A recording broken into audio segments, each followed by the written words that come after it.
Welcome back, ladies and gentlemen, to BGIS, and currently we are in the week 2 and the last day of week 2 as well, Johnny. Considering we know what exactly happened yesterday, yesterday's day was quite fire, to be honest. An action-packed day, and hopefully today is going to be the same as well. Well, ladies and gentlemen, I'm going to be a host and caster, Necro. John alongside with me is Johnny on the panel. And considering, as I mentioned, yesterday's day was absolute action-packed, what are your expectations from today's day? I mean, today's day is going to be even better. As you mentioned, it's the last day of these opening brackets. And again, I mean, the last set of, 32 teams are going to perform today. 16 per group. 2 groups are going to be playing. And after that, we will have the final set of 16 teams moving and qualifying for that 4th week of BGIS The Grind. So it is going to be extremely intense. Plus, just like yesterday, we have a lot of big names stepping into the battleground. So the fans are going to be waiting for their favorite teams to show up just like me.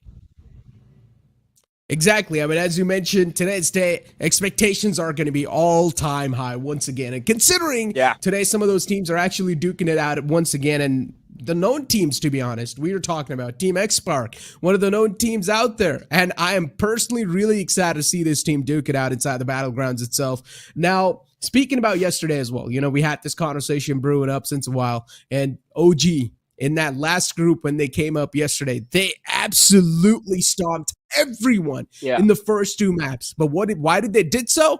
It was all because of that first spot and also that big chunk of money which is on the line, ladies and gentlemen. Let's go ahead and take a look at the prize pool. 2 crore rupees are on the line. And of course, as we all know, there are also some special prizes to be given away all the way at the bottom of the board. Exactly, and it doesn't matter if you are an experienced team or a newcomer in this Tier 1 circuit. You want that money for yourselves. You want the first position and the 75 lakhs along with it.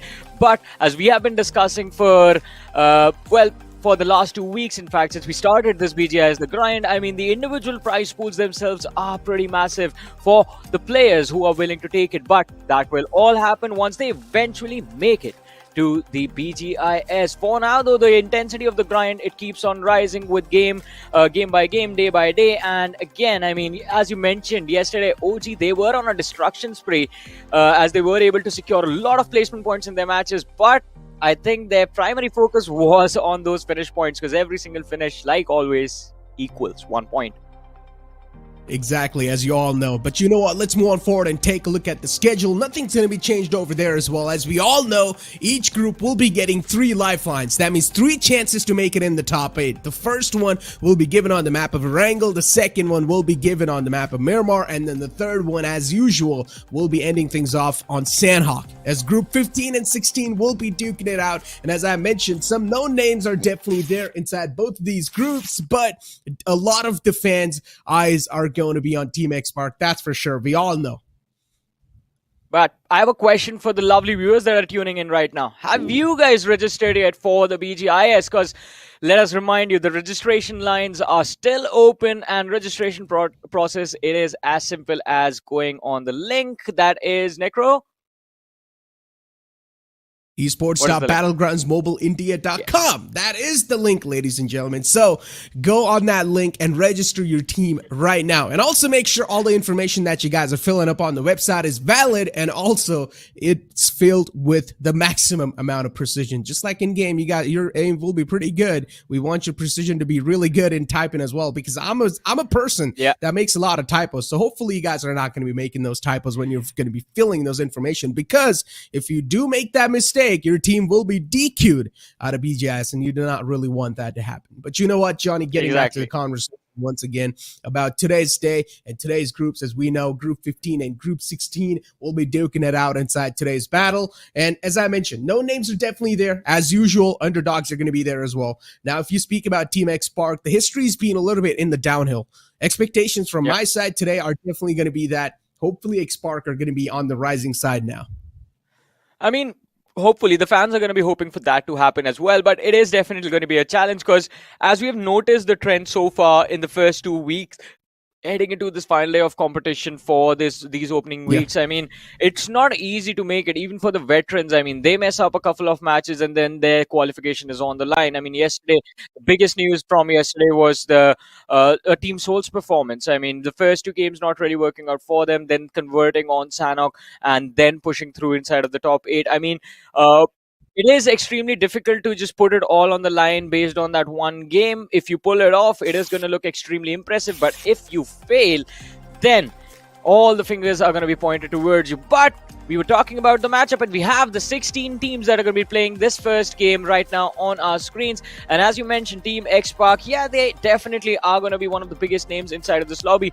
But then there are individuals in these teams that I'm going to be looking forward to. Like from the side of Brawlers, there's going to be Sangwan, an experienced lad who's going to be stepping into this team. High Voltage as well. We've seen this name again and again, and well, they are here this time around as well.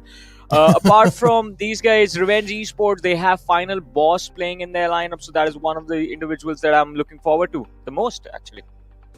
Yeah, I mean, as you mentioned, even High Voltage is one of those known names inside this entire tournament. Yeah, the players that they've signed up, we don't, I mean, I personally have got no clue who those players exactly are, but, you know, if High Voltage is such a big name, I'm pretty sure every single player that they have nitpicked, that they have handpicked, has to be one of the best players out there in the Indian region. Yeah. Now, you also brought up saying that even Team Revenge is one of those teams that my eyes are going to be on, and considering now that team is also on the second slot of the entire matchup that you guys saw right underneath X-Park.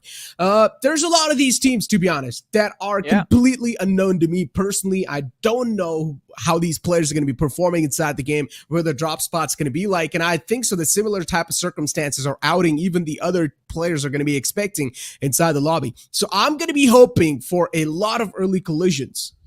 I mean, me too, man. I mean, this game is going to be intense. And for the last few days, even yesterday, we saw a lot of early drop clashes, which were extremely entertaining. Then there were a few awkward moments in the mid-game stages and the early stages as well, where the players were struggling to find those weapons in order to take those fights.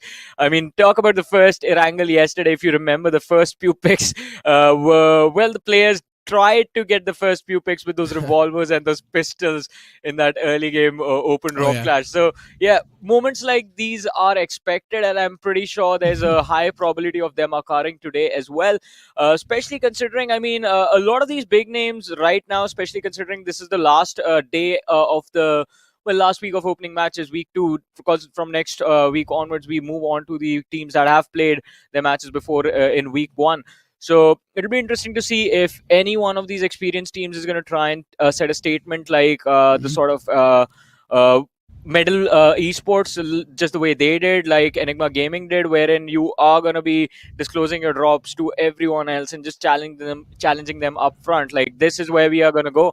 This is where we're going to drop on this particular map. If you have the guts to take the fight against us, well, we welcome you with open arms.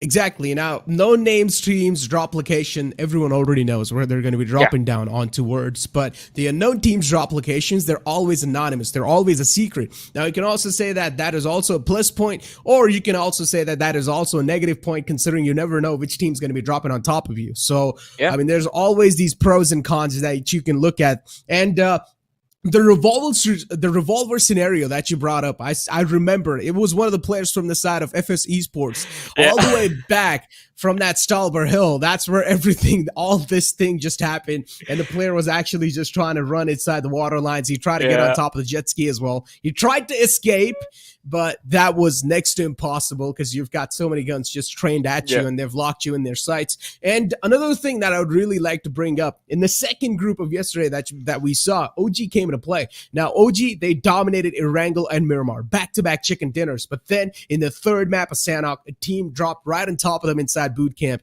and they got eliminated. So this is what I'm trying to say.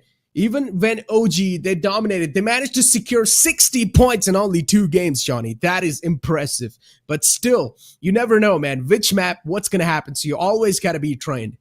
Exactly. You always have to be on focused, and just your game plan needs to be set out even before the match begins. Again, as you keep bringing up that scenario, I mean, there were a lot of moments as well where we saw the young teams take on the veterans and come out on top. I mean, one of the most impressive teams from yesterday in terms of the newcomers, the new faces, was BTW Ned. I mean, talk about the impressive performance they had in that second Miramar game. We were talking about the utility uses, the presence of mind, the Yeah. patience, the control that the team displayed. Everything was perfect, and they were quite consistent throughout the entirety of the day as well.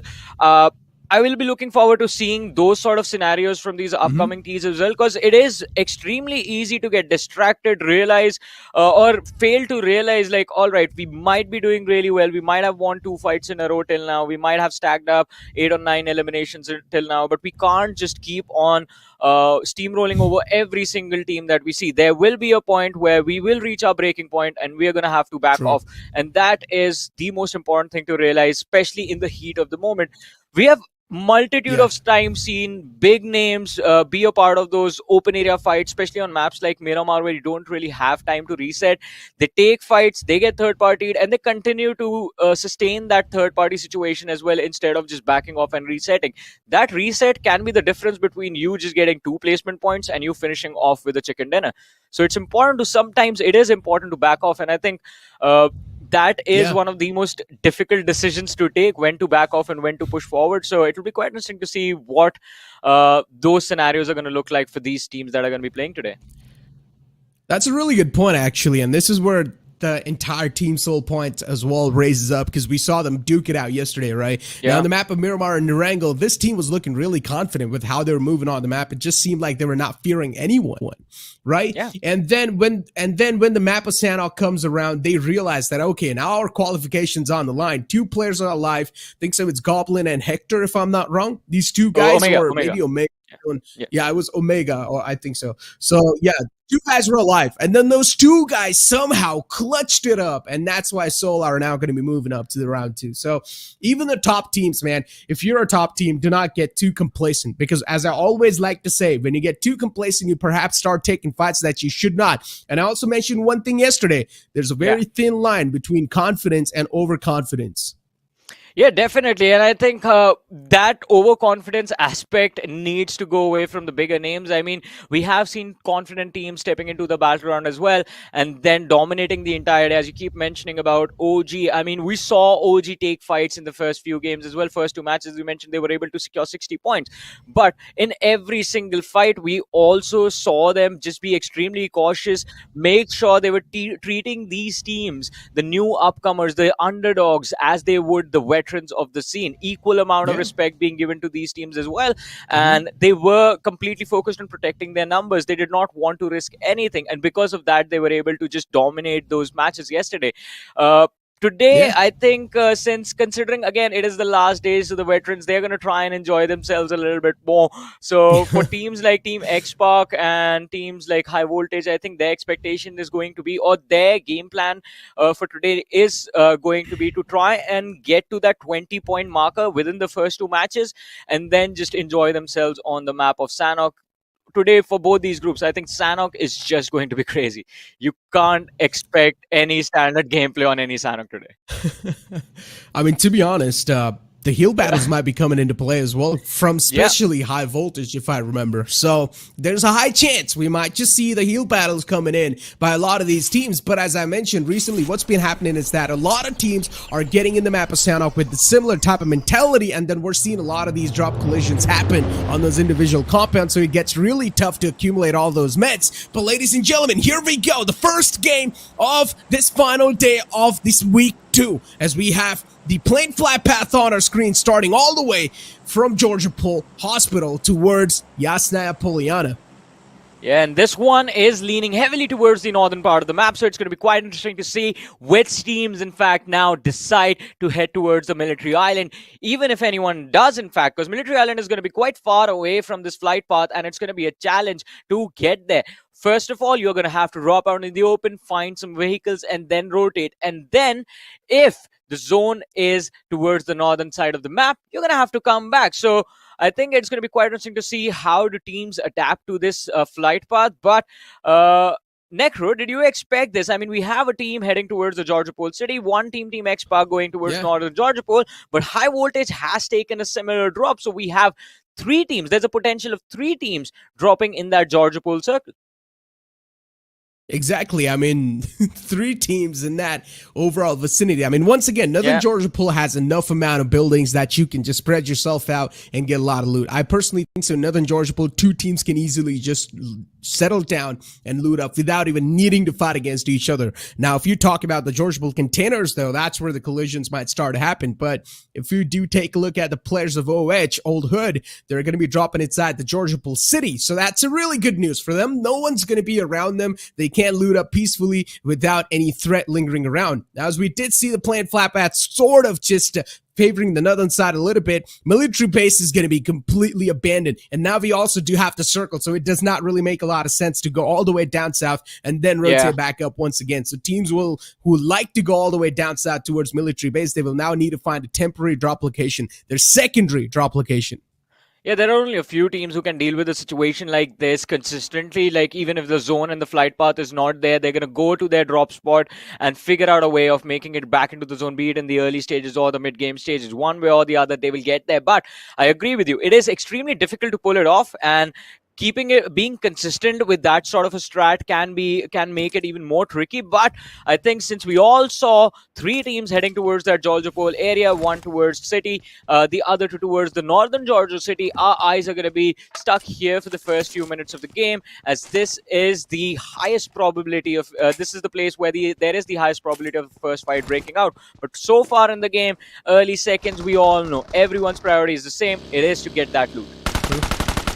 Exactly, and that's where we see these players just moving up forward. Omega with the Badger in his hands trying to deal some damage out on the player in the front, but it's going to be a tough one considering now you're also in the top of a vehicle, so you can add a bit of more inaccuracy onto that gun. And considering I don't exactly know what LOC are trying to pull off here, because a team in the front named Faith is also on the same path, is also on the same route where they want to go. So LOC, I guess they will need to loot around the military base, those smaller compounds. They will need to be satisfied with that. It's not a bad thing, but it's just going to take a bit more time. Yeah, it's not a bad thing, but I think that it was like a clear race, not to the Witch Mountain, but the military base this time around. And this one is won by Faith Esports. And as you mentioned, LOC, now they are out of options. They will have to loot those small compounds just next to the military bridge. And maybe they can try and fall back from the military island entirely as well. That can also be a viable game plan for them. But we switch focus now towards Shelter, where we have the players from EMR Esports having taken early control of Shelter for themselves. And I think, again, for the early game stages, this is like a phenomenal position to be in. You are completely hidden underneath the ground. You can protect yourself. There is decent amount of loot available in this position as well. And I think unless the zone actually moves out away from them, or EMR gets too complacent, steps out into the open without scouting their surroundings and gets picked off, unless one of those scenarios happen, they should have a very, very comfortable early and mid game. I genuinely feel like Shelter in itself, though, is not enough for an entire 4-man squad. It's not enough. I don't know why. I mean, whenever I've dropped in with my team and whenever I try to loot up Shelter, I do not really have enough amount of meds all the time. We're just lacking on something or the other. Yeah. So you need to always, when you're going to be dropping inside Shelter, you need to have like a secondary rotation plan where you're going to stop, loot up once again, get a little bit topped off with that loot. Once you're good to go, that's when you're going to be completely comfortable inside the game. But as we know, right, as I mentioned as well, teams that do like to go all the way down south towards military base, now they will need to sort of adjust to some temporary drop locations, and a lot of these teams try to do that. LOC was one of those, but as you mentioned, there was a race going on between Faith and LOC unfortunately lost that race because they were a step behind the players of Faith, but it's completely okay. Now, the teams that are in the down south, they will need to move all the way up north and make a good rotation. And another thing, Johnny, that I pointed out in the pregame segment is that I thought we're probably going to be seeing a lot of drop collisions, but that's not the case at all. We're not seeing any early elimination. Actually, this is the first game so far we haven't seen a single elimination hit the board. And that's the weird part, though, because we did see drop clashes, but no early fights. That's extremely that is what is weird about this game. Because we are seeing, I mean, we saw a couple of moments ago on the map as well. There is a team out in the open, just moving around just north of Pachinki, and they are also still safe. No shots being fired in their direction. So I think everyone in the early stages is still looking to find the ideal loot that they consider ideal for their setup and for their game plan. And I think, again, as we did see a few days ago, a peace treaty being signed by everyone. All right, guys, let's just loot in the early stages, and then in the mid game stages we are going to go all in. But I think the problem with that game plan is, as soon as you start to rotate, you will not realize, like, all right, this spot might not be cleared. Even though these compounds look extremely tiny, there are still going to be players over here. And this sort of scenario is going to be a troublesome situation for teams to deal with from stage 3 onwards. But I think stage 1 and 2... teams will be able to protect themselves quite easily. And I mean, the majority of the teams don't really have any incentive of moving out of their current covers as well, since most of them are quite close to the zone or already inside it. So they're going to play from their current position as well. Old Hood Esports on our screens, Johnny, and I mean, I personally love their name, right? For them, it's all good and good so far. No threat. They're going to be chilling for a while. And once you're going to be chilling, just don't get too comfortable and cozy, because when you do, that's where you need to start moving up, because you're still not in the best spots possible. You're barely on the edge of the circle as well, so you need to make it inside the circle. In a better spot, I would always prefer, at least in the first 2 circles, try to be in the smack center of the spot, as close as possible to the center at least. So even if the circle does take a complete drastic shift away from you, a sudden shift away from you, that's where you will at least have a bit of more advantage compared to the other teams, right? So you can make it inside the circle way earlier and get a prime positioning in your hands. Now, once again, the upcoming circle, it's all in the hands of BGMI gods, but at least you can try to nullify all the odds and the luck that can be stacked against you. But we've got High Voltage on our screens. A team, as I said, a known organization. Let's see how these players are trained. Yeah, I mean, we're going to be keeping an eye on them, seeing what they're going to be up to throughout the day. But Necro, since we are in the down phase of the early stage of the game, I have a question for you. And since we are also reaching kind of the final few moments of these opening weeks of BGI as the grind, what has been your favorite moment of BGI as the grind so far? Favorite moment as in like favorite teams, you mean, or like in general? Favorite moment. Like, because for me, it has to be a couple of days ago, we saw 1v4 from a player called KSR. That was very impressive.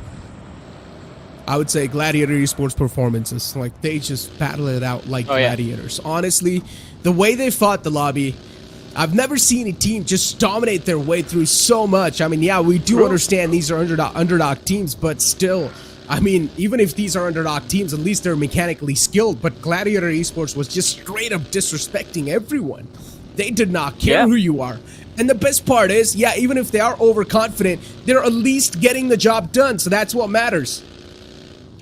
Exactly, and I think the way Gladiators actually pull it off as well is it makes it look even more impressive, because we always talk about giving priority to the zone, giving priority to the cover, and trying to get inside of the zone, get that cover for yourself early. Gladiators Esports, they take their sweet time. They play at their own pace, and as you mentioned, even while doing that, they make sure they're getting those flashy plays and taking on multiple teams at the same time and getting those points secured.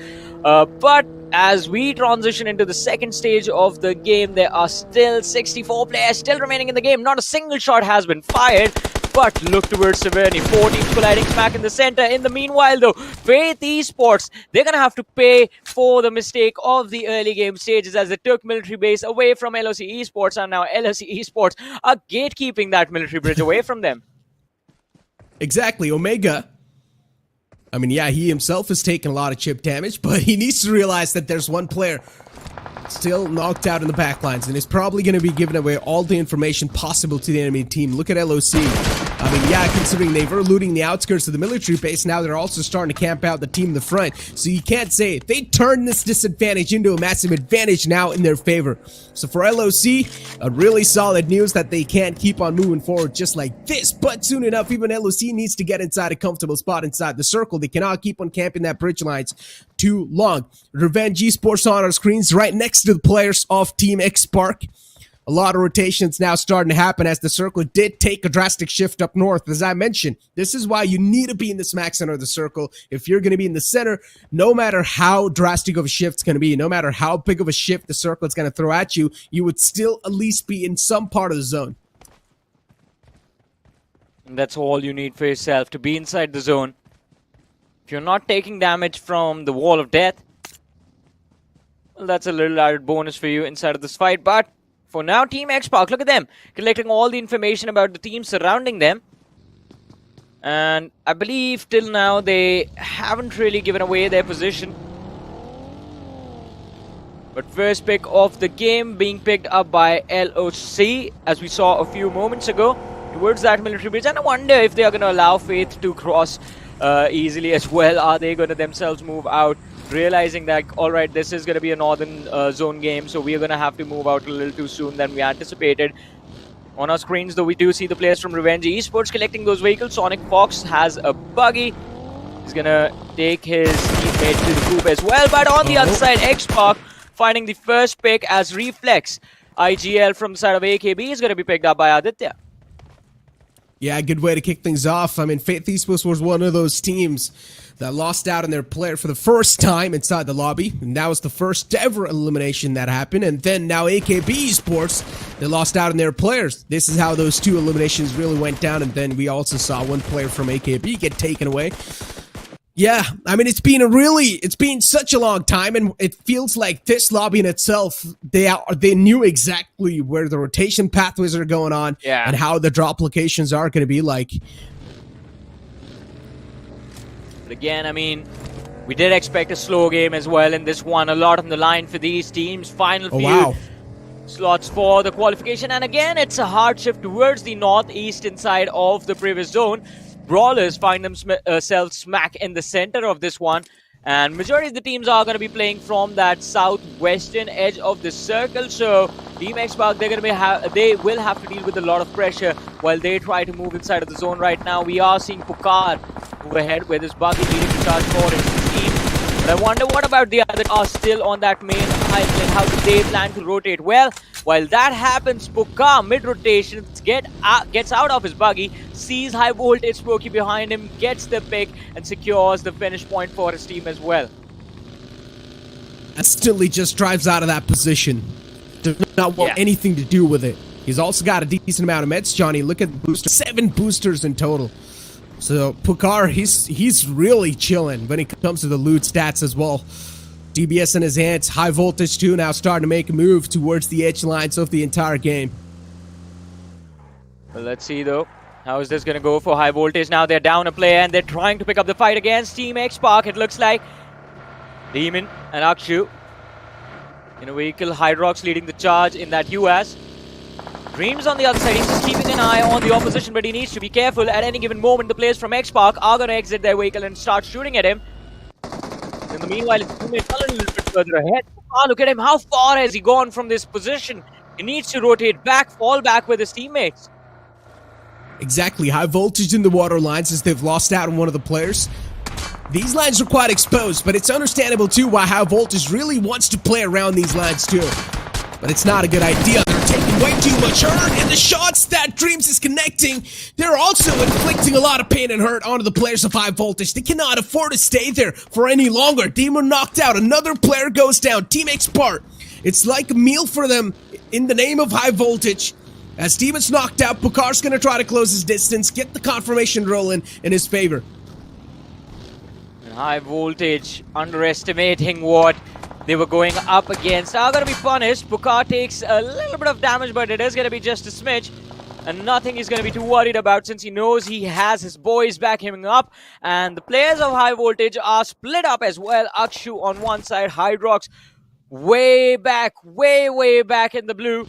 And also in the water as well. So there's no way that player from the side of High Voltage is going to be joining his teammate. Hydrox is going to be taken care of inside that water body itself, and Akshay is just going to be playing for survival. But we switch focus now, switching over to SIKE Esports. SIKE, with the high ground they've gone, Definitely a lot of intel as well that they can play around with. The next circle is actually going to center on up too. Just a little tilt on the southern side, but it's completely fine. As Revenge Esports is going to be the team in the prime spot, and even AKB's found themselves in the prime spot. Before AKB, they haven't really got all the players up and alive. Look at High Voltage, the push comes into play. The only player that is in the outskirts, now way too low, got taken care of. The High Voltage player now is being taken out of the game, and now High Voltage, they've only got one last player left on the naughty list. Let's see for how long he's going to be able to survive and how long he's going to be able to keep the flag of High Voltage alive. That's what's going to matter. Yeah. Team Spark, I'm loving the fact how they're playing. They are showing confidence, but they're not too overconfident. Man, they're just being brutal on High Voltage for no reason at all. All High Voltage did was just, well, basically nothing. High Voltage was just in their line of sight. That's it. And they've destroyed the entire team, destroyed their presence inside of this game already, picking off 3 individuals. And Hydrox, he's desperately trying to play for survival right now. It's going to be quite interesting to see how far will he be able to take his team and how many points can he secure for his team in this matchup. But moving on to the other side, we have Orgless 5 on our screen right now, just gatekeeping that southern edge of the circle for themselves. How many teams will they prevent from entering the zone at this point? That's going to be quite interesting to see. But X-Park now, after one fight is done, they switch over to the next one. Oh, a lot of shots being taken away onto the players of SIKE. As I said, high grounds, yeah, it can give you a lot of intel, but I'll also make sure that the enemy teams as well are knowing the exact location where you're positioned. So you're always going to be in the sight lines. High Voltage now completely eliminated from the game. That's the first team to take an exit. Definitely the players of High Voltage now, they're going to be starting to set inside a massive panic situation because they've only got 2 more lifelines left. And to make something happen out of those 2 is going to be tough. It's being cut down to just us 2. Team Spark on our screens and Pukar on his way towards that high ground where the players of SIKE were just at. And now from that high ground is also raining down death and destruction. Knockout found from Pukar, and the push is probably going to be coming true. Yeah, they are going to go for the push, but they need to be extremely careful about this. There are going to be a lot more teams than they anticipate moving forward. Gambo is going to be finished off. Pukar securing that point for his team. We are just focused on the remaining players of SIKE, and the spray inside the smoke is going to be good as he goes on to secure another knock. And SIKE, before they know what hit them, are going to be completely on the verge of getting destroyed by this team. But look at this, the third party by the players of Team Coco and Sheik and Blink getting knocked out in a matter of seconds and wiped out by the players of Brawlers. Not what they were expecting this early in this game. Yumiko also getting picked off. I have seen these ladies play on LAN, and they are extremely good as well, but this one was not their game. Yeah, that is true. I mean, Brawlers, indeed, they're just staying true to their name. Yeah, they're Brawlers at the end of the day. They will probably try to brawl against you, and if they do come out on top, that's like a cherry on top of the cake for them. And Brawlers knows there's an entire team just hiding inside the shack, that warehouse. How are they going to try to get rid of that? That's a big question. Now even for the backlines, the Wall of Death is starting to move up. Brawlers, they're barely going to be making it inside the Wall of Death too in the safe zone. Before how long's the question. The circlets took a massive shift away from them, so they need to make it in. It's going to be quite interesting to see how do Brawlers take this fight. They have the experienced players on their side. The lads on the other team have managed to deter this push up there so far, and Godspeed is going for back with the DBS! Finds to knock! What a brilliant move by Godspeed! This is absolutely brutal upon the players of Brawlers, and they're getting destroyed. Sangwon, the last man standing. The jump shot from Godspeed is going to be good, and he secures all the points for his team now. The timing of that move was just absolutely phenomenal. Oh, I love that aggressive mindset the player came out with. Nicely done. Eliminations got in their hands, and now the entire team of Brawlers is out of the game as well. Team Spark 2 trying to scout out for a better spot, but they just ran over a team. They have no clue that there were some players there. He tried to ran him over as well, but Adinta almost could have been eliminated from the game as well, but he saves the day for Team Spark. Sarang's knocked out, Pukar's knocked out, even Dreams is knocked out. Team Spark on the verge of elimination. Are they really going to get eliminated, or they're going to stay alive? A big question that I'm wondering. quite interested to see what the end result for them is going to look like. So far, the smokes, it seems like they're good enough to protect them, but Norman, the nade was lobbed. Is it going to connect? No, it falls a bit short. And Sarang, he gets a revive. Aditya does make sure that his team is not going down without a fight right now. But LOC, they are not done yet. We see them go for a push around this electrical tower.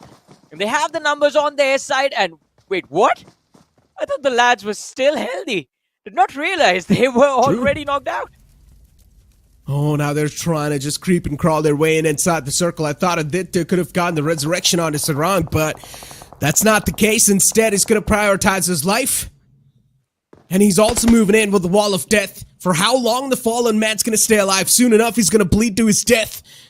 And yeah, that's what exactly happens. Team X Spark losing out on their diamond. They've lost out on Sarang. Now it's all down to Aditya, that one last player alive. Even Red Esports getting eliminated from the game with only 6 elimination points. LOC on our screens with all the 4 players, so that's really solid news. And now they're also trying to be the Guardian Angels off the edge line. Getting shot at from the back is Mafia. Nice shots. Well, that was a nice shot indeed, but Mafia is down on his knees now. Clown, he's trying his level best to create some soft cover and some moving space for his teammates to actually go and get that lad back inside of this game, but it's going to be a massive risk. Since that knock is out in the open, it's going to be quite easy for the opposition to spray him down over there. But no! That was actually a bait. And LOC, what a brilliant move. Mafia, he's going to get picked off. But the other 3 lads, they are in an extremely comfortable position right now to move forward in this match. Look at Aditya. He's dropped out so many of these meds. Because he's also dropped his backpack. Because he knows now it's time to go prone in the grass, and the backpack usually gives your position away, so you do not really want that to happen. Maxi from Faith. Considering Faith, they've got 3 players, but look at the separation they've got in themselves. That 3rd player inside the circle, he just seems way too disconnected from the 2 players in the back, but they're also doing a fantastic job in providing that cover fire. What a spread from Maxi. That's at least man's able to track. Faith Esports. The readjustment from their side has been quite impressive. Considering in the early shifts of the game, they weren't even being allowed to cross the military bridge, let alone make it to the northern zone. Now, though, Aditya from the side of Team X Spark, last player surviving, but at this point, he does not care if he makes it any further in this game. They have already 11 finishes secured. With the nades, he's going to try and get a few more points if possible, but oh, he's walking. I think X-Spark have already done their job. Sort of, yeah. 11 finishes, and now also inside the top 8. But still, getting some more better points can be an icing on top of the cake, but I guess, well, never mind. NVM's going to be the team to eliminate them from the game, and now the final circle is filled with a lot of colors. That means a lot of teams. Some teams need to go for another team to have a comfortable spot, and for now, AKB is one of those teams that's getting bounced on top of them, and that DBS shot right to the face is going to seal the deal. Hyper YT out of the game. Revenge Esports, now they've got a solid position inside the circle, barely on the edge. As I said, in these final moments, it's better if you're just going to be playing off of the edge, because if you're going to be in the smack center, you're also probably going to be the center of attraction. Another team getting eliminated from the game. That's Old Hood. Well. Now only 4 remain. 12 players left standing. Faith, LOC. The fight that began at the start of the match. It is still on till, well, quite close to the end. Revenge Esports having protected their numbers so late in the game. Are they going to be looking to finish this with the chicken dinner in their hands? But as I say, that fruit juice from the side of Revenge is going to be knocked out. Sonic Fox, a lot of scouting for him to do, especially against the players of Faith and LOC, both of them in the line of fire. But for now, though, he's just ducked down behind that ridge. And Aiden, RX, with this nade, tries to secure a knock. Does dish out a decent amount of damage to the opposition, but the knock is not going to be there. Faith Esports, as we do have those 3 players, and those 3 players are soften up too, Johnny. No meds for them, not even boosters to top their HP off, so they will need to play just like that. That is a tough situation to get rid of, but when you've got no meds in the late game scenario, it's next to impossible to get any in your hand, so you'll need to fight and duke out the future circumstances, the future enemies with only that much amount of HP, and now Revenge Esports as well, just unleashing their wrath on the team in the front. They managed to knock out a lot of players. Revenge Esports looking at the back as well. They do know on the high ground there's another team that might just be behind the map, so they cannot be moving out in the open just like that so freely. Sonic Fox, not a huge fan of that position. Well, Sonic Fox is gonna have to be extremely quick, just like Sonic Patel. OC Esports. My goodness, they're gonna be wiped out from this game, and we're down to the top 3. Revenge Esports looking so clean, and they look like they're gonna the perfect position, perfect shape to actually secure this win for themselves.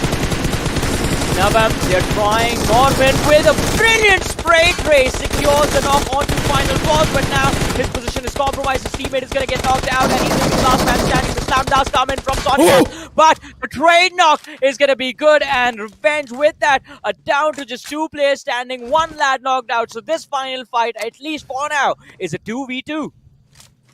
Exactly. Last 2 teams alive, ladies and gentlemen, in 2-on-2 scenario. And Faith Esports, they've also got the confirmation on the 3rd player for Revenge Esports. Now it's Revenge looking to take revenge of that 3rd player. While Faith, they've got their faith on winning this chicken dinner. Let's see who's going to be the one to come through victorious and stronger. Reign supreme. 2 teams fighting for the supremacy with their signature weapons, M416. It all gonna come down to who's gonna be able to find that mark on the board, and it's gonna be the first player of Revenge Esports amongst the one to find the initial shots, the initial connection. Now Spear's position's compromised as well. If Aman does not land his shots, he will go down whatsoever, but Spear is in a really bad spot. Out in the open, if he decides to peek out, he's gonna get rid of instantly. Well, Revenge. Can they get their revenge in this one? Spare.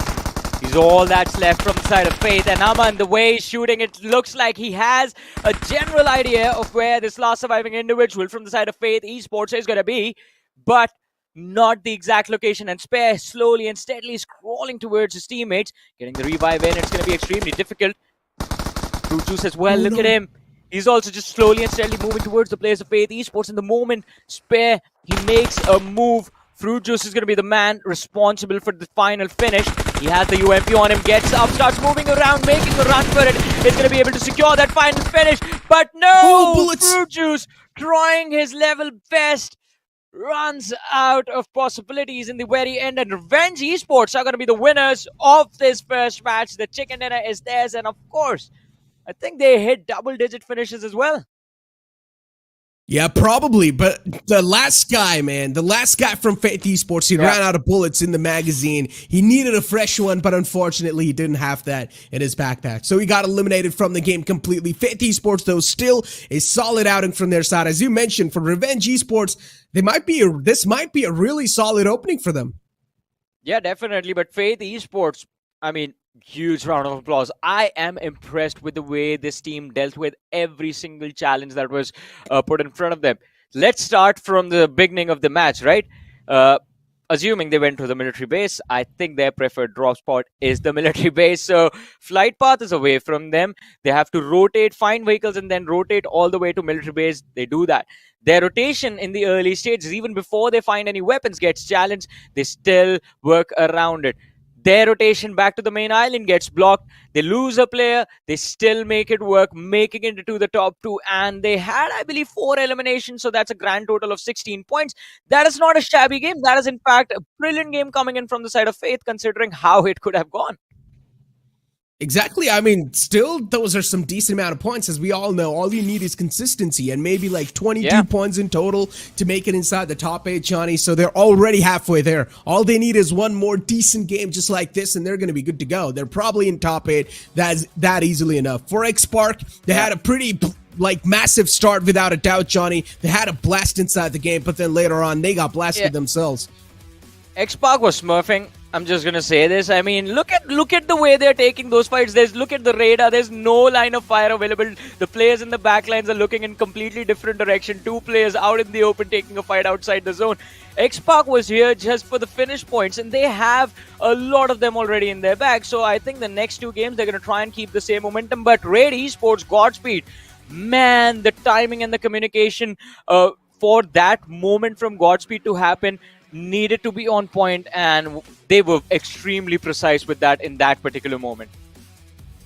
I genuinely thought Aditya is going to go for the resurrection onto his fallen player, but no, instead he did not do so. He patched himself up, and he completely forgot about Sarang, but to be honest, if he would have got the resurrection onto Sarang, the possibilities of him surviving could have been even more. But it makes a lot of sense, right? Because at that point, even he was quite vulnerable. Even he was just on 1 HP because he took so much damage from that fight itself. So he just wanted to patch himself up, and maybe in the future, if he would have had a little bit more time left over, then he would have went for the resurrection onto Sarang. But at that moment, at that instance, the best decision could have been to get the resurrection onto Sarang, make it inside the circle as quick as possible, or at least try to bandage out the damage for as long as possible. But I mean, once again, hey, it is what it is. Still a solid outing for the players of Team ESPORT.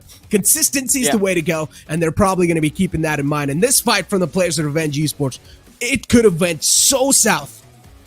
Yeah, definitely. I mean, it could have gone completely in the other direction, because I think they did get a little too complacent during those final 4 minutes of the game. Because look at this, one player got picked off, Sanhok was knocked out, and his point was picked up by Faith Esports. But again, Revenge Esports, just like X-Park, they have a lot of experience under their belt. I mean, Final Boss have been seeing him for a while now, and he is extremely, extremely talented. The other lads from the side of Revenge are also equally talented. So they knew. They had the numbers advantage against the rest of the team, and even if Sonic Fox went down to the player of Faith, they needed to bring the trade, and the trade needed to happen immediately. And because that scenario proved out to be true, as soon as Sonic went down to one of the individuals from the side of Faith, they were able to get that trade, and it was again a 2v1 situation with Revenge having the numbers advantage. They were able to secure the win. Had it gone the other way around, or had the trade not happened on that on one of the individuals from the side of Faith Esports, then it would have been a completely different scenario. And I believe Faith Esports were looking extremely good, so that I believe they could have actually secured the 2v2 fight in the end and gotten the chicken for themselves. Yeah, it was definitely possible, Johnny. I mean, that chicken dinner was definitely possible for the players of Faith, but unfortunately, that one player, as you mentioned, he got knocked out early off inside the game. His position was compromised. And considering that one player, even from the side of Revenge Esports, decided to peek out and reveal his position, that in itself is just nuts to me.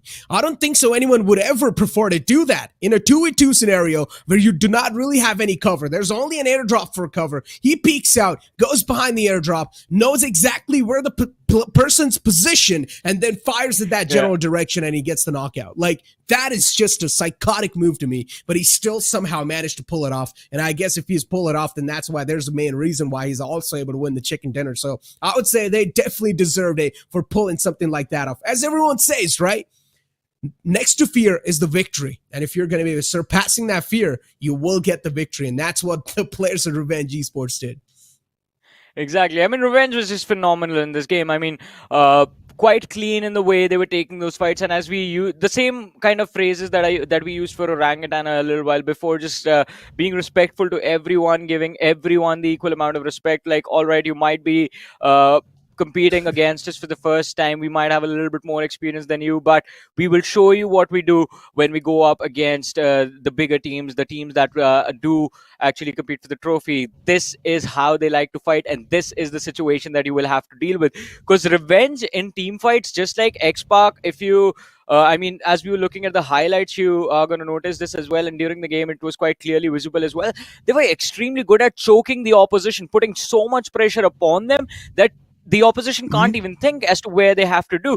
Look at the first fight. Look at how X-Park was able to pick off the players from High Voltage. I mean, one after the other. High Voltage, their plan was, all right, they might have picked off one, but if we rotate wide, we might be able to avoid them. No, X-Park went wide with them. Mid-rotation, there was a collision, and they expected High Voltage just kept going and going and going because they were expecting X-Park to stop and start shooting. That did not happen. X-Park kept following them until High Voltage stopped, and then X-Park picked up the fight. So that was absolutely phenomenal from this team, and that is why I guess Aditya is going to be the MVP of the game with 5 finishes to his name. Exactly. I mean, look at this. And now as we do move on forward to the top 5 as well, Johnny, it's going to be Fruit Juice from Revenge Esports with 5 elimination points. Even Locke. How can we forget to mention this team? Even Locke did such a phenomenal job in that previous game. Even Brawlers was one of those teams who was doing so good. Especially Locke. I'm not going to lie. Locke is one of those teams that is just surprised me. That has astonished me, and I'm really going to be looking forward to this team in the map of Miramar, because that's where teams I feel like are tested to the fullest limits. Now, speaking about high voltage though, one of those teams that we personally had a lot of expectations from that got eliminated with 0 points inside the game, and that was the first team as well to get eliminated inside the game. So Johnny, I hope for high voltage the upcoming 2 games are going to be way better for them, but as we do move on forward towards the point standings, we have that in front of us, and it's actually Team TNAVVAM who are going to be on the second spot. Yeah, and they have taken the second position quite beautifully as well, with 8 finishes to their name. Faith Esports, a team that was struggling from the start till the very end, still managing to secure the top 2 position inside of this match. They only had 4 eliminations, but 16 points. I think they're off to a great start. If they can have a similar middle pack finish in Miramar or in Sanhok with like 5-6 eliminations, they should be good to go for the next stages. But then we have Team X-Park with just 2 placement points, 11 eliminations, on the 5th position with 13 points as their total tally. So it's going to be interesting to see how far will X-Park be able to take themselves in the next game.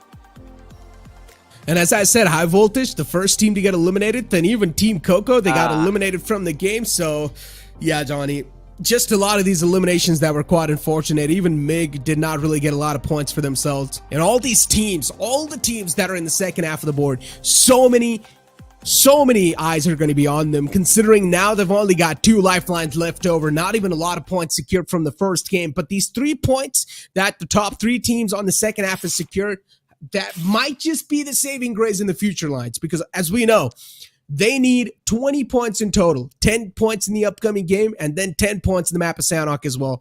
Do you think it's possible? I think it's possible. Yeah, I think they can make it happen. I mean, it should not be too difficult to pull off, considering even if you just play for survival and finish in the top 3 just by doing heal battles, you will get those 10 points per game. If you don't want to go that route, avoid some early fight. Mid-game on Miramar gets extremely chaotic, so you will be able to pick off a few finishes here and there, even if you are playing from the edge. And I think that can be one of the most common strategy that the teams employ at this point, especially the teams that are desperate for those survival positions. I mean, as we talked about high voltage and Team Coco, just no points on the board till now.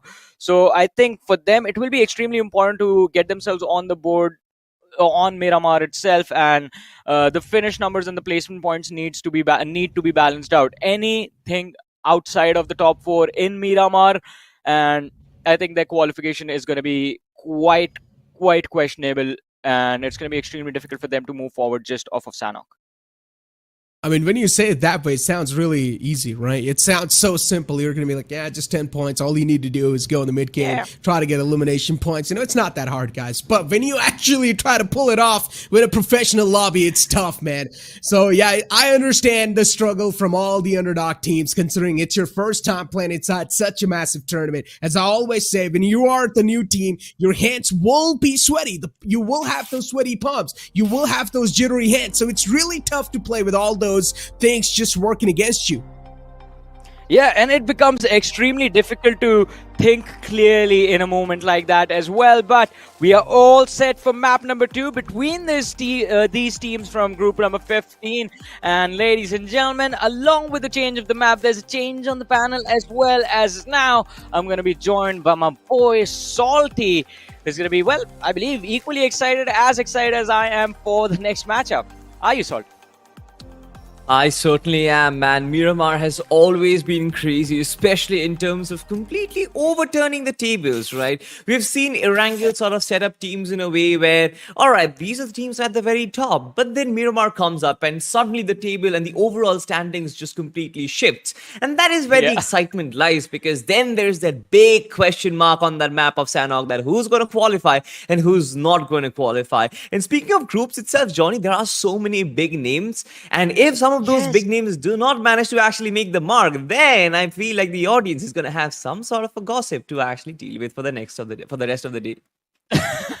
I mean, they could have had a lot more gossip from what could have happened. I'm going in an alternate reality altogether in the matches yesterday, especially that first group, if you get it. But I mean, today as well, you correctly mentioned, and I mean, there was a big scenario with Team 8-bit again and again. We're going to be going back to that, because that was, again, one of the biggest names in the region, not making it through to the next stage. it can Could have happen. been It Soul can as well, still man. happen. Uh, I mean, Team Soul, Omega was there. I mean, yesterday I saw a Yeah, he meme was of there. Omega just carrying the entire team on his shoulders, and that was like basically what happened on Sanhok. He was so amazing individually, and his teammate Goblin over there as well, just supporting him. Those two individuals made it all happen, and I think Omega would definitely have had a word with his teammates, like, "All right, boys." What happened in the first two matches? Why were we so bad? And I think there would have been a conversation. But now, in this particular group, I think one of the biggest names that did fail to show up in the first map has to be Brawlers. Because, Yep. again, I mean, but I think they're going to be waiting for Sanhok since that is signature map for Sangwan. So I think that is that one map that they will just go off on. What are your thoughts, though? Which name did you notice? Like, all right, I was expecting a lot more from this team. What was that It team for has you? to be Brawlers. You mentioned it. You mentioned it very correctly. Like it has to be Brawlers because Brawlers have so much experience. Sangwan, Yeah. I believe, has been playing for ages now. It's probably he's probably one of those players who's played since the inception of the whole Yeah. esports scenario. So that sort of brings me to think that all this experience, all that skill, right, how does it not equate to performance and actually getting those points on the board? Now I do understand, like you rightfully pointed out during the cast as well, that the timing of that move, I believe that Raid Esports, the way Godspeed wrapped them around, there was nothing that they could possibly do, right? They had the blue zone right behind them. They just did not expect that man coming in from the back lines. But then, hey, we know warehouses have two big entry points on either side. You always have to be aware of your back lines. You always have to have four eyes, especially if you are a player. Two at Yeah. the front we are born with, but then you sort of have to develop that two eyes at the back as well. And that is where I felt Brawler sort of squandered that opportunity of actually getting a good start on the map of Erangel. But then on Miramar, same issue. I believe that there is going to be a lot of third party. They need to develop those extra Yeah. pair of eyes if they need to win this.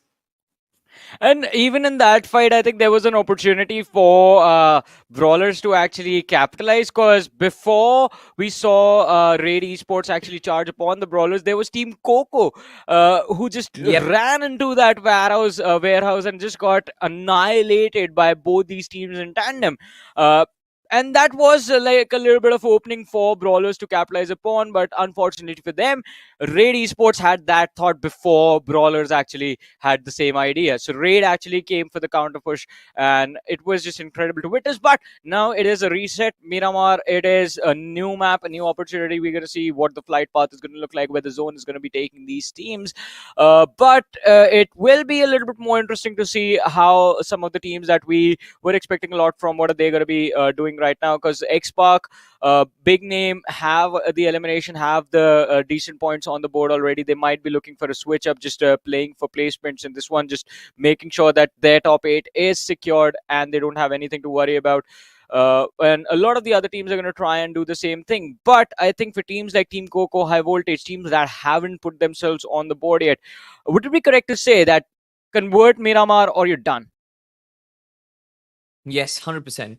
Because I'll tell you exactly why. We talked about this a couple of days earlier, where the first two maps, if they don't really go your way, then Sanhok is a mammoth task, right? Sanhok is an extremely difficult task, and it becomes very, very crucial for you to sort of convert that map. We know that you Yeah. only need one map, but then you always have to think mindset wise, right? For these younger teams, when they sort of get to know that, all right, we've lost the first two games and we don't really have a lot of points, they sort of break themselves down internally, right? If you think from a player perspective, it's like a Herculean task for them because they'll feel like, oh wait, these teams are just way too good and maybe we're just not prepared for it. You know, compare that to an experienced team, compare that to someone like a Soul or a team Tamilas who know that they are the stalwarts, who know that, all right, boys, let's just reset. We will be able to come back. They have that belief in them. The underdog teams, Yeah. they haven't yet developed that sort of a caliber, right? And that is one of the reasons why it's very important to have a good start to a tournament, especially an official tournament that you are playing. You have to get a good start on the first map, and if not the first map, then at least the second map itself. Get yourself a good platform, at least get those 10 points total all across the board, and then maybe you can, you have that fighting chance in the map of Sanhok. I mean, there's a very, very famous brand which tagline just goes, just do it, right? And that, I think, should be the mindset. Like, just do it. Do it on Sanhok. Get it over with as early as possible so that you are free to enjoy yourselves once you go on to Sanhok. Because as you mentioned, I mean, Sanhok is going to be, it is a massive challenge. We've seen a lot of teams, their game plans just completely shatter the moment the game begins. Because who is going to expect a drop clash in Nakham? Who is going to expect a drop clash in Bahan? And those things do happen.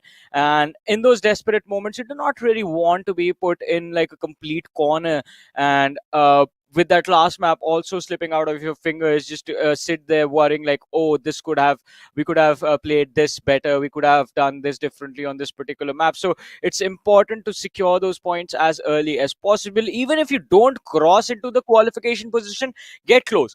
With this game, I think the target should be to get to 15 points if possible, because I think, again, for this group as well, the qualification is going to be somewhere between 21 to 22 points. So if you can get to 15 in this map of Miramar, then you only have to get 7 or 8 points on Sanhok. And that is still a much better position to be in than winning the game with like 10 finishes in one go. Absolutely, ladies and gentlemen, and everything is gonna come down. Everything matters on this one map of Miramar, ladies and gentlemen, as the flight takes it to the skies. And we have the flight path in front of our screens right now, starting from Torre Hamada and ends it towards La Drilera. Now, a flight path which is sort of skewed towards the western part of the map. What's your thoughts on this flight path, Johnny?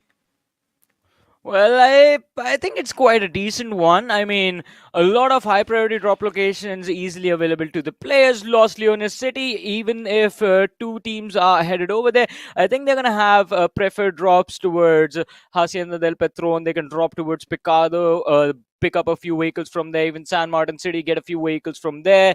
Drop towards La Driela, rotate to Chumacera, pick up a few vehicles, and then rotate to Los Leones. I mean, multitudes of options for teams that play from the southeastern part of the map. There are multitude of routes for them to take. But I think, again, I want to see if these drop spots that I just mentioned, any of them are going to be challenged or contested by two teams entirely, especially Hacienda, San Martin, Picado, El Pozo. These are the most common clashes that we get to see in this particular map. So, and again, there's a massive cluster towards the center of the map. So, early fights, maybe?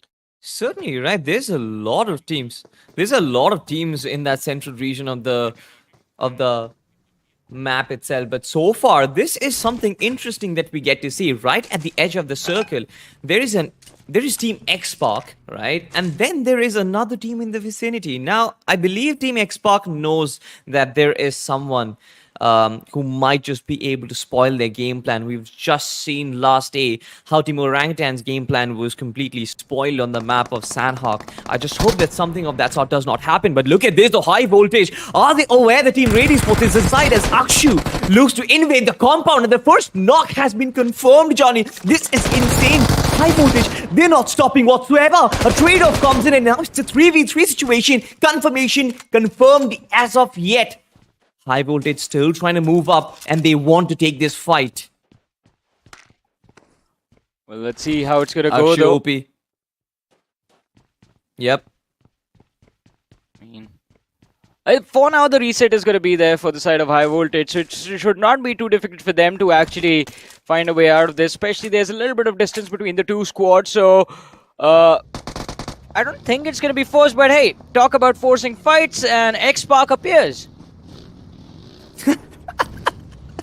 Just out of nowhere, gets a finish for themselves and then moves out. They don't care about the world. They don't care about where the rest of the teammates are. Team X-Park are just going to play their natural game. But look at this, the Spear, right? He knows exactly one of his teammates has fallen and he would want to seek revenge, right? This man really wants to seek revenge for the death of his fallen comrade. But so far, he's done the good job, right? He has done the right thing to do at this situation, and that is to stay low and not give away any of those footsteps, not get his position known, because he does not have any sort of cover to work with. And once again brings me that question of where are the rest of the players of Team Faith and why are they not together, even in the surrounding regions?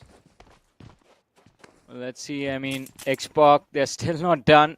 Gonna look for more. They are hungry for blood like always. And after the way the first game went for them, I think they're going to be all warmed up for this one as well. Faith Esports, the team It was so brilliant in the last game. I hope they can recover in this one as well, having lost no. one player already. Oh, Pearl no. is just hiding on that first floor, sees the opposition in front of him, and now sees two of them. Aditya runs up, gets knocked out. Pearl was only good for one though. Yeah, I mean, he had nothing to do in that situation with 3 players just trying to climb on top of him. There's just nothing that you can potentially do, and the fact that he got that knock against Team X-Pac was brilliant, but then that's all she wrote for him. Team X-Pac just found 2 finishes for their name without even working that hard, and now it's time to go on a move. I believe what they're doing is they are scrambling for compound, they're scrambling for finding these solo players here and there, and they're doing it perfectly, right? The other fight that was happening was between Raid Esports. Team High Voltage pushed in onto them, but brilliantly confirmed by Raid over there. He got that knock for himself, but immediately there was a trade-off, and the death was actually confirmed by High Voltage. So I'm yet to see if Raid Esports, they have all of their players alive, or have they lost a player. But Team X-Pac right now, they're on the move, and it feels like they are pretty confident moving inside the circle. Let's see, I mean, they are going to be confident always. That's just their thing, but winners of the previous game, Revenge Esports, was so brilliant, so phenomenal with how they were able to position themselves, how they took those fights in match number 1, but now map number 2, what are they going to be up to so far? Just looting, just chilling, having a comfortable spot inside of the game. And I think if they manage to have a similar performance to what they were able to pull off on the map of Erangel, they will be quite happy for themselves, but they will have also attracted a lot of attention for the next stage of the tournament. Exactly right. I mean, thinking of the tournament and how it has progressed so far, I believe that when a lot of these underdog teams came onto the lobby, right, nobody had any information about them. Nobody knew what they were capable of. But then this initial stage sort of gives everyone a background to work on. And I believe that the ones who have analysts, the ones who have coaches behind the scenes doing that homework for them, for the players, I believe they will be watching these games very closely and figuring out how every team tries to play. And the next stage is going to be even more interesting because this is going to be the last day of week 2, right? From the next week onwards, we're going to see teams who have qualified fight against each other, and that makes things so much more interesting because teams now know what to expect. Teams now know where their drop locations are going to be. I believe we are going to see a little bit of more slower games and a little bit of more brawl towards the end game stage, and that's just going to make the entire scenario chaotic. Yeah, I mean, chaos is going to be there for sure. There's no denying it. But the question is, how chaotic? That is what we want to see. And the only people that can help us figure out the answer to that question are the teams and players that are playing that match. And I think for this game, though, we're going to have to wait for that chaos to sort of build up. Early stages on this particular map of Miramar are extremely slow. We saw a few individuals get picked off, but no 4v4s have happened yet. And with a southwestern zone in this particular game, I think teams will be prioritizing their rotation and safety. So the moment you get challenged mid-rotation, you instantly switch the direction that you were moving in, try to avoid the fire, and then look for another position from where you can enter the zone. So it's going to be quite interesting to see if that actually happens. But again, switching focus to the players of High Voltage, this game off to a much better start than the previous one. But NVM, they find a pick for themselves. On the other side, Raid Esports taking a fight out in the open, especially with the blue zone right behind them. Interesting. Oh no. Certainly right, Team NVM. They've actually caught Team Coco off guard now. Kiwi was knocked out, but she's back up on her feet. But how long is the question? Because they have been pincered from every single direction, and the vehicle is going to explode anytime now. Cobra is just raining down those bullets, and there's nothing that can protect them as of now. One thing is for sure, the fact that they have split themselves apart is going to help them because they will have that exit strategy. But will Blink be able to survive is the question, because see, NVM, they are not going to stop shooting, right? They know their target is right in front. The vehicle is exploded. So one form of damage, one very big form of damage has been taken away from them. And that damage piece is now a little bit of cover for Blink at least. But for now, though, yeah, but still Yumiko holding on.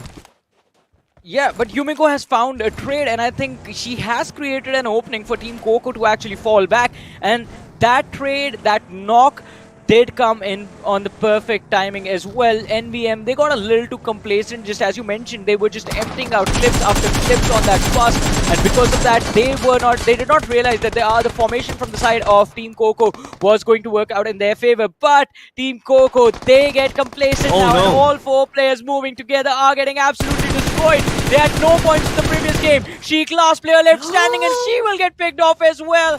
Team Coco, 2 games back to back, they get eliminated early. The wraparound coming in from D-Sync was perfect. Of course, you mentioned it correctly. The knock coming in just gave them that little bit of an opening, but Team Coco wanted to escape that situation with that one vehicle that they had.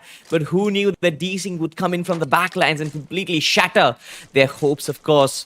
And now Team NVM, they've got a nice little platform for them to build upon. All players up on their feet, and every single one just hungry. Of course, every single one of those finishes coming in from D-Sync. But look at the circle, though. Elsewhere, it's a very interesting circle because we have seen majority of the circles take towards the hilltops in the northern side of the map itself. Now, for the first time, probably we are going to see something towards the Ladrilera or probably even towards the Shumasera area. So I'm looking in for a little bit of more of an urban warfare with a little bit of more cover to work with. What are your thoughts on this circle so far? I think it's going to be a fun zone, especially it heads towards those hills, towards the southern side of the map. Just a little bit north of Valle del Mar. It's a very, very interesting position to fight from. But again, this fight, D-Sync on that flank was just phenomenal. I believe he got like 3 picks from that entire situation, and the final one, oh, he got all 4 of them. That was a 1v4. Yeah. Did not notice until the replay was there. Wow. Exactly, he got all 4 of them, but look at this, the Team Faith right now. They are looking to seek revenge of their fallen brother, and they've found 2 knocks for themselves. Alfie with the DBS did find the flank for himself, but 2v4 situation, or rather 2v3 situation, turned into a 2v2 right now. What can the other team do? Will they be able to revive their player is going to be the question, as Aiden still looks to make that opening for himself, and he's going in for the wraparound. I love this. He's trying to go for the pre-fire so that the revive doesn't come through. Still trying to buy himself some sort of time to work with. No utilities being involved in this fight so far. As soon as I say that, Alfie pulls out the pin of the nade itself. From the backlines, there is high voltage, Johnny. High voltage putting up a lot of pressure on whatever remains of Faith Esports now, but EMR on the other side looking to finish things off. And no matter who survives or who makes it out of this fight, out of these 2 teams, high voltage is going to destroy them. Absolutely. Ria running indoors with that Uzi. Damage trade-off is going to be there. Alfie trying his level best. Only was able to secure that 1 knock for his team. Instantly gets picked off by the other 2 lads coming in from the rear. Exactly. Once again, that similar thing happened. The amount of time that was given in, they could have capitalized when it was a 2v2 situation with both the players up and running. They had their heal up as well. So it was a proper battle. It was a 50-50 chance, but they decided to sort of disengage and give them that breathing room. Players came back once again. But just like you mentioned, Team HV in the backdrop was just observing this entire fight breakout, and they must have seen it on their finish feed that one of the teams has been taken down. They might actually fancy their chances, but so far, no movement whatsoever. And it's also very interesting from their side as well, because they don't want to compromise on the high ground that they have. And look at this. Smokey was taken down by HV from the backlines. That's interesting. Faith Esports had no information that they might get backstabbed. They thought that EMR was the only team present over there, and that's why they took their sweet time to engage in that fight. But as always, we discussed in the pre-game segment as well, Miramar is a warfare of third parties. It's like all of these teams just hungry for facts, and the long distance sidelines which you get, you're always susceptible, vulnerable to all those fights. Johnny, and look at this circle. My God, you spoke of Valle del Mar. Yeah. I mean, I hope it does not actually go towards that city. It just stays up north. Because these hills where we do see the players from LOC, Revenge, that entire terrain is it is extremely awkward to be in, because there are not a lot of compounds available. It is just barren hills, barren mountains, and a few ridges here and there. So It's going to make for a lot of intense fights for those endgame scenarios. But still, since we are in the mid-game situation, LOC, they are playing from that western edge of the map, not even the circle. They're on the edge of the map at this point, so they don't really have to worry about anyone putting pressure from the rear. But they have this team of MIG Esports in front of them. Try and take the fight. LOC have the first knock, but Nox is trying to find a trade. He's looking for it. Exactly right. Shots being fired, but of course not a lot of them connect. Still needs to find a good spot for himself because this is a very dicey situation to be in. He has two teams in two directions. Raid Esports up on towards the left-hand side, and I believe it was Team Sun right up front, but Team X Spark on the run right now, going in for that rotation. We just saw the map itself, and a plethora of teams were on their vehicles because they knew that this was an extremely hard shift. Old Hood Esports, what can they potentially do? Of course, Klaus, they are coming in from the backline, just barely making inside the circle, and they know for a fact that MIG is present over there. They heard the gunshots, the shots that Nox took against the other team. So it's going to be interesting if Nox get completely sandwiched in this situation. Yeah.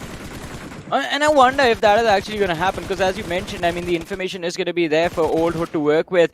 But then they are going to be panicking themselves, worrying about them getting third-partied instead of them being the team just third-partying the players of MIG in front of them. But Old Hood, they do not care. Sultan with that brilliant spray does manage to blow up the vehicle, dishing out a lot of damage onto these players. And look at Klaus. Comes bearing gift for the players of MIG, but not a good kind. Yeah, certainly. Cloud actually gets knocked out. Wizard, beautiful stuff with the M762. Of course, finds the first knock. 2 players down already, and I believe it's only Sultan from Team Old Hood who is still alive. Needs to pull off a mammoth move to actually make it work. But just like we mentioned, Team MIG Esports, on the one hand, they could have been sandwiched, but now they have recovered to a situation where they're the ones putting pressure on Team Old Hood. Klaus has actually reset himself, healed himself up for another fight. It's interesting to watch if he can actually pull this off. From the backlines, of course, there's Clown and the rest of Team LOC. For Team MIG, they need to sort the situation out extremely quickly because, Johnny, otherwise this becomes extremely chaotic, just like we always talk about. A trifecta of teams and 3 teams just taking shots against any opposition that they find in front of their crosshairs, and MIG is completely out in the open. Elsewhere, it is Team Brawlers who is actually engaged upon Team Revenge, and they have finished. They're managed to find a lot of knocks and finishes for themselves. 2 players down, 2v2 situation, I guess. Well, 2v2 for now, but Revenge Esports, they do not care how many numbers, how many players are going to be in front of them. They are just there to wipe anyone and everyone that they want. 4 eliminations secured. Final boss and Amana knocked out, but it should not be a difficult revive for Sonic Fox to actually secure. MIG on the other side. Look at this replay. This Wizard just came diving in over there to help out his teammates. Orgless 5, third eye securing that important finish for his team. Old Hood, this, the fight they tried to take, I mean, the idea was kind of decent, but the execution was absolutely poor, because as soon as Klaus moved in behind Cloud, I was expecting them to actually dump a lot of utility on the players of MIG. They just kept going for the gunfights instead. They certainly did, and similarly for Team Brawlers as well. They just rammed in their vehicles inside the compound, hoping that the team would get unsettled. Because one thing was for sure, the thinking was straight. They knew that they had just done another squad wipe right in front of us, right? They had wiped off Team Boss in the process, and they were not really prepared for another fight. But look at this, though. We'll speak of that later on, as LOC Esports are on the move. Omega is firing so many shots against the opposition. MIG now in trouble as LOC. They are looking to put so much pressure. Nades being pulled out, and Wizard and Nox, they are in very close proximity. If it's cooked perfectly, I believe it's going to take both of them. One knock at least confirmed, and the other player also HP. It is Omega's time to actually go in, push in, and maybe find the knock for himself. Look at this, Radox could not find knocks inside the smoke itself. Now Clown also enters, and he is going to run him over with the buggy. No sightlines being offered, but still the vehicles. This is funny, Johnny. This is entertaining. I mean, it wasn't even a run over. He just hit him with the car, just spinning him down in that other vehicle. At least with the run over, you leave the body behind. This time, I think it's just going to be underneath the front. front tires of that buggy. But LOC, brilliant recovery over there, because I thought Redox was done for. But LOC, they're going to have to reset as quickly as possible, since Raid Esports have the high ground and the exact location as to where they need to shoot to take down these players from the side of LOC Esports and secure their points as well. Also, LOC actually have a pretty brilliant spot for themselves in this game. I understand it might be on the low ground, but it is the extreme western edge of the entire map. The only thing behind you is a massive mountain, and I have seen multitudes of teams just play underneath that hill, secure that position and play from there, because you only have to fight in one direction. But Raid Esports, they start covering their backs as they realize high voltage is getting too close for comfort. Yeah, Smokey, of course, quite low on HP. I believe he is still there. They have so much. Raid Esports, of course, they are on the receiving end of this fight, and they have been completely wiped off. Brilliant maneuver from Smokey out there. In fact, it was not Smokey. I believe it was Akshu or Hydrax who's still alive. Beautifully done by Team HV, and they still recover all of their players. Raid Esports have been taken out of the game so far, and now they need to make a move inside the circle. And just like you mentioned, the extreme western edge has been conquered by LOC, and I believe they are not going to be challenged over there. One team does come in from the southern side, but I believe they are going to hold on to the edge once again. So majority of these teams coming in from the right hand side of the circle are going to be duking it out for the real estate that is there to offer. And considering that there's not a lot of cover available for any of these teams to work with, that is going to get extremely tricky for almost everyone. But Puka getting spotted out in the open by Smokey. Beautiful. Turns out was just a bait. Puka turns and shoots Smokey down. That is just, that has to be a brutal. Smokey is definitely, he's going to be mad about this. He certainly will be mad about this, right? The amount of technical brilliance these players have from Team Xbox is just absolutely phenomenal. But AKB Esports, on the other hand, they are on the move right now. And speaking of speaking of moves, I believe the Team LOC are being pincered, and it's Team Xbox from the back lines. It's Pukar coming in, and I believe one player from Team LOC has been knocked out, but so far he's not going for the confirmation. He needs to revive Aditya first. And on top, there is Team HV, just looking for as many finishes as they possibly can. Holding that high ridge is going to work out for them, of course. Elsewhere, Team RVNG, who are also holding the complete bottom lines of this hill so far, are just playing across that ridge, and it's a bombardment happening. Sahil is just barely surviving by a sliver of HP, and Revenge Esports, it's an artillery warfare, Johnny. Yeah, the throw is being exchanged in multitudes by either sides, and none of them are connecting. But Revenge, they need to be careful. They are going to be quite exposed to threats lurking from the northwestern side of their position. But Aman, he's going to check inside the smoke, sees a few individuals, hears a few sounds on the other side. And well, Orgless 5, they're going to be baited. Sile is going to be the first casualty. Third Eye and Ankit, they're going to have to be careful. There's the 3-man roster from the side of Revenge that's going to charge upon them. But before that even happens, they find a brilliant angle and get a trade in. Aman is going to be knocked out. Orgless 5 looking very impressive right now. They certainly look very, very impressive, and Sahil might just be revived as well, courtesy to that knock that they found onto Aman. Revenge Esports just trying to be a little cheeky over there with the buggy, but of course, they just found themselves on the receiving end of some shots. And of course, look at this, LOC Esports just having that brilliant, brilliant view. Radox beautifully positioning himself so that he can third part of this entire fight. And he has sight lines on multiple players. He can see what they are doing. He is basically like a CCTV watching across this entire fight through up in front of our screens right now.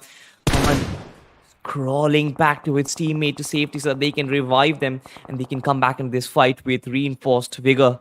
So far, it's a little bit of a stalemate, and the wall of death approach, and Orgless 5 need to make a move, Johnny. This fight will happen here and now, and I believe Orgless 5 will get eliminated. Wait, what? Oh, at the moment you said it, they literally turned around the situation in a split second. It's down to 1v2 situation. Revenge still having an advantage. Sonic Fox and Aman holding their position. Orgless 5 on the other side, readjusting focus. Third Eye realizes that he might not be able to help his team survive for much longer. It's better to just secure those points. They have already made it into the top 4 of this game already. So they have decent amount of 5 finishes. Yeah. Exactly right, but one player gets taken down, and with the wall of death approaching them, it's already eating up so much HP from Third Eye. This man, does he have enough first aid kits to work with, is going to be the question. No, he has only 5. Maybe can actually fight for that third spot, as even Team RVNG, they need to move forward, they need to push even 4-3 meters to get inside the circle, and LOC is under fire right now. 2 players being knocked out. Sonic Fox, Aman, they are looking extremely strong. I believe the Team LOC, they had complete control of the zone itself, but one of their players still sneaking around, holding that high top angle for themselves. It's going to be Omega. Will he be able to pencil down RVNG is a question, because the other 2 players, they are certainly taking a lot of fire. Look at Third Eye. This man wants to get as many finish points as he possibly can, but he has been punished.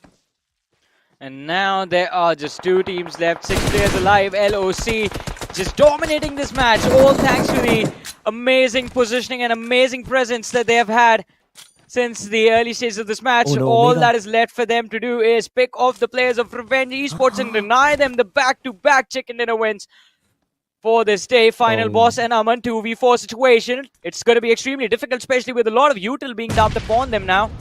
Smokes laid out, LOC going for the push. Exactly right. It's a 4v2 situation, but it's somewhat doable. But look at this Molotov. I believe they are being burned to crisp.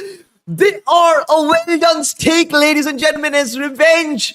They could not do anything. They entered in the frying pan, and they have been cooked to perfection by Team LOC. What a Molotov there. I just loved it. Yeah. I mean, even LOC knew, even Revenge knew that they did not really have a winning position in that final few moment. See, if they got up, they're going to get shot in their head. If they fall back, there's a blue zone they have to worry about. Their flank was completely exposed as well, so they can't even go there.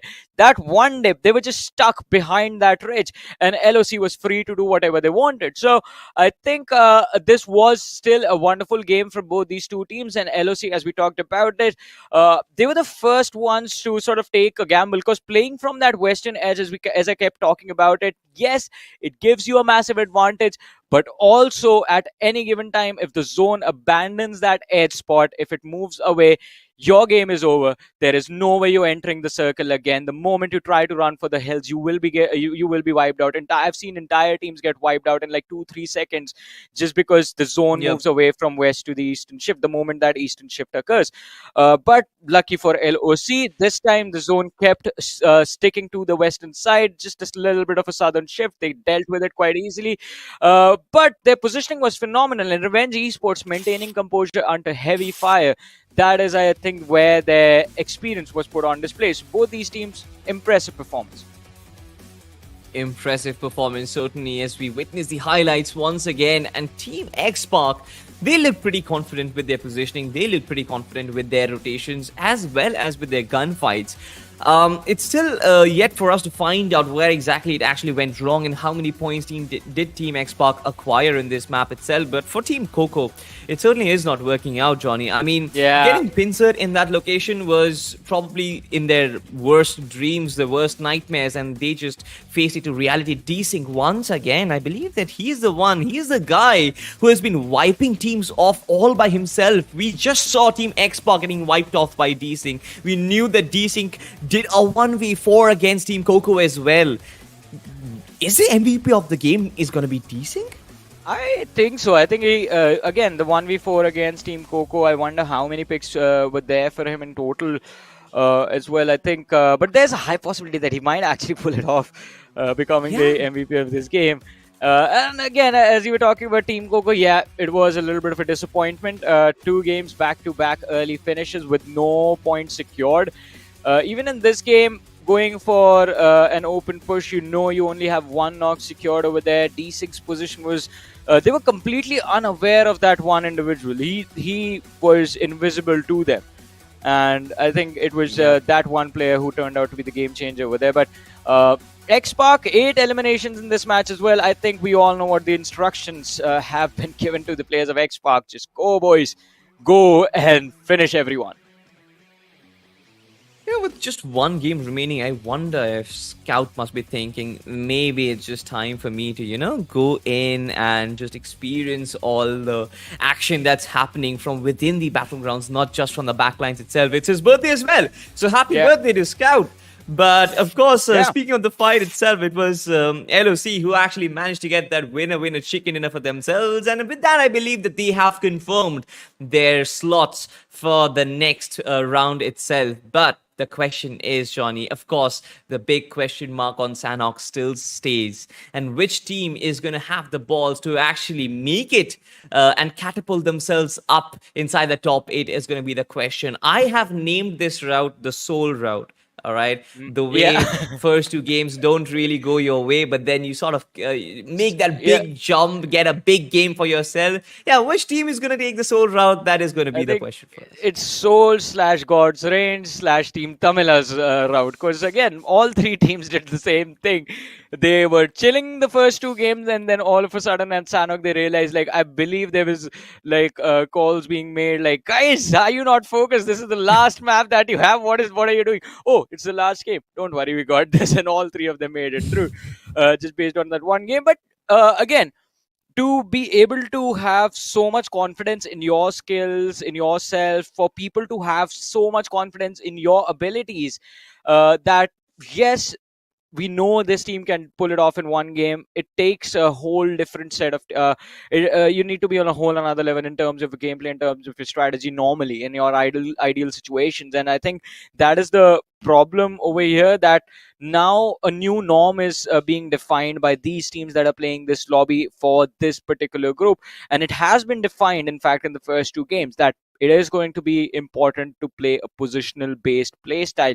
Yes, early aggression is being rewarded, but if you notice, it is only being rewarded for the teams with immense firepower, teams like Revenge, teams Yep. like Xpark, teams that have been there in the scene and that are known for just being nothing but based on raw aggression. So those are the teams that are just playing for picks right now. Everyone else is just playing for position. Exactly, but of course, we are going to witness the man who had the most amount of aggression in this map itself. I'm talking about the MVP of the game, who's going to come in front of our screens very soon. It's going to be Omega from Team LOC with 6 finishes to his name. Brilliantly done. I mean, Team LOC, you mentioned it perfectly. I feel like positional play is the norm of this lobby, and Team LOC took that right bit of gamble. It was certainly a gamble. If the circle had shifted away from them, they would have had nowhere to go. But the circle, the BGMI gods, they favored the brave, and LOC, they just were on the receiving end of it. D-Sing does have 5 finishes to his name, so pretty close. Yeah, I mean, my Yeah. guess wasn't that wrong. Pokar with 4 finishes to his name as well, and Aman from Revenge with 3 finishes. And those are going to be the top 5 players of this particular lobby. Team LOC, they look very, very strong, especially once they find that position, especially when they find themselves that little bit of a shelter to work with, and the zone, if it favors them by any chance, they look Yeah. to completely wipe out the competition of the lobby.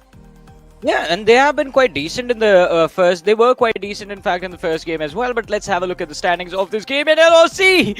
My goodness, the phenomenal performance of Miramar, enough to push them through to the next stage in just this game. 31 points, and this is the highest that an underdog team has been able to secure in a game so far. LOC Wow. definitely looking to push themselves up in the weight category. They certainly are, right? Punching above their weight. Revenge Esports did try a little, but with only 18 points. The drop-off is massive. Look at MIG Esports, for a matter of fact. Only 3 points in the 8th position. 31 points at the top of the first page. Only 3 points at the bottom of the second page. This has been very top-heavy and especially LOC-heavy. And they have dominated this entire map of Miramar. Of course, you've got to give some amount of credits to the circle, but I believe it's not just luck. You know, it's a lot of skill to actually acquire that position and also get so many finishes for your name. But there's one big name, Johnny, that I'm really worried about right now. Again, it's got to be Brawlers. Brawlers. Yeah, I got it. I mean, it's not really been their day so far. The Erangel wasn't that great. Miramar is not that great. But I called it in the first game. It's Sangwan, man. He's not playing for Erangel. He's not playing for Miramar. He has never liked those maps ever. His favorite map has always been Sanhok. And I know for sure he's going to be brutal upon anyone. You can't find this man in Sanhok for sure. Other teams better watch out for him. Exactly, right. We've seen a lot of those plays happen, especially the snake play style that Sangwan loves. Maybe might even play for the heel battle, ladies and gentlemen. But of course, the entirety of the action is going to come on the other side of a very short break. Don't go anywhere because we are going to come very, very soon. So get your snacks and we'll be there. Map की जरूरत तो अनजान गलियों में पड़ती है, पर Erangel की गलियां तो हमारे दिल में छपी है। What's up, team? Hey, guys, rich पे बंदा है, रिच पे। अरे यार अभी हम स्मोक करेंगे। साइड मार किया मैंने। लाइफ में हर जीत है important, Thank you. Nice one, perfect. लेकिन जीत का असली मजा सिर्फ अपने स्क्वाड के साथ ही आता है। Yes! ये बैटल ग्राउंड ऐसा कंफर्ट जोन है जो कभी भी रेड जोन बन सकता है मेरे भाई। भाई प्लीज रिवाइव कर दे। अबे यार नू। युद्ध के मैदान में बड़े बड़े MVP भी कर जाते हैं भूल। Noodle soup. पर चैंपियन बनने की मंजिल में क्या नूब क्या pro. Come on guys, compound hold। कोई नहीं है सामने। Center slam। स्मोक कर कवर अरे ले। एक HP है भाई।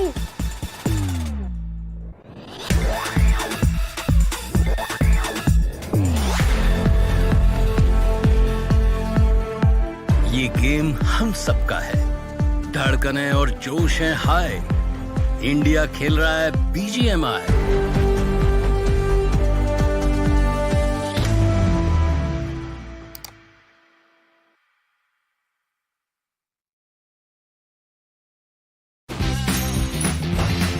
It's my turn now. Fire away. I shall protect my kingdom. Thunder, lightning. Woohoo! You can do it. Looks like you need my help. Go down.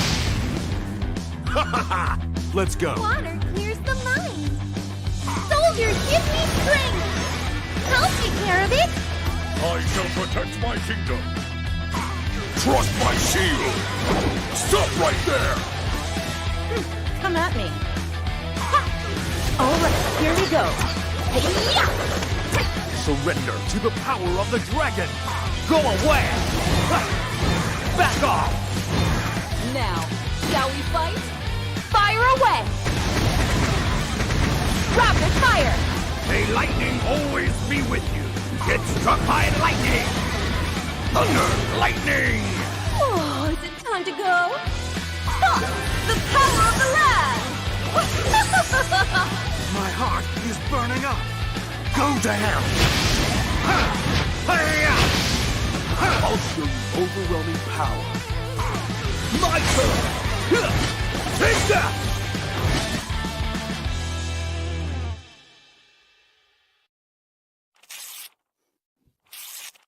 And with 2 games done and dusted, only 1 game remains for the teams of Group 15. Ladies and gentlemen, welcome back after the break to BGI as the grind. This is Super Johnny joined by Necro now, and that game during that ad break, Defense Tavi, oh, it looks so phenomenal. If you guys are wondering what that game is about, well, it's a 4v4 tower defense game with an interesting twist that you're going to have to bid for the cards before the first wave arrives. But we'll talk about that when the game is actually out. For now, we'll talk about the next match. Necro, first of all, welcome back to the broadcast. How are you doing? Did you enjoy the first 2 games?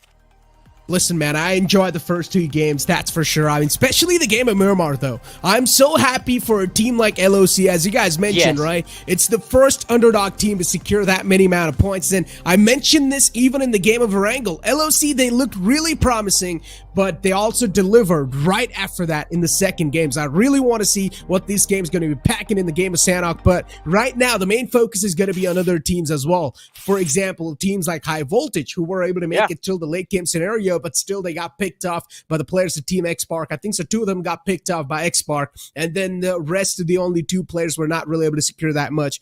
But considering how much weight this name High Voltage holds, expectations are a lot. So on Sanhok, hopefully they're going to come out on top. Exactly. I mean, we're going to be hopeful for Sanhok as well, but I think Xpark, their intentions are quite clear with what they've been doing in the first few games. They're not here to play for placements. They're here to play for finish points. And I think if that is the case, might as well just, like, I think, set a benchmark. I think 7 eliminations minimum should be the goal for Team Xpark. They have had double-digit eliminations in the first game. They finished with like a very high number in the game number 2 as well. So I think 7 eliminations, and they're going to be beyond 25 points. So I think they are doing quite decent so far. But I do agree with you. If they win the game, it's not bad, right? I mean, it's like icing on top of the cake, right? As Yeah. I always like to say, if you win the game, then of course you're going to be creating a special moment for yourself. But do you actually need to when you're getting so many points flow anyways? You're consistent enough. You've also got the momentum in the elimination points. I mean, I personally would say aggression is the way to go. If my team's doing phenomenal in the team fights, I would not like to play for the chicken dinner at all. I'd be like, it's okay.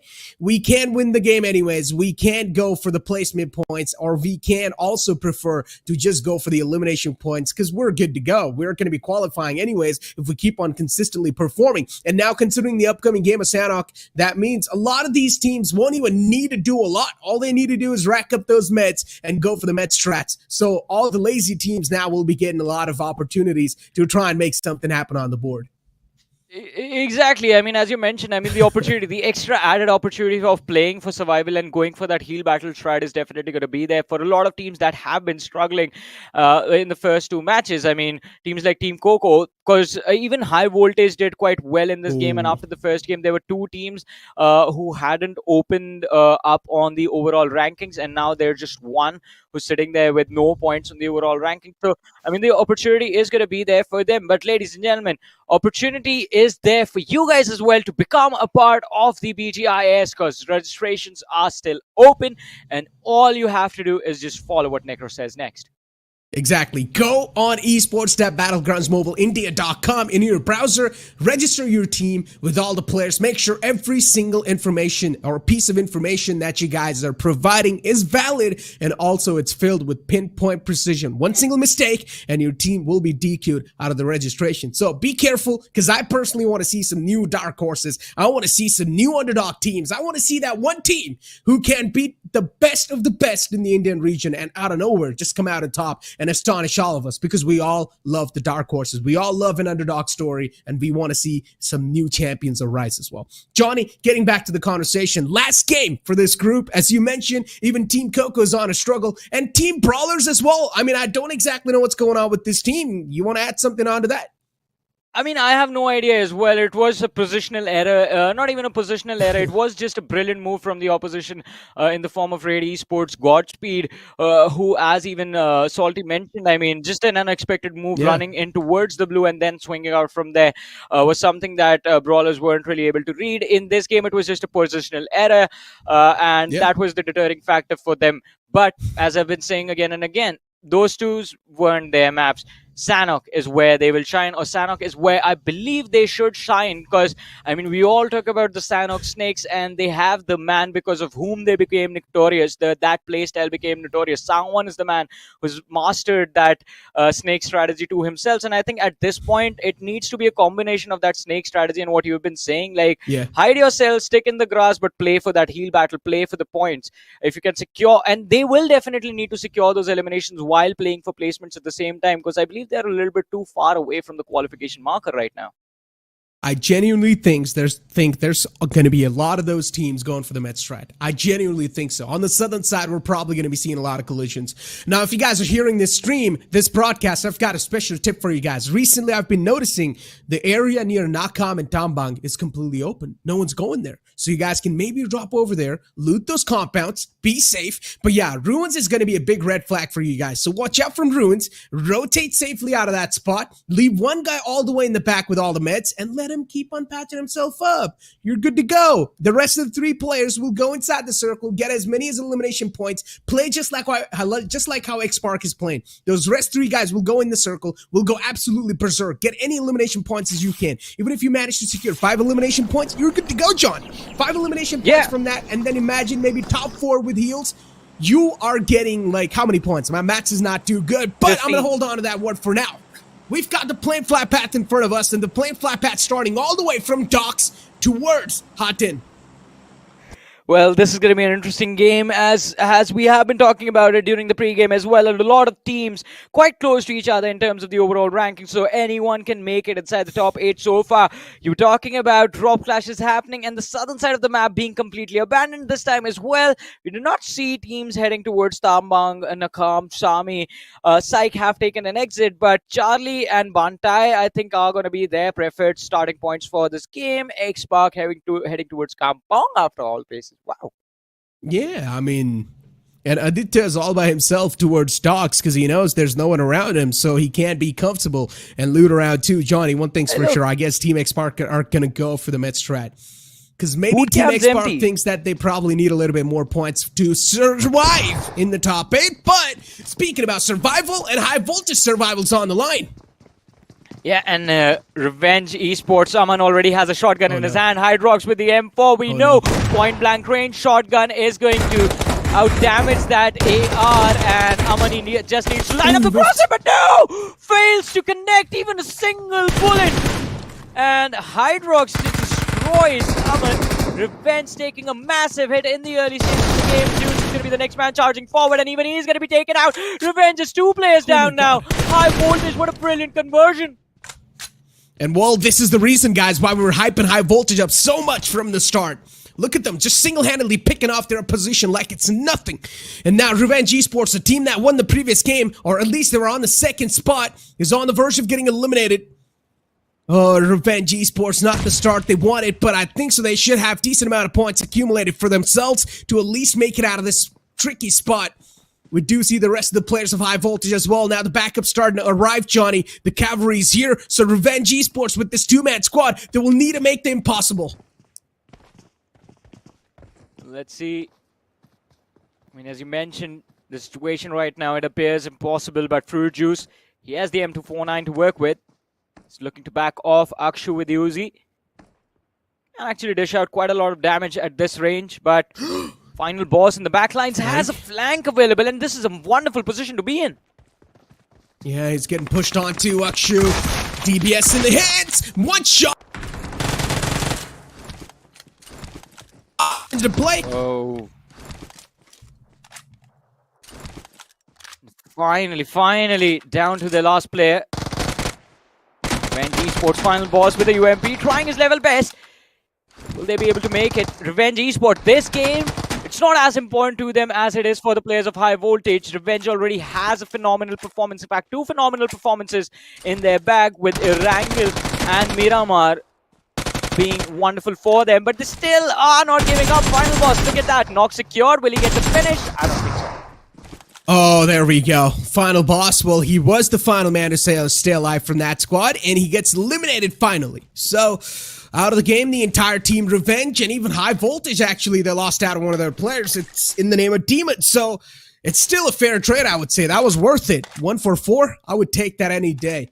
And considering now, as the rest of the game, High Voltage will need to keep on proceeding on with just a 3-man squad. This is, of course, going to add on to the difficulty level a little bit more. And as I've mentioned, Johnny, for High Voltage, the survival's on the line. The qualification's on the line. Well, let's see. I mean, for High Voltage, as you mentioned, qualification is definitely on the line. But with the backs against the wall, they are standing tall right now. It is still a 3-man roster, still surviving, and we all know on Sanhok, 3 people sometimes can pull off wonders. In this map, Team X-Spark, as we were talking about, them starting the early game from Kampong. There's not a lot of teams that they will have to worry about. The southeastern edge of this map is usually quite abandoned, and look at that. They have free terrain till quarry, till cave. No threat in sight. True that. And the entire team of X-Spark is now starting to move up. As we know, they're done looting. Aditya was all by himself towards stocks. He's got so much loot secured, stacked up onto himself. We've also got Team Brawlers on our screen, so that's on a massive struggling phase. Well, the struggle is going to be there, but I mean, this zone right now in this game, it's not too difficult of a position for the teams to deal with. It's quite central, and I mean, until there is a hard shift either towards the northern, eastern, or southern edges, I think it is going to be quite a slow game of Sanhok in the early stages that we will have to push through. Old Hood Esports on our screens.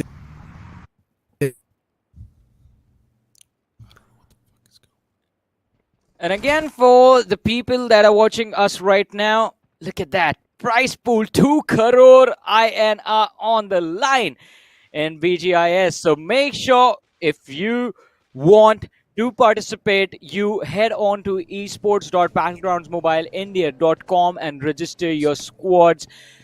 Pay attention to the details that you're entering inside the form. Any incorrect information means disqualification. So again, head on to esports.battlegroundsmobileindia.com and register your squads now for BGIS. I mean, look at the prize pool too. I love the fact that they've also shown the prize pool right next to register now. So yeah, that's going to be like an extra motivating factor for the players to register on actually.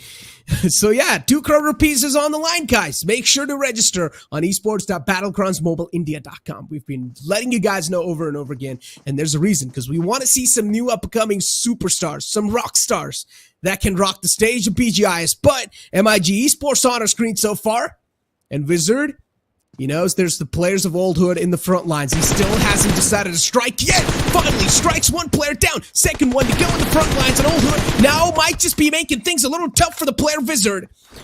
Second player is way too low for comfort. Both of these players are looking to prepare some nade, but let's see whose nade's going to be prepared well enough. Cloud's nade overshoots. No value found. See, even if the player is knocked out, he's going to be providing with his team with so much information right now as to exactly where that one individual from the side of MIG is trying to hide himself. So Klaus needs to be finished off. Wizard finally securing that pick for himself, and that means no more added information for the side of Old Hood Esports. But it seems like MIG, they do not need any info, as deadly as the Jets named after them. Take down one more individual from the side of Old Hood, as Crazy is the next man to go down. Now only 2 men are left standing, Sultan and Cloud. And Cloud is a little too overextended for this 2v4. True. I mean, it's not good in the hood for them, Johnny, that's for sure. They're struggling in the all departments. And now also catching a bit of shots. Cloud gets knocked out. 2 players right on his face. 1 player with the DBS in the close. Well, of course, just shut him down like that. Cloud cannot do much. Now there's one last man alive from Old Hood. His name is Sultan. Let's see if he's going to be able to make an escape route for himself, or if he's going to get eliminated himself. And that's what exactly happened. It's the player of MIG, actually, who third party, or who pretty much one of the players in the backlines who's able to shut him down. Let's see though. 2 teams taking early exits in this game. Revenge Esports is out. Old Hood Esports is out as well. But Revenge, I think, are going to be the ones who won't be bothered as much about this early exit. Old Hood Esports, though, I mean, we'll find out once we have a look at the overall rankings as to what exactly is the impact of this early exit going to look like for them. LOC Esports on the other side on our screens right now, playing from Bhan. And Bhan actually is quite a wonderful position for them to actually be in. It should be a priority spot, but it is quite surprising that no one is actually contesting them for that center. Exactly. Look at NVM too, Johnny. I mean, just out in the blue, taking a lot of damage. They haven't even got a lot of meds. I don't exactly know what they're doing over here. Probably just trying to top themselves off with some extra bit of loot. But let's hope that they make it inside the circle as quick as possible, because Sanhok, as I mentioned, it's all about asserting dominance if you're not going to be opting out for that med strat. And looking at how NVM are looking like, I don't think so. They're going to be opting out for that med strat. So they will need to assert some dominance on the lobby. I mean, for sure, NVM, they were quite decent in the first game. Second game wasn't really theirs. Individuals picked up in the early stages on Miramar, putting a massive impact on their endgame result, but this time on Sanhok, taking things quite slow, playing at their own pace, and just exiting the city of Sami, looking to move up north inside the zone. I think NVM, if they continue like this, and if they one thing is going to be for certain: they need to look out for those first aid and get at least 10 or 13 first aids on at least one individual. Because if things go south, then they might have to play for that heal battle. So I think getting those first aids in early is definitely needs to be a priority for them right now. But let's see what happens. Still, though, as I was saying, they are in a decent enough position. See, no one's going to contest their rotation up until Query, and by the time they reach Query, we will be moving on to the third stage of the tournament. So majority of the teams that you do see just a little bit north of Query will have moved out of that position. So even the front lines will be cleared out for NVM then. But I mean, look at the smack center of the circle. It's starting to fill up with a lot of colors now. A lot of these teams just looking to take control of that central spot inside the circle. It's not going to be that easy, Johnny, indeed. And look at Team Coco. All the players just around looking to take over the Paradise Resort area.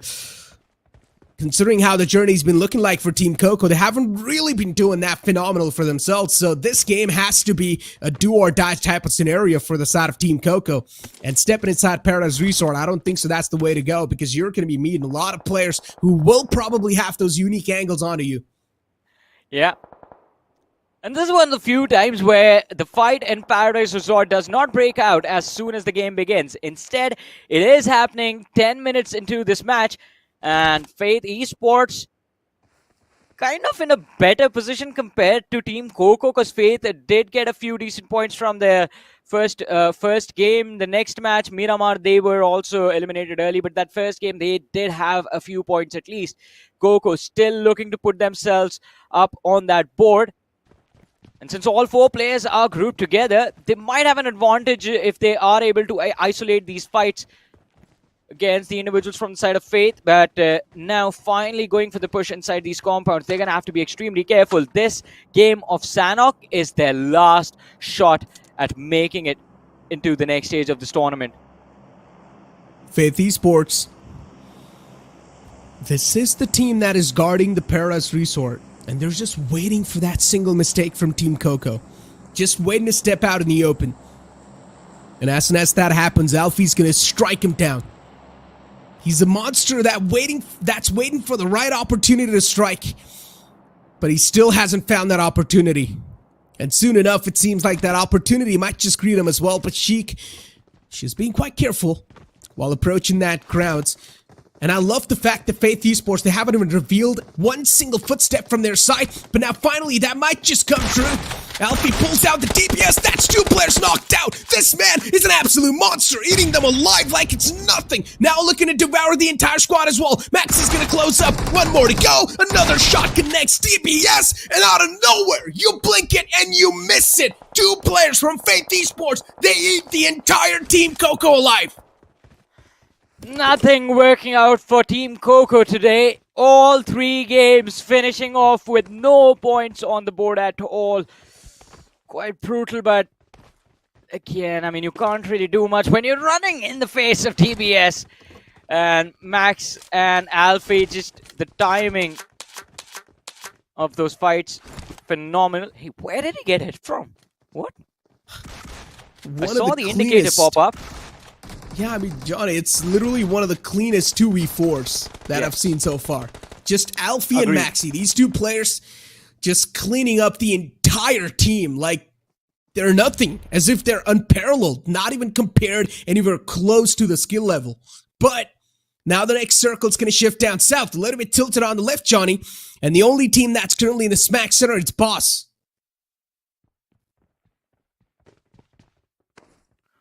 Let's see, the Boss, they have the center for themselves, but in a zone like this, I think that center might just be the detrimental factor for the endgame result for the team, for the side of Boss.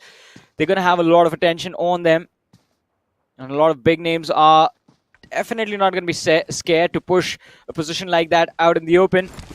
NVM though, Necro, did you see how split up the players of NVM are from each other? Yeah, I mean, as I said, man, either a chance that they're going to be going with the med strat or something else. But Team X Spark on our screens. Aditya was finished right off the bat inside the game, and now the rest of the Team X Spark looking to make something happen. With only a 3-man squad, they've also managed to find one knockout from the side of LOC. LOC is one of those teams that managed to get 16 elimination points in the previous game. Total 31 points. So it's not a team you should take things easy against. And now even Raid looking to push up against the players of X-Park. X-Park might just find themselves in a massive deadlock, but they need to break free. And will they be able to do that? That is going to be the question that everyone is asking right now. Omega from the side of LOC is knocked out. Clowny is going to try and see if he can figure out a way to either push back the players of X-Park or just create a little bit of a distraction. Help Omega fall back and get the revive in. But X-Park, look at them. They are fighting two different teams at the same time. LOC on one side, and when you hear Puka, he's going for a push against the players of Raid Esports. The DBS is there. It's on the ready. The shot's being fired through the window. Duels happening from either side. Puka, he has his teammate next to him, but they need to be extremely careful because the man who's responsible for destroying teams like Brawlers is there as well. And Godfrey, will he be able to do what he did in the previous game again? This time, no, denied! Dreams, incredible with the DBS, is going to be good for 2 knocks, but then instant shutdown comes from Legit. The only reason why X-Park got destroyed over there is because the tunnel vision that they were showing on the player that was inside the shack in the front. They completely forgot that they can also get lurked on from the left lines, and that's what exactly happened. Raid Esports, they wrapped around and they shut down that entire push from Team X-Park. Nicely done and a good adaptation from the side of Raid. But now X-Park, they've only got the last player alive. The last glimmer of hope for them in the name of Sarang. Now, as I said, the qualification might be on the line for X-Park. So Sarang at least needs to secure some confirmed points. He needs to get at least some decent amount of points till the end, so that maybe Team X-Park are going to be gliding in smoothly inside the qualification, maybe in the top 8, but no! Even he gets eliminated. It's Orgless 5 who are rotating out of Camp Bravo so late. Yeah, and Orgless 5, I mean, quite an important match for them as well. They are also looking to secure as many points as possible from this game. And as you mentioned, this fight of Team X-Park against the players of Raid Esports, yes, tunnel vision just completely ruining that situation for the side of X-Park. And kudos to Raid Esports actually as well. They played it out so well. The communication between the players was so clean. Exactly, right? The adaptation that we saw from them, perfectly executed. Faith Esports still inside Paradise Resort. So far, I'm not gonna lie, the Paradise Resort spot's been looking like the hot spot in the game of Sanhok. Every single team wants a little bit of piece of that Paradise Resort in their hands. But all the time, it's just so deadly. You never know what's gonna be waiting for you on the other side, just holding a DBS in the hand and one pumps you. And now that the circle's also shifted a little bit on top of the Paradise Resort, or at least some part of the Paradise Resort is in the circle, the players of Faith won't need to move that much. Well, Faith, while they might not have to move that much to find a safe haven for themselves inside the zone, Brawlers, I mean, they're going to have to move. They're going to have to do quite a lot, in fact. A lot of heavy lifting needs to be done from this team if they want to make it to the next stage. And Erangel wasn't really there. Miramar was a troublesome situation for them. And look at this. Kyo Lamau actually finding the opening against the players of LOC, but this one is at quite a distance, so it's going to be difficult for him to actually secure the finish. And along with that, he has given away his position as well. Yeah, LOC Esports on our screens, and now as we know, considering they've got all the 4 players alive, Clown is way too low. So for LOC to keep that player out alive, indeed, it's going to be a massive challenge, but let's hope that it's not going to be a struggle in the future lines for that team. Brawlers on our screens as well, with 1 player lost out. You said this might just be their map, but they're already down a man, and that too in the name of Sagwan. Yeah.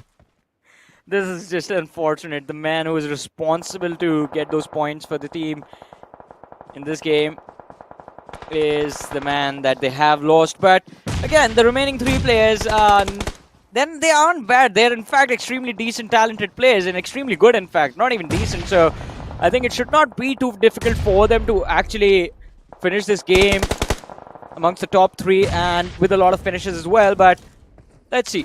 Raid on the other side, not looking to stop or slow down at any time focusing on the players of LOC now have found the opening, but two players are extremely low. Indeed, they are. Raid Esports. Look at those shots from the tall grass. Snipes. Just firing, no shots, looking to find something in his hands, and he was actually able to do so as well. A little bit of chip damage, that's all he's gonna get. Godspeed on our screens, and now even the entire team of Red is being pushed to make it inside the circle, but AKB is the one to camp out that compound. And they're not gonna let that man just stay alive like that. AKB being a big pain in the foot for the players of Red. And now Snipe peeks out, goes for the shots, but his position also gets compromised. And it's AKB to come out on top in that site. Raid Esports getting completely wiped out in that situation, and as you mentioned, AKB Esports, they are still surviving, but Fuzzy finished off. Reflex IGL knocked out means AKB is down to the last two players, and all they have to work with is going to be the small little shack. Smoke's lobbed out to create some cover so that they can go for a revive on their teammate, but it's not going to be easy. Reflex, he's crawling back as well. Will he make it though? Oh, he does. Mafia? Yeah. I mean, Mafia's right here with 2 elimination points, so LOC, they're not doing too hot, but not doing too cold as well. Somewhere down in the neutral ground so far when it comes to the game. And look at Omega. Oh man, it's bobbing and weaving. He's pushing in with the snake style, and let's see if Omega is going to be able to shut down the opponents. Good Molotov placement. Might just seal the deal on the players in the front. Peeks out with the AKM, but all it's going to take is that one single shot to shut him down. Omega, now it's the race to make it inside the safe zone, and he actually wins the race as well against the blue, but eventually there's a third party, and he gets taken out.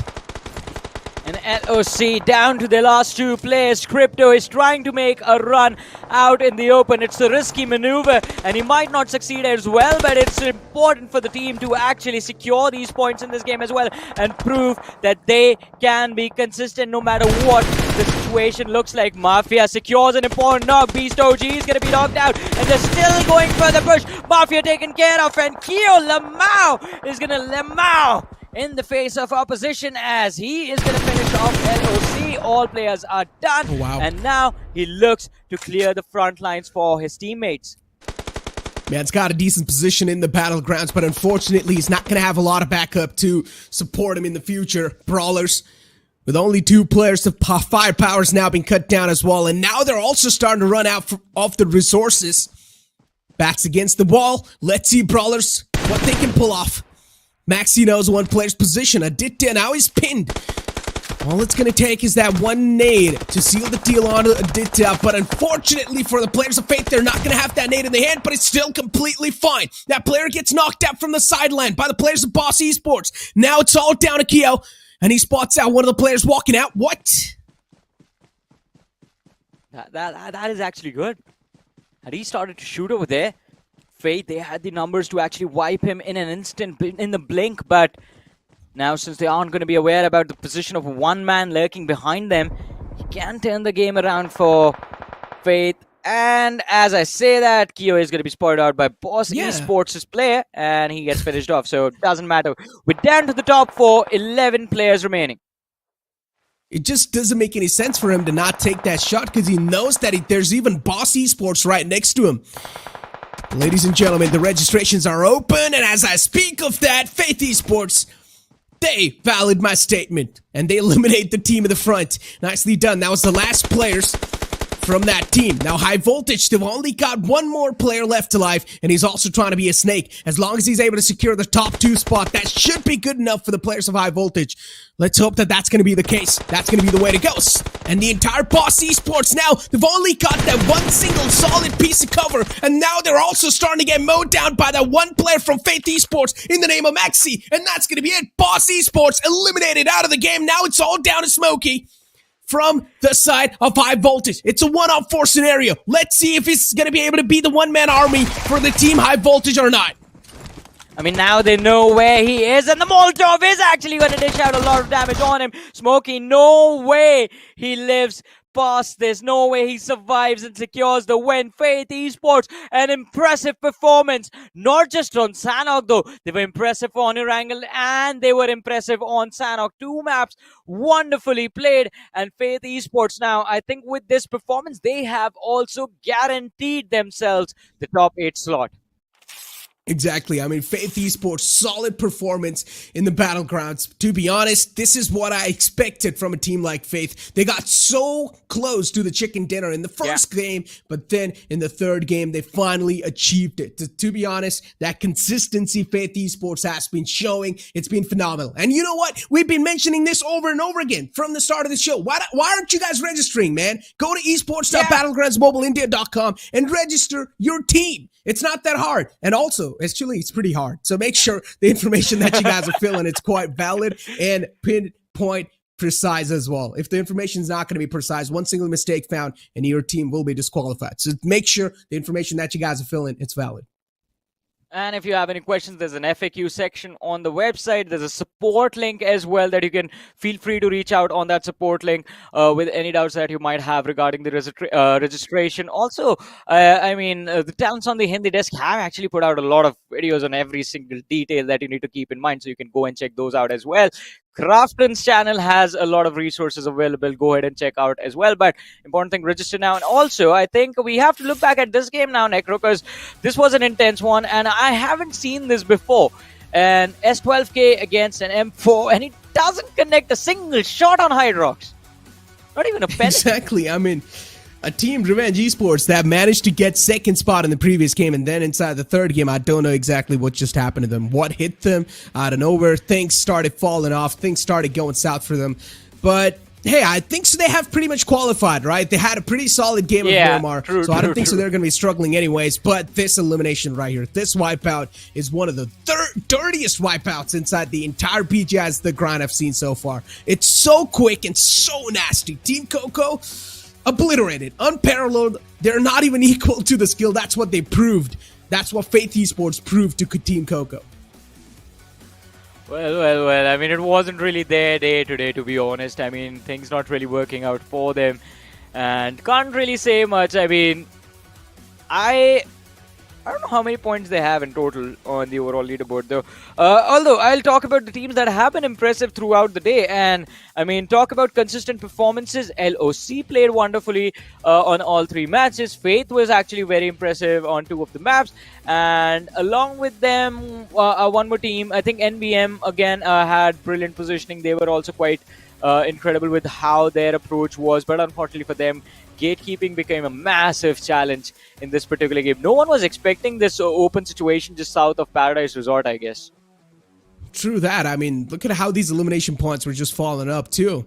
Aditya as well, that last player who was alive from Brawlers, or it's the second last player, actually, he got taken out from the game. It was Boss Esports who was just putting so much lead in the body of the players of Brawlers, and in the end, Brawlers couldn't even do anything. Unfortunately, just getting eliminated was the only last choice they had left over, and that's what exactly happened. High Voltage, though, I really want to see how many points this team has accumulated, because in the game of Sanhok, it definitely seemed like the aggression was amped up a little bit. They were able to get some elimination points in the hands, but still the qualification might be on the line for this team as well, and even X-Spark. X-Spark, yeah, I mean, if I think about X-Spark, I mean, I keep forgetting how many finishes that they have on Miramar. I mean, Erangel was definitely a wonderful performance from their side. They did have a lot of placement points. They did have double-digit finishes as well. And on Sanhok, things did not really look that great for them. So, yeah, I do agree with you. I mean, qualification is going to be, like, a little questionable, but we can't really do anything about it. Games are done. All we have to do is just look at the overall standings, and the results are going to be quite clear. I mean, hey, you know what? Simple as that. I guess we'll just have to wait it out and see how the process is going to be looking like for that team. But yeah, on the map of Miramar, I would say they were definitely struggling, and they got eliminated somewhere in the mid to late pack of the game, and they were not really able to survive for that long because they only had 2 players to back it up, right? Yeah. And they started facing their battles against the players of High Voltage. So in Miramar for Team X-Spark, things got way too tough in the late game scenario.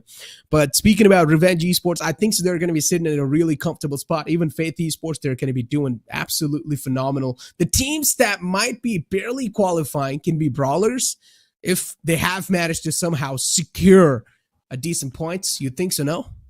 No, I don't think Brawlers is going to be able to make it through.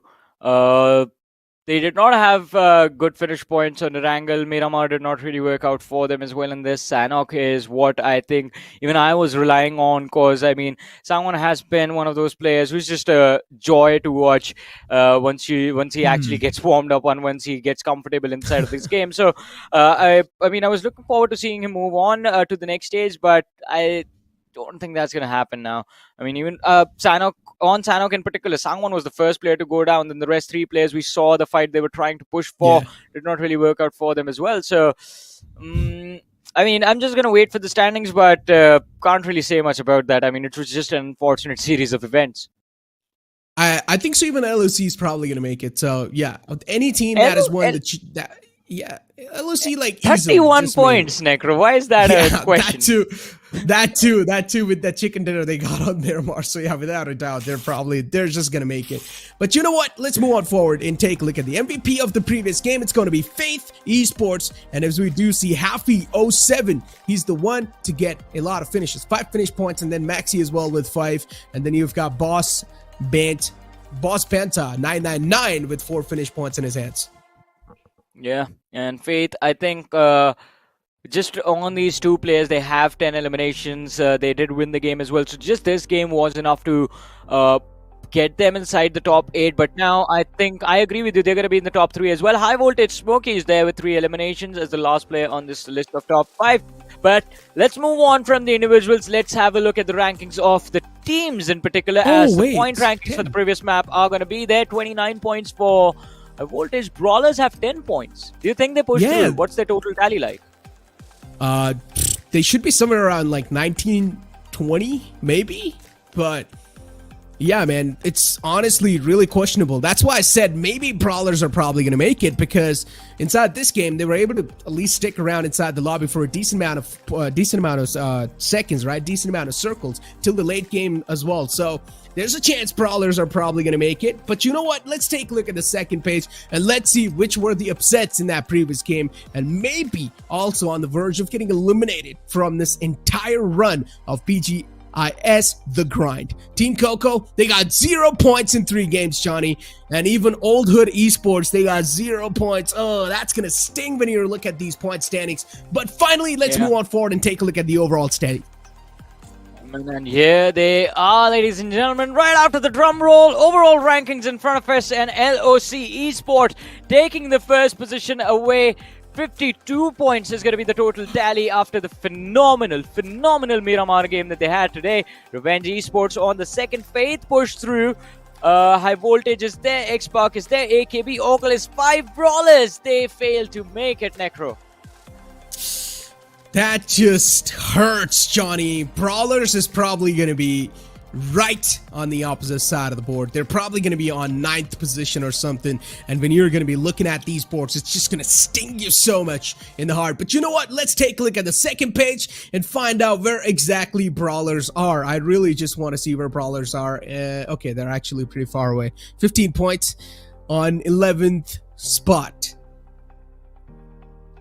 Yeah, I'm not really a position that we were expecting them to be in, but now, I mean, as we have been saying, I mean, can't really do much about this. The only option left for them is to register and come through the open qualifiers. But Team Coco as well, as you mentioned, and yeah, I was talking about this. I mean, first game wasn't theirs, second game wasn't theirs, third game also wasn't theirs. They were the first team. First 2 teams, they were there within the first 2 teams that were eliminated on every single map. So they have no points on the leaderboard at all. And again, the teams that have failed to make it through now, only one option remains. Register on esports.battlegroundsmobileindia.com, and then we're going to see you through the qualifiers. Exactly, but if you're registering with the similar set of players, then you don't need to register. You're good to go, right? You're gonna be having second chance for yourself. So that's our good news for you guys. But for Team Coco, man, I mean, you can't say it's not their day. You can also say it's unlucky. But if it's gonna happen 3 times in a row, then that is an issue that you need to solve. It's understandable if 1 or 2 games get completely unlucky, but it happened back-to-back and 3 times, then that is definitely an issue you guys need to solve. And hopefully the second time we're going to see you guys in these battlegrounds, you guys have patched it up. Yeah, but Necro, can we blame what happened to them on Sanhok? It was like a brilliant crossfire with both the players having DBSs at point-blank range. So I mean, then you really need to ask yourself, put a team that is experienced in that scenario. And think that if an experienced team is trying to go in that spot, first of all, even if, one player gets taken down, the rest two players will instantly position themselves in a really defensive manner. yeah, that is actually quite true. But ladies and gentlemen, again, that group is done, and now it's time for us to move on as well to the next group, Group 16, the final group of this Week 2 BGS, the grind, and round 1. We have a lot of big names over here. And again, as the group change, my co-caster is also going to change as well. I have now Salty joining me back on the panel. Salty, how was the break for you? I mean, I'm doing great, man. It seems like Johnny's been really enjoying the fact that he gets to cast all the first 4 games. He has called dibs on the because you know what? The first 4 games, we'll love them. He does the entirety of the group. But honestly, you know what? There's also Brawlers, and the fact that I'm sort of a little sad as well. The fact that they did not really make it. I really thought that there is going to be that hero run and they are going to qualify, especially with experience in their bag with Sangwan and others. But you know, sometimes life just throws a curveball at you, and for Brawlers, this curveball was even bigger than David Beckham's free kicks. But moving on, we have new groups and new set of players, and a few other big names as well, Johnny. So, what's your take on these new teams? I think there's only one team that I'm looking forward to in this group. There's just one name, and that is Team Rebel. Okay. That's it. That's the only team I'm looking forward to. I mean, Rebel has been one of those mechanically gifted players for ages now, and she has been dominating the scene for quite a while. Not dominating in the sense of like lifting trophies again and again and again. And in terms of garnering respect from everyone else, everyone agrees on the fact that this player is deadly. And now she has 4 of the same kind in her team. So I think this is that one team that I'm actually looking forward to, and I would really like to see which path do they take actually. Are they going to play for the points, just keep a balanced approach to the game, or are they just going to go all in, just secure those points, like we have been seeing Team X Park sort of be in a similar shoes, wherein just they were completely focused on aggression, finish points, sprint points, and that was the route that they take. So it is that one team that I'm looking forward to. Alright, I'll add one more name, MIDWAVE, because they have a lot of big players, and also Entity actually. Yeah. I mean, I'm actually surprised that you did not name Marcos Gaming. I have the list and know the players, and these players, they are very experienced. They are probably playing at the top level for a very long time. So it was interesting. And, speaking of big names and speaking of all of these experienced players, we always come to the conclusion that somehow the underdogs are just overshadowing them when it actually comes to the battlegrounds. And that just makes things so much more interesting, because this is all about the grind. This is all about the BGIS, a tournament which supports the grassroots and the grassroots up. So once again, just reminding you, if you haven't registered for the grind, then go ahead and register for BGIS. Exactly, and I'll let you know this. Like, the reason I did not talk about Marcos Gaming is that's an obvious pick. I mean, they might. There's a very high probability. I would say it's a good, like a 98% probability that Marcos will make it through. And I'm not even saying just top 8. I think they will be finishing in the top 4 in their group in particular. There are not a lot of teams that can challenge them. Plus, now I don't know why, but they've started doing this. That they bring in a few matches. They would bring their coach down to play. Osmium is the guy in the backline who's just crunching data, and now he's starting joining the teams during their matches. So if that actually happens, it's going to be quite interesting, because in those particular games the rotations become extremely technical from the side of Marcos Gaming. If Osmium is not there, then the OG lineup, Aladdin, Spray God, Bexy, Siam, I mean, these players are legendary players, so it should not be too difficult for them to actually push through. But since you've talked about Marcos Gaming, I mean, looking at the other names as well, this last group is unrealistically stacked. Exactly, right? I mean, I think that we have saved the best for the last, because this is the last group. Yeah. This is the last group of round 1 BGIS, the grind, and the first map, ladies and gentlemen, is gonna come on your screens extremely soon, as a flight has taken to the skies right now. The flight path is going to be somewhat interesting. It cuts diagonally across the map, and it's a little bit skewed towards the northern side, towards the right-hand side of the map, to be very exact. Starting from Novo, ending towards Severny, Johnny.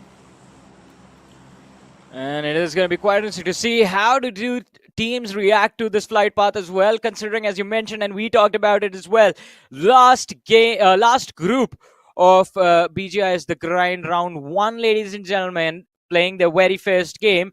In the previous group, we noticed a lot of teams had to struggle to rotate towards the military island because the flight path was leading towards the northern part of the map. This time around, though, it's quite nicely heading from the southeastern edge towards the central northern area of Severny. So even if teams like to play from Gatka, like to play from Ferry Pier, Quarry, George Pole, they have the opportunity to draw vehicles from there or dropping close to Pachinki, picking up vehicles and rotating out. But look at this, the first fight breaking out, and it is the players from the side of RC. It is a clash towards Novo Repnoi that has happened.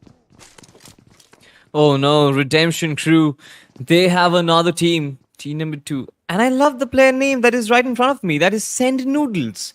I hope Team Redemption Crew do have some noodles in their bag. But for now, though, they do have weaponry in their arsenal as well. And shots are being fired by Toothless Noob. No shots connected, no damage being dished out so far. But Redemption Crew, they know that this is their opportunity to get a good start to the game. And I believe that they're starting to huddle around this solo player that's right in front. Just a single player all by himself in that compound. You've got Hitler as well by the sidelines, Reaper Oji. In fact, is probably the player who needs to start to make a move. As soon as the nade gets lobbed in, I believe that it will be the one horn. And the battle is going to begin. Well, the battle is set to begin. I mean, the pieces on this chessboard have already advanced, but not a single take happening right now. Although fight breaking out somewhere else on the map, as we did see the finished feed, some lad has been knocked out. Yeah. As soon as he gets finished, we'll find out who and from which team. This is such a chaotic formation from either of these teams because they're in a very mixed up situation. No team has any exit strategy so far. If they try and make a move, I believe that there are players who will be able to take them down. So the only way to come out of the situation is try and engage in the fight and try and win this fight so far. I believe from Redemption Crew, there is one player who is in the back lines, and I believe that's going to be Srez, if I'm not mistaken. So that guy might have the entire reconnaissance. He can scan the entire location and tell them that if any player is starting to close in, trained fighters is the team that is in front of them. So far, no movement whatsoever. But of course, Death is still trying to scan the location, still trying to understand what is Team Redemption Crew. And ultimately a stalemate, Johnny. And we have seen these stalemates do tend to hurt teams because this time, this very, very crucial time could have been much more vitally utilized if they were looting and getting themselves the utils. Well, utility is definitely going to be important, especially to engage, but either of these sides, be it RC or be it the players from the side of TFD, oh no, both these teams in fact need to realize that they're wasting too much time in the early stages just in the stalemate, and this time can be utilized to just find better. Oh, what? Reaper just ran in, and there was a surprise waiting for them, but he has dealt with the initial suppression fire from the lad, Send Noodles. He runs inside the kitchen. Reaper knows where the opposition is, sees him go into that corner room. That was an awkward moment between the individuals.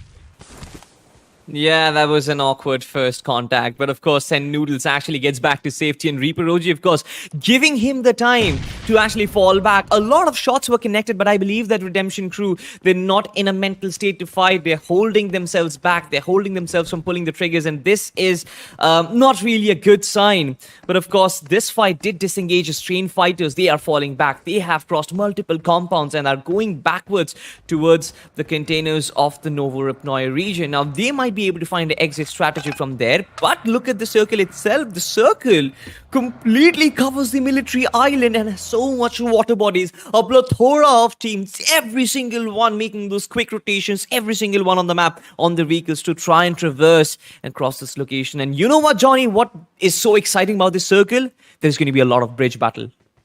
Yeah, I mean, a lot of bridge fights are going to take place in a zone like this.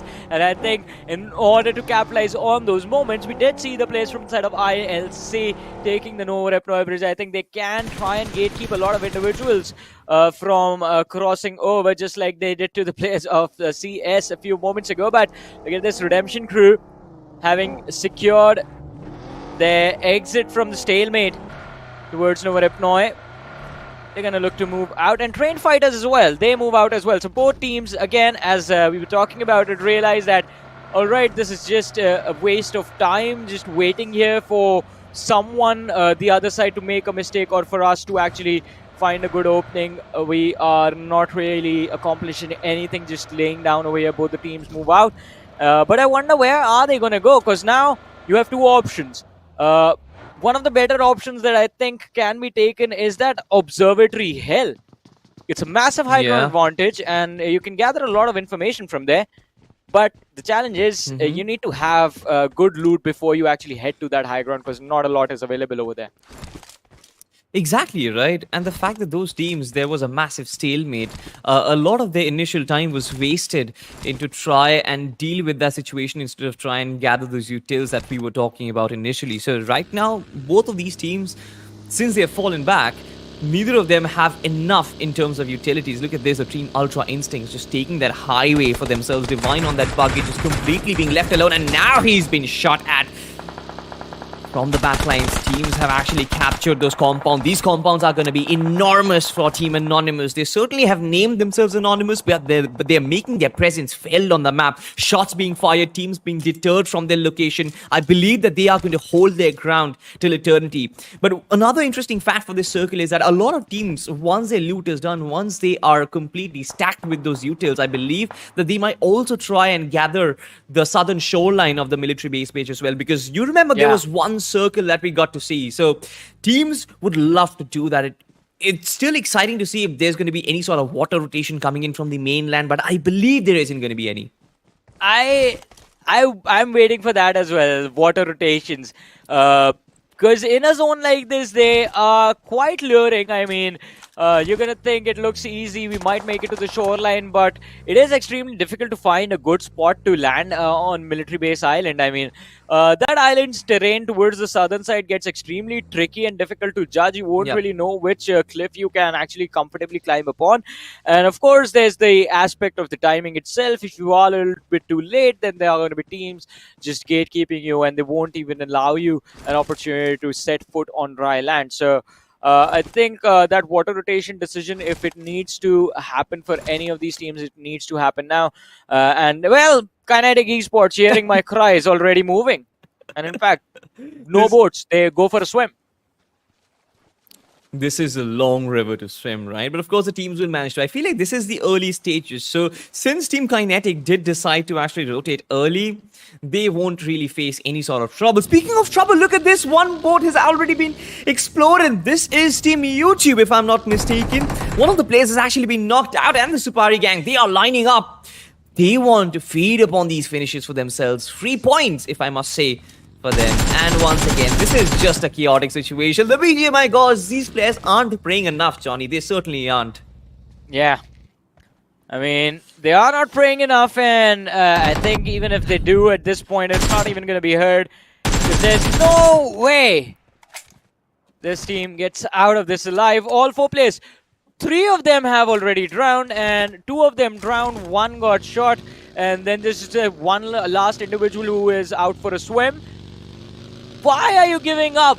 The super gang, turn around, finish him off. That's a free point. There's like 4 free points over there.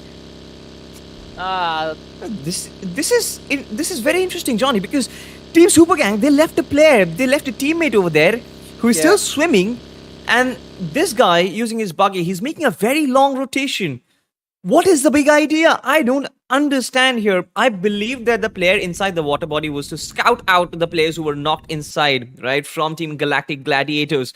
But the fact that he is left behind, that makes me think, what is their big idea? But speaking of the circle itself, it is shifted mainly towards the military island, and now almost the entirety of the mainland has been left vacant.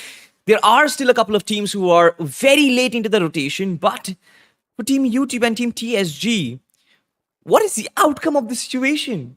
It's a race, ladies and gentlemen, as we are here in the Olympic pools of Erangel, and this one is a race, a freestyle swimming race between the Supari gang and the players of, the team of YouTube Ziddi. And, right now the goal is quite simple. Whoever gets to the shoreline gets to live. Whoever doesn't make it is getting finished off. Luckily for the Supari gang, they have 4 players, and Nikhil is the only man who has decided to participate in this competition. This is so funny. This is so exciting to watch. I mean, imagine this, right? BGMI was supposed to be a game of survival and gunfights, team fights, if I must say.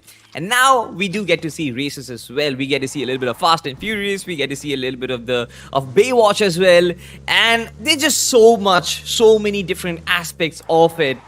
Swimming race, just like you mentioned. Whoever reaches the shore. I mean, it's a very risky move for Nikhil as well from Team TSG, because he's a solo guy, right? Even if he reaches first, if the other 3 reach at the same time, then maybe there's a chance that he might get taken down. Now, for Team TSG, they need to figure their things out. They need to figure how they are going to battle. But elsewhere, we have Team CS, if I'm not mistaken. CS Esports up against Team AE. And well, let's see. What is the game plan going to look like for this team in particular? They have a decent position for themselves inside the early stages of the game. And I believe they haven't been spotted out or contested by anyone yet as well. But another water rotation coming in, and this time it is going to be the players from Kerala Esports. They have a long way to go, but I think if there is... the timing is right, they might just be able to use the chaos to their advantage. And yeah, I think first things first, they just need to get out of the blue. That's it. If they get out of the blue, they should be good to go on the other side. They will have a little bit of reset in the mid. Look at Team INT though. We just saw them. They were extremely late into the rotation. Now their players are getting knocked out. They have no heals whatsoever. I don't understand what they were doing at Georgia Pole for so long. This is the second circle, and now you need to make a big long rotation, not just from the mainland. You have to cross the bridge, you have to cross the river with no utility whatsoever. They have no medkits, probably no bandages as well. This is a little bit of a disappointing start from them, honestly. Without dying, without even engaging into a battle. I mean, again, judgment error in terms of how much damage, how much blue zone damage you can sustain. And a lot of people fail to notice that there is a slight... So, FYI, there is a slight damage amp right now when you switch from one stage, stage 1 and stage 2 in particular. There's a little bit of an extra amp that has been throwing this game plan off for the inexperienced team. The experienced players on the other side have gone through a lot of practice matches in their own time. And again, I guess the amount of grind that they've had, they might have gotten those calculations perfectly as to exactly how long you can sustain in the blue zone in what stage of the game. So I think that is something that everyone needs to keep in mind, that yeah, you can tank the damage for stage 1 and stage 2, but carry a little bit of extra boosters, 1 extra bandage, and in case of Team INT, any bandages or any first aids would work. Certainly would, but you know what really excites me is we haven't seen a military-based circle for a very long time. We've been seeing those open circles, we've been seeing those little bit of the urban warfares as well, but it's been a very long time that we haven't seen some sort of an military-based circle. And look at this, the Lambo did decide to make a jump, but MIDWAVE Esports capitalized on it. As soon as the player gets down, he wonderfully used that opportunity to find the knock for himself, almost trying to secure it, but there is backup for Redemption Crew, and this almost seems like a cleanup crew because Team MIDWAVE, they don't really have any sort of cover to work with. A nade lands perfectly, cooked to perfection. As one player gets knocked out, I believe the other players might actually take the escape route, but they are not coming in to try and help this player as far as I can see. I mean, it's gonna be a challenge saving Dionysus right now, but Srios, look at him! He was going for a flank and I thought he was gonna be the world of hurt, but so far he has managed to delay the players of Midway Esports and delay the knock upon him, but no, Atanki still finds it, and now it's an even trade between the two teams. It's a 3v3 situation, and the players from the side of RC are being held back, so Srios is gonna be finished off. Dionysus, the trade is gonna come in for the players of RC Redemption Crew, as Dionysus does fall down to the blue zone and the finish point is going to be secured, but Redemption Crew, they're trying to make a getaway because they did not just lose one individual in that fight, they lost two. And now with just two players remaining, they will have to switch their focus and play for placements. They certainly will have to, but where do they go is the question, because I believe that it's very late into that rotation. Of course, the circle took a massive shift towards that mainland, so majority of these teams who were trying to go in for the shorelines, their plans have been completely torn apart. At this point, of course, Redemption Crew still trying to battle the blue zone, still trying to tank as much damage as they possibly can.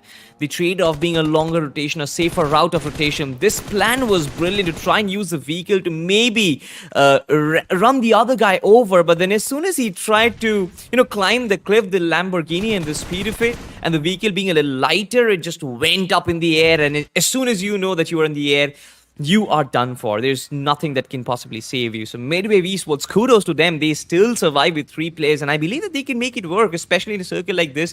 3 players should be more than enough if you find the right spot inside the circle, and I believe they've spotted a couple of players in the process as well. Yeah, and the spray from Vixie is going to be good. Death is going to be, well, knocked out right now and finally finished off. So kind of is going to be on the receiving end of his name. Aru, of course, has spotted so many players in the process, and this is an absolute brawl. Team, I believe it's anonymous if I'm not mistaken. They've spotted Team BW. MIDWAVE also trying to third party in the situation. This is absolutely chaotic, Johnny.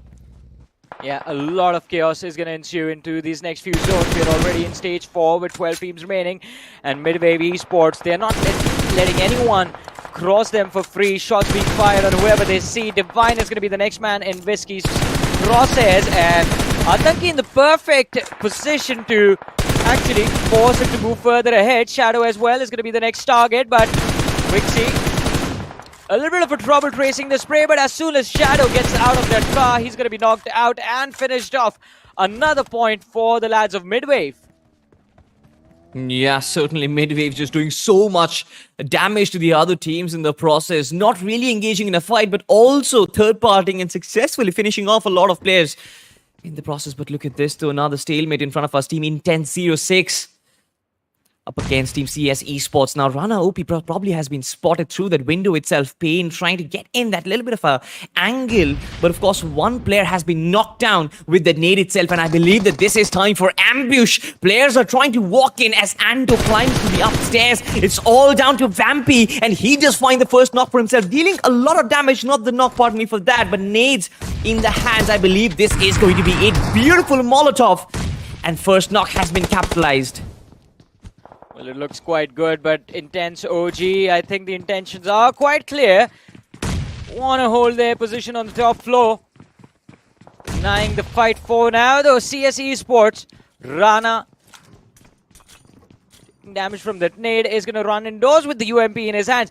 Oh, Ace. Oh, no. This nade, it just needs to roll in. It's gonna miss. It hits the wall. Because of that smoke, his aim was off, but doesn't matter with the DBS. He charges forward and the players hiding in that corner. Rumas is going to be picked off. Intense OG. They have lost a lot of individuals. It's all smoke in front of our eyes, ladies and gentlemen. Vampy still tries to find that little bit of a clue for himself. The pixels, of course, of the bullets don't really connect. Antoine taking the time to revive his fallen comrade. It's all smoke, just like you witness it. UMP won't really reign supreme in that close-range combat as his DBS sings the songs of death. Team CS, what a beautiful execution. They did lose one player in the process, but of course the rest of the teammates did find the right trade-offs. Now MIDWAVE, for them elsewhere, they need to make that long rotation route. And this circle is so interesting because look at the topography of it. The hills. Once again, the hills, just like you mentioned, Johnny. This is where it's probably gonna end. Well, I mean, it is going to end there, but which team is going to be there standing till the very end? That, well, it will be revealed in a few short moments as there are only 8 teams remaining, 25 players still surviving. MIDWAVE have been quite clean till now, only lost one individual in an awkward fight, but the other 3 are doing a pretty phenomenal job of keeping it together in the midst of all the action. Still looking for targets, still looking for teams to take down. It's going to be a massive challenge for them from here on out. Exactly right. I mean, it's a good situation for them as well, because they know for a fact that they're scouting locations before actually blindly driving into that spot. So it's a wise decision. They are moving from strength to strength, moving from cover to cover, but too many teams in the process. They found a little bit of a ridge to play across, but just like I mentioned, Team MG, their position will actually be given away with the bucket itself. The spray, of course, does not connect. Spray God tanking all that damage, reduced to 50% HP, but he's still gonna live.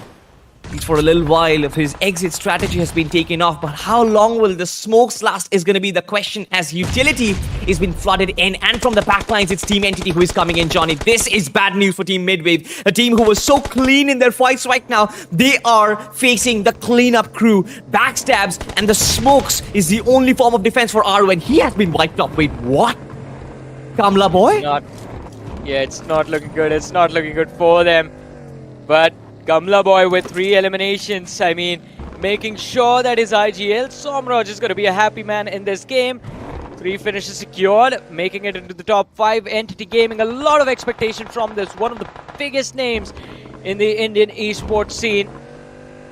Massive responsibility on the players playing for this team. But CS Esports, ace-pad. The slam-in was a fail, but Kamla boy, he's like, don't worry, brother. I got you. I'm going to pick up that point, and already has 4 eliminations. So as of now, Kamla boy has 100% finished contribution for his team.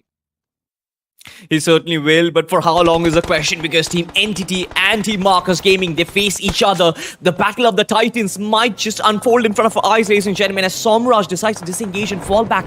Good decision from Team Entity on quick basis. Of course, they hold the edge of the circle. Nobody is coming in from the backlines.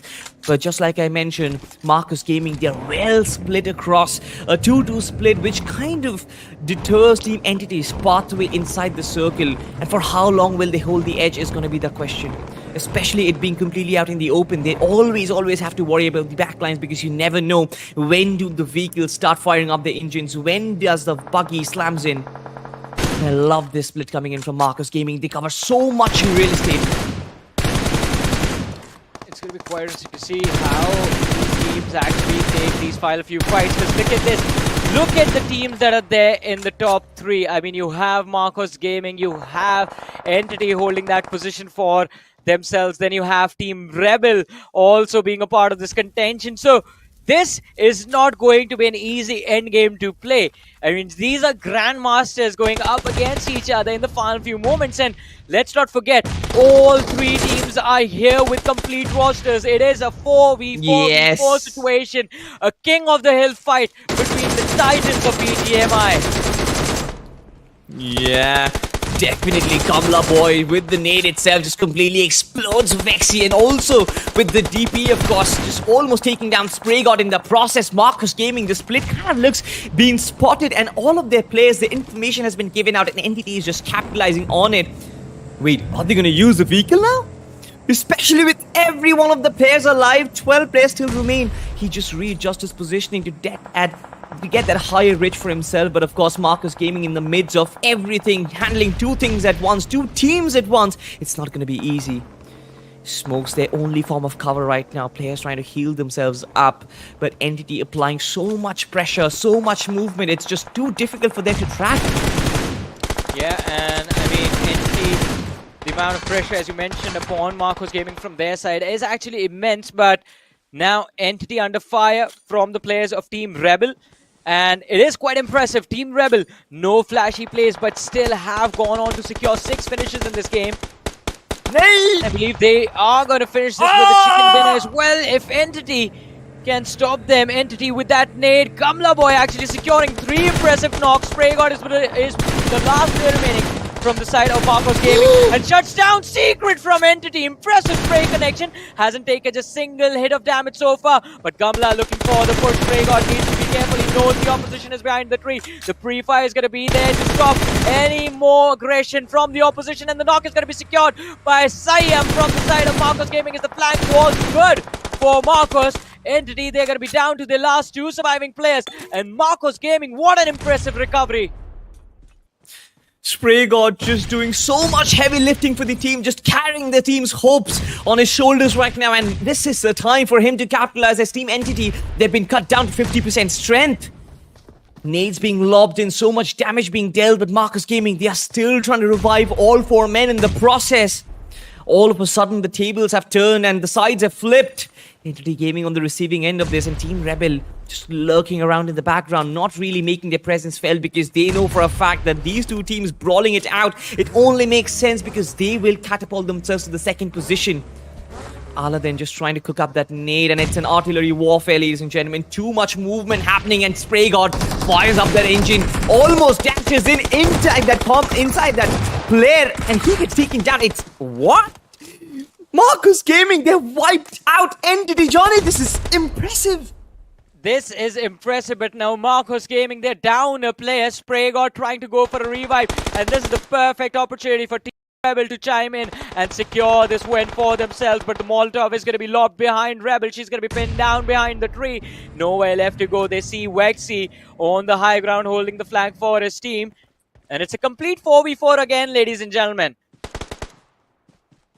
Wexy needs to be careful. Evil on the flank. Needs to watch out for him.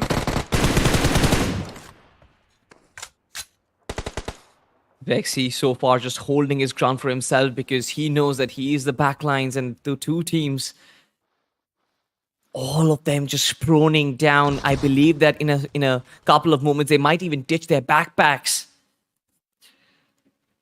And as we have a look at that drone shot, the only form of cover that every single one of these players have is going to be the trees, the little trees and the little vehicles that they have for themselves. Just trying to crawl inside the circle. Team Rebel, of course, they are on the closer end of the wall of death, so they need to push forward. And this might be the opening. A beautiful knock coming in from Rebel, the leader from the front. Just finds the opening, and this might just be the catalyst for the fight to brew up. There are flanks that they need to care of. Team Rebel just holding their ground for themselves. They did find that opening, but not really acting upon it, Johnny. Well, I mean, the opening is going to be there, but they have to be careful before they do anything any further. Alpha, all right, getting finished off. Numbers kind of equalized, but Marcos still have an opportunity to go for a revive on their own lad and swing this fight in their favor, and they have done so. Siam being brought back means Marcos now have the upper hand. It is a 4v3 situation. Rebel, Nikki, and Evil.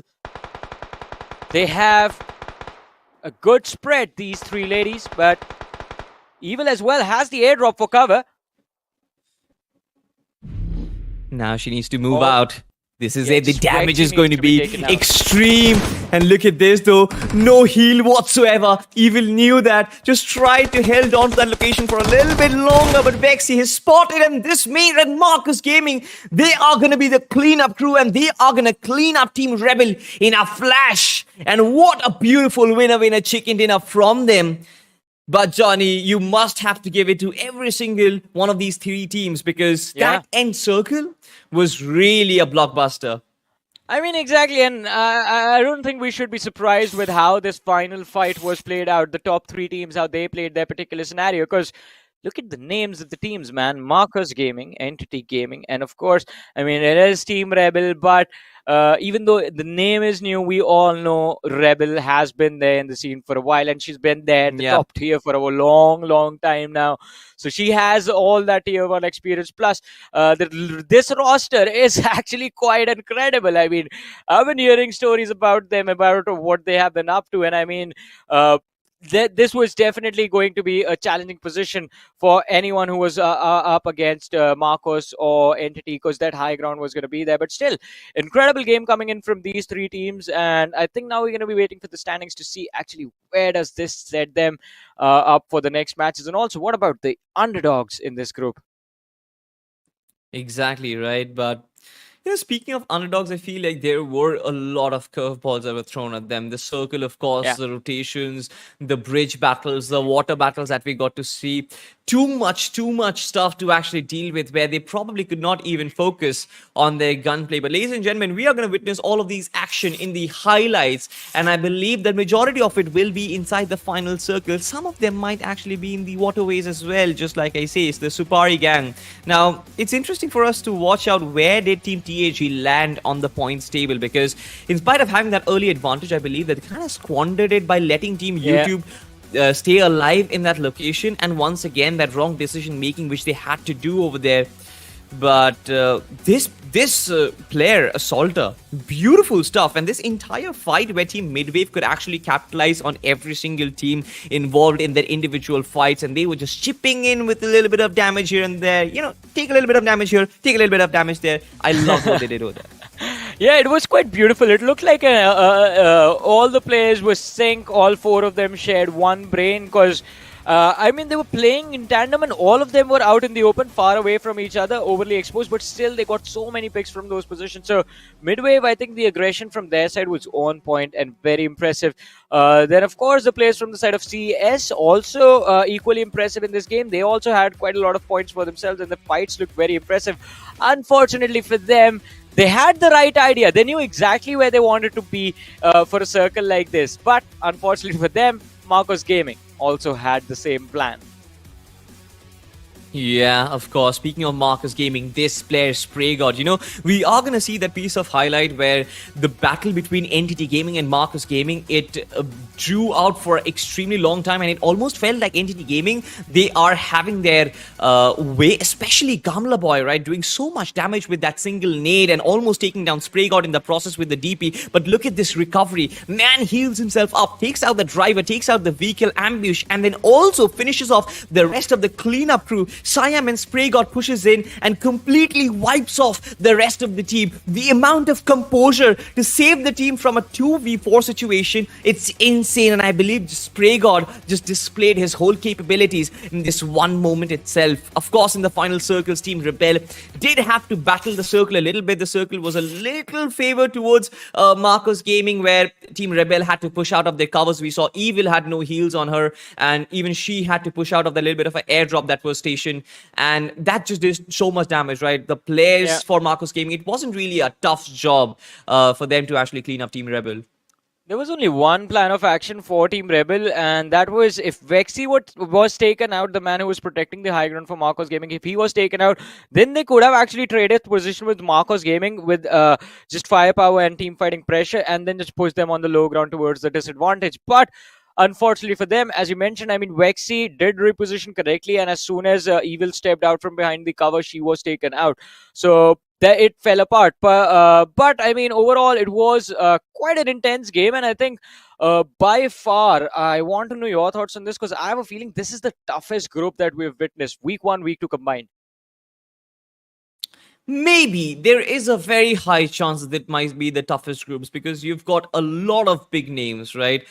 And when I think about it, I believe that this group probably has the most number of tier 1 teams that are playing. Not just speaking of toughest, I believe this has the most amount of tier 1 teams which are playing. We still need to find out if the underdog teams are good enough, because when you speak of the toughest group, I believe there were a lot of groups where the underdog teams were also at the tier 1 level, and the entire group was very evenly matched, and games were very close. So that way, I believe that this group has the most number of tier 1 teams, and to see that every single one of those teams entered the final circle and we got to see that perfect King of the Hill battle, it is just brilliant to watch. Exactly, and again, I enjoy these King of the Hill situations, so I'm always rooting for like a few common zones on every particular map. Preferably right on top of high grounds. One of my favorite zones on Erangel has always been that Everest Circle, because these final hill situations and especially the build up to them create a lot of intense and interesting moments in the game. First of all, how do you get towards the top of the hill? How do you make the climb mid-fighting? And again, the fight on the low ground as well gets quite intense, and it is very fun to watch what teams have to go through just to survive, just to stay alive inside of this matchup. But Now, as we're talking about King of the Hill, there was just one King of the Hill in this game, and that, ladies and gentlemen, is going to be the MVP of this particular match. And we're about to find out who that individual is going to be. Whoa, whoa, whoa. I was actually thinking the Spray God would actually be the MVP, but no, it's Aladdin from Marcus Gaming with 6 finishes. Now, deservedly so, because when you have 6 finishes in your back, you contribute to 6 particular points.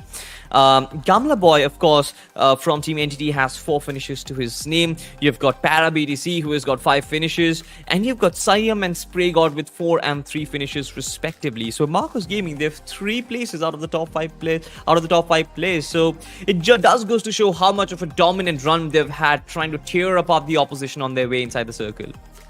Yeah, and again, I mean, they made it look easy, as you mentioned. I mean, Marcos Gaming, with the way they were playing, they looked just absolutely clean, so phenomenal in this matchup. But, ladies and gentlemen, the rankings of the first game, the standings of the first game are here, and we have Marcos Gaming already in a pretty phenomenal position. 28 points secured from this match. On the second, that is Team Rebel with 18 points. CS Esports, surprise, surprise! CS Esports find themselves in the top 3 with 15 points because Entity was, well, they did not have enough finishes. They just had 4 finishes to their name. Yeah, exactly. And it's not really bad, right? I mean, yes, they might not have the podium finish, but a 1-point difference, it's not something which I believe Entity would mind. And it's a good platform for them. Team Anonymous, though, the drop-off was intense with only 3 points. And look at the second page. 3 teams with 0, 3 teams on 1, and 2 teams on 2 points. I mean, the problem was evident, Johnny. The circle and the rotations, and none of the underdog teams could actually overcome. And therefore, you see that massive drop-off where only few teams are dominating at the tippity top, while there is a massive drop-off. Even the 8th position team only has like 3 points to their name. Could not survive, could not find finishes because they were busy with the rotation, busy battling the zone itself. Exactly. I mean, as you mentioned, I mean, there were a number of problems for these teams, and I think 4 of them in particular, as Ocean always says, 4 pillars of BGMI, right? I say 4 problems in this particular game. 1 was the zone, and the other 3 were Team Rebel, Entity, and Marcos Gaming. No, sorry, Entity. Entity had 4 eliminations.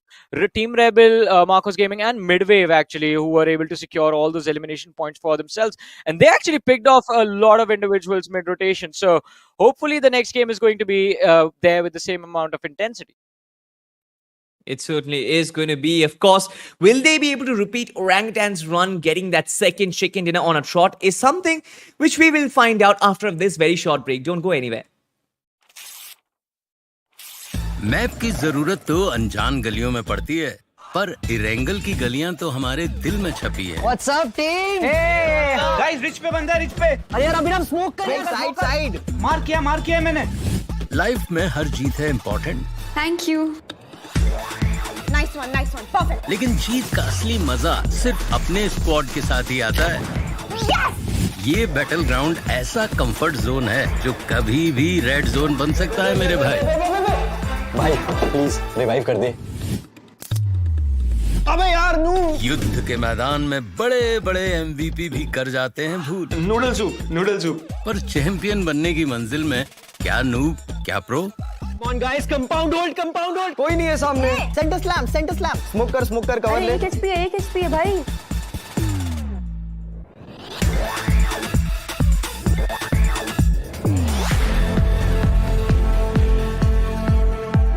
ये game हम सबका है।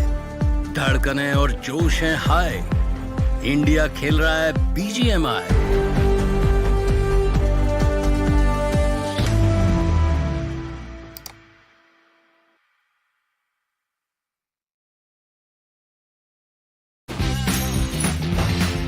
It's my turn now.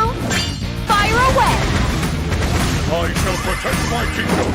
Thunder, lightning. Woohoo! You can do it. Looks like you need my help. Go down. Let's go. Water clears the mind. Soldiers, give me strength. I'll take care of it. I shall protect my kingdom. Trust my shield. Stop right there. Come at me. All right, here we go. Surrender to the power of the dragon. Go away. Back off! Now, shall we fight? Fire away! Rapid fire! May lightning always be with you. Get struck by lightning! Thunder, lightning! Oh, is it time to go? Ha! The power of the land! My heart is burning up. Go to hell! I'll show you overwhelming power. My turn! Take that!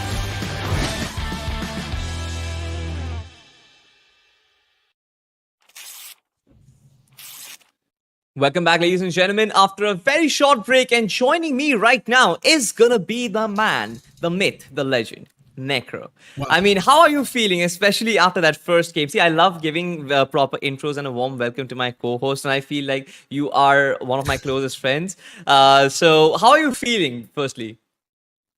Listen, I'm feeling great, but you know what? We also need to talk about something that's going to make the audience Yep. feel great, and that is Defense Derby. I think so you need to talk about it, man. Certainly, right? It is a new game that is being produced by Krafton, and I love the fact that it's a 4v4 PvP tower-based, tower defense-based game. So the graphics, we just had a look at it right now. We are looking at how behind the scenes things work, and I will try and learn the game, but it looks pretty interesting, and the graphics looks amazing. So let's just find out how that works. But coming back to the day itself, Johnny called it one of the toughest groups, right? This is the final group of round one, Necro. With so many tier 1 teams in the lobby, it is certainly going to be so much difficult for the underdog teams. We just saw that the points table was extremely stacked at the very top. Which team are you actually looking forward to in this matchup? To be honest, it's really tough to pick one team, Salty, I'm not gonna lie. Considering how the previous game went, it's just really tough to pick one favorite team and say that this team might be coming out on top. But you know what? I feel like MIDWAVE is one of those teams that I will like to go with. Now, look, I know there's so many of these known teams. Marcos Gaming has done a really good job. Then you also see NTD Gaming as well is doing a phenomenal job. But these are the team that you know you will perform. MIDWAVE, I feel like, is one of those teams that is looking to perform, but that hasn't performed just yet. So I think so. This team definitely has a lot of caliber, and that can give a tough fight to teams like Entity and even Marcos Gaming. MIDWAVE certainly has that little bit of a decision-making caliber where they can make those quick clutch situation decisions, which actually gets them a lot of those finish points in their bag. And we saw that clutch potential in them, where in spite of being with 3 players, they could manage to third-party multiple teams in the process. Yes, they could not make it inside the final circle, which is going to be a problem, especially when the circle throws a curveball at you every single time. But I believe, just like you mentioned, it is one of the underdog teams, I believe, who can do certainly well on the map of Miramar, especially where you might just be able to third party even more with the long sidelines, with the open terrain. There is certainly an opportunity where MIDWAVE might actually get even a chicken dinner. Not a chicken dinner maybe, because Marcos Gaming, they look way too strong, but probably a podium finish. I mean, I would say chicken dinner too. There's a chance for MIDWAVE to get a chicken dinner, but you asked me for my predictions, and now I'm going to ask you for your predictions. Do not go with known teams. Go with someone who's underdogs. Redemption Crew felt like a team where Redemption Crew, I have seen them play, all right? Redemption Crew, I've seen them play before, and they play extremely well, especially they are a little bit of a passive team. They like to get inside the circle first. They like to play it in the end zones, and they have bagged chicken dinners before in qualification stages of an official tournament before. So I believe they certainly have that caliber in them. Again, the last map, I'm not really going to blame any of the underdog teams, because only the known teams could actually face the wrath of that circle. But on the map of Miramar, you know what? The circle, in spite of the hard shifts, it's always the early rotations that actually make it work. There is not going to be any sort of waterways or stuff like that. Hopefully, there is not going to be any sort of waterways, just putting it out there. But whatever it is, right? I feel there is going to be an opportunity for the underdog teams to bounce back. And Redemption Crew, I feel this is the team that I'm looking out for. I mean, I would say that if you've picked that team, probably they've got a lot of potential. But I just remembered when you were talking about the entire Miramar scenario, I remembered one scenario in the previous game, and it was one of those teams that was trying to make it all the way down south. Now, we know military base circle, if you're going to be dropping all the way up north and then you're going to be making the rotation to the opposite side of the map, it's going to get a little tough.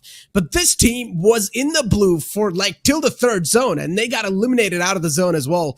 You've got something to say about that, because when I was just looking in the back and I was looking at the games itself, I did not understand why that late rotation was made when you know that you haven't even got so many meds.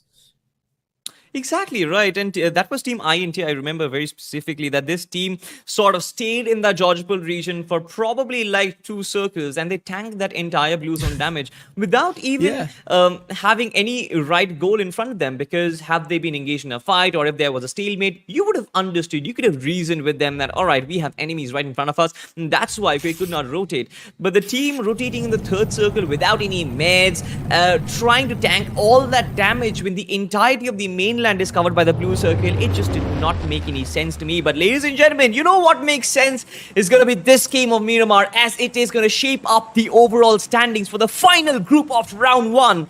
Ladies and gentlemen, the flight path is on your screens, and my co-pilot is going to describe the flight path to you all. Exactly. Plant flat path starting all the way from Oasis towards Valle del Mar.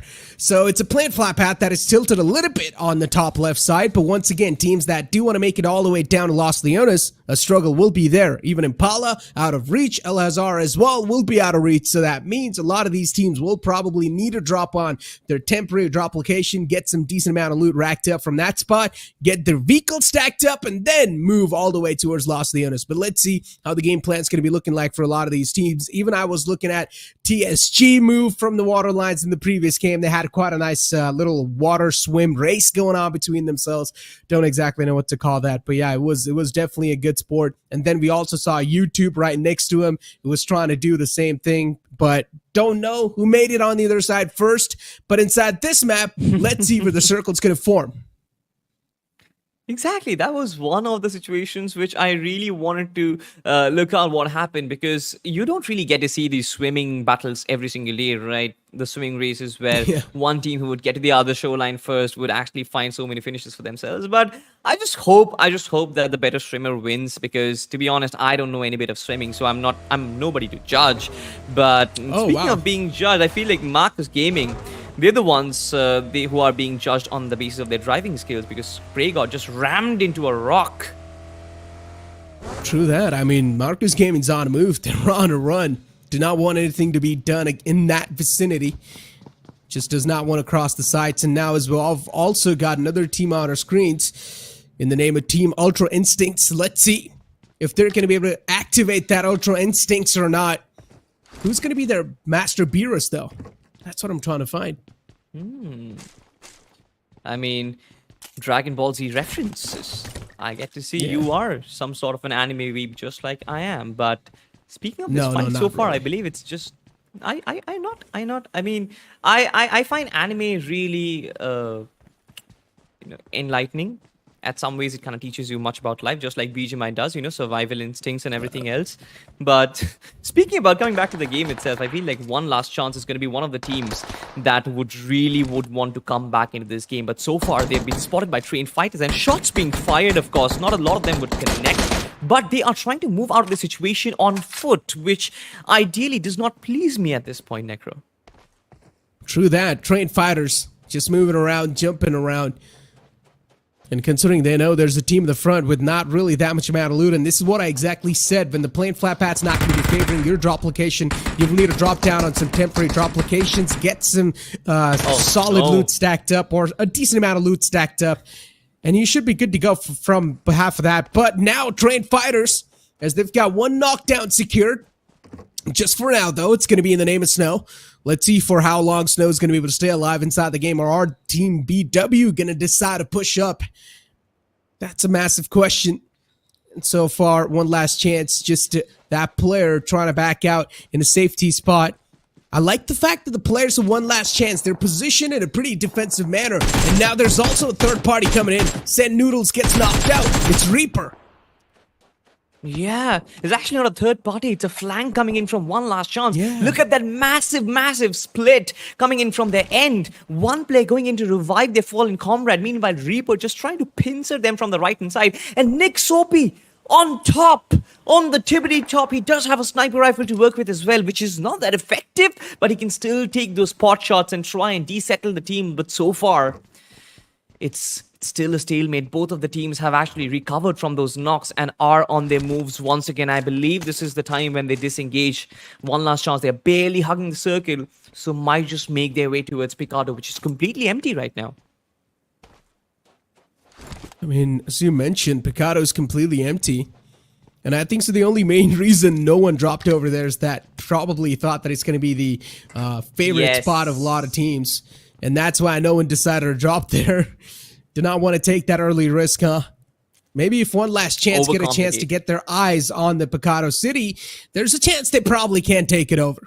But on the opposite side, we've got Valle Del Mar. And we see RC, a team that you opted for. Let's see what this team's capable of, to be honest. Their rotation is pretty interesting, especially up down to Valle Del Mar. You know that you have access to those monstrous highways, which inside the circle or almost anywhere inside the circle if it's towards the northern area, which it is. And now they have access to vehicles as well, which they might actually use to enter the El Pozo region or probably the northern fringes of the circle itself. We'll find out where do they actually make the rotation from, or they are going to enter straight and try and fight from the southern ends, because majority of the southern part of the circle was already captured. So they need to push for breach through multiple teams to find their spot. Entity, in fact, I believe that last game, even though they didn't really rack up a lot of finish points for themselves, I believe that Team Entity, they had the firepower. They almost brought down Team Marcus Gaming down to their knees. It was a 4v2 situation which collapsed Julians of Spray God. But the fact that Entity have the caliber, very known team, of course, everybody, this is the team trophies, not just qualify for further rounds. So I believe that certainly Miramar, that they are set themselves up for the next rounds. Yeah, I mean, CS Esports on our screens, and Leo YT is one of those players that is making it in. MW as well. MIDWAVE is one of those teams that I predicted, and I really want this team to succeed. Let's see. As I said in the previous game, this team definitely seemed like they pack a lot of punch. So hoping that MIDWAVE Esports can definitely make waves in the map of Miramar. Yeah, so far MIDWAVE Dinosis just holding his ground in a cover, of course, but nothing of that sort. Nothing of that sort so far. It's the circle and it's a complete stalemate, and there's a lot of real estate, and we've seen these early Miramar stages where, you know, there's just enough space for these teams to loot, and that's why we get to see these low phases, the podcast hours, Necro, just like you'd like to call it. Podcast hours do tend to happen on this map. And MIDWAVE, one of those teams making a move, and you need to be unsettled as well this early inside the game. You now see Kinetic as well. One of those teams in the previous game, I saw them making moves, but once again, just making moves not going to cut it off, right? Taking as well is really important.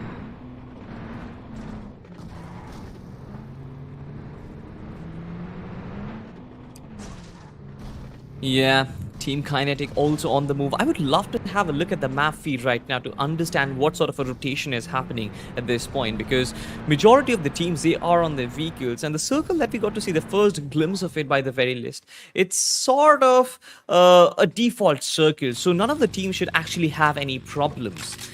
But problems are gonna arise next. The third iteration happens and the third hard shift happens. That is when teams will be thrown a curveball, and that is when I want to know if the underdog teams actually have the caliber of being able to handle that amount of pressure. I mean, they should have it, but considering just facing such a massive competition in front of you, if any of the underdog teams, they've not done it in the past, then it really does sort of challenge their.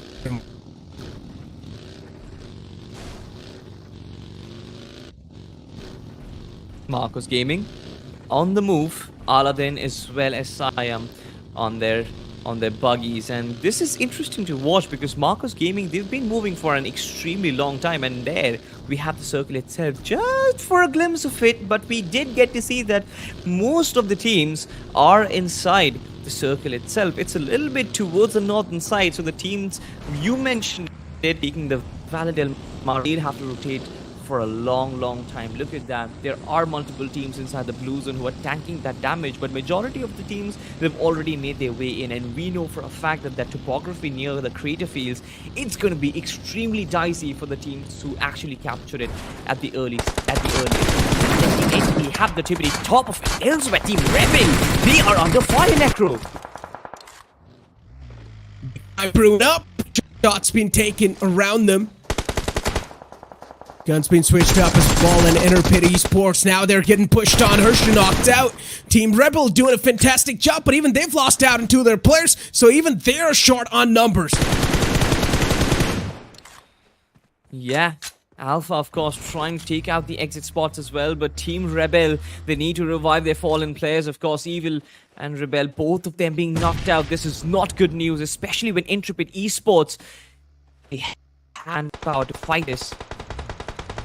Nikki wants to fall back from the situation. The vehicle was completely vulnerable. I believe that the shots were not connected because otherwise it could have completely exploded. That was a very high-risk situation. No, wait! Speaking of escaping the situation, it's actually them trying to save their fallen comrades, and this just absolutely backfires as Nitro lands the nade to perfection. Really solid nade.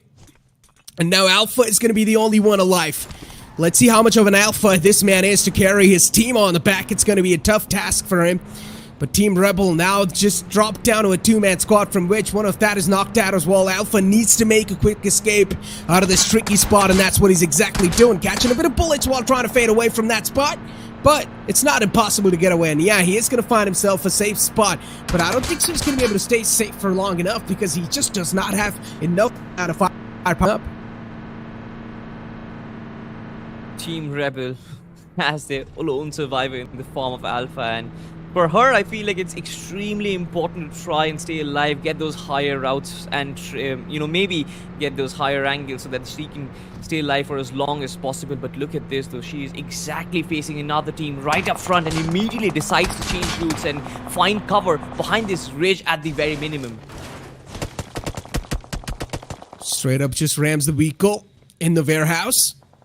And take a look at replay. This is how the fight really just went down. Nikki was the one to eliminate that player, but then the follow-up was quite tough. Went for the resurrection, but the nade was just so perfect. Sailed right next to him.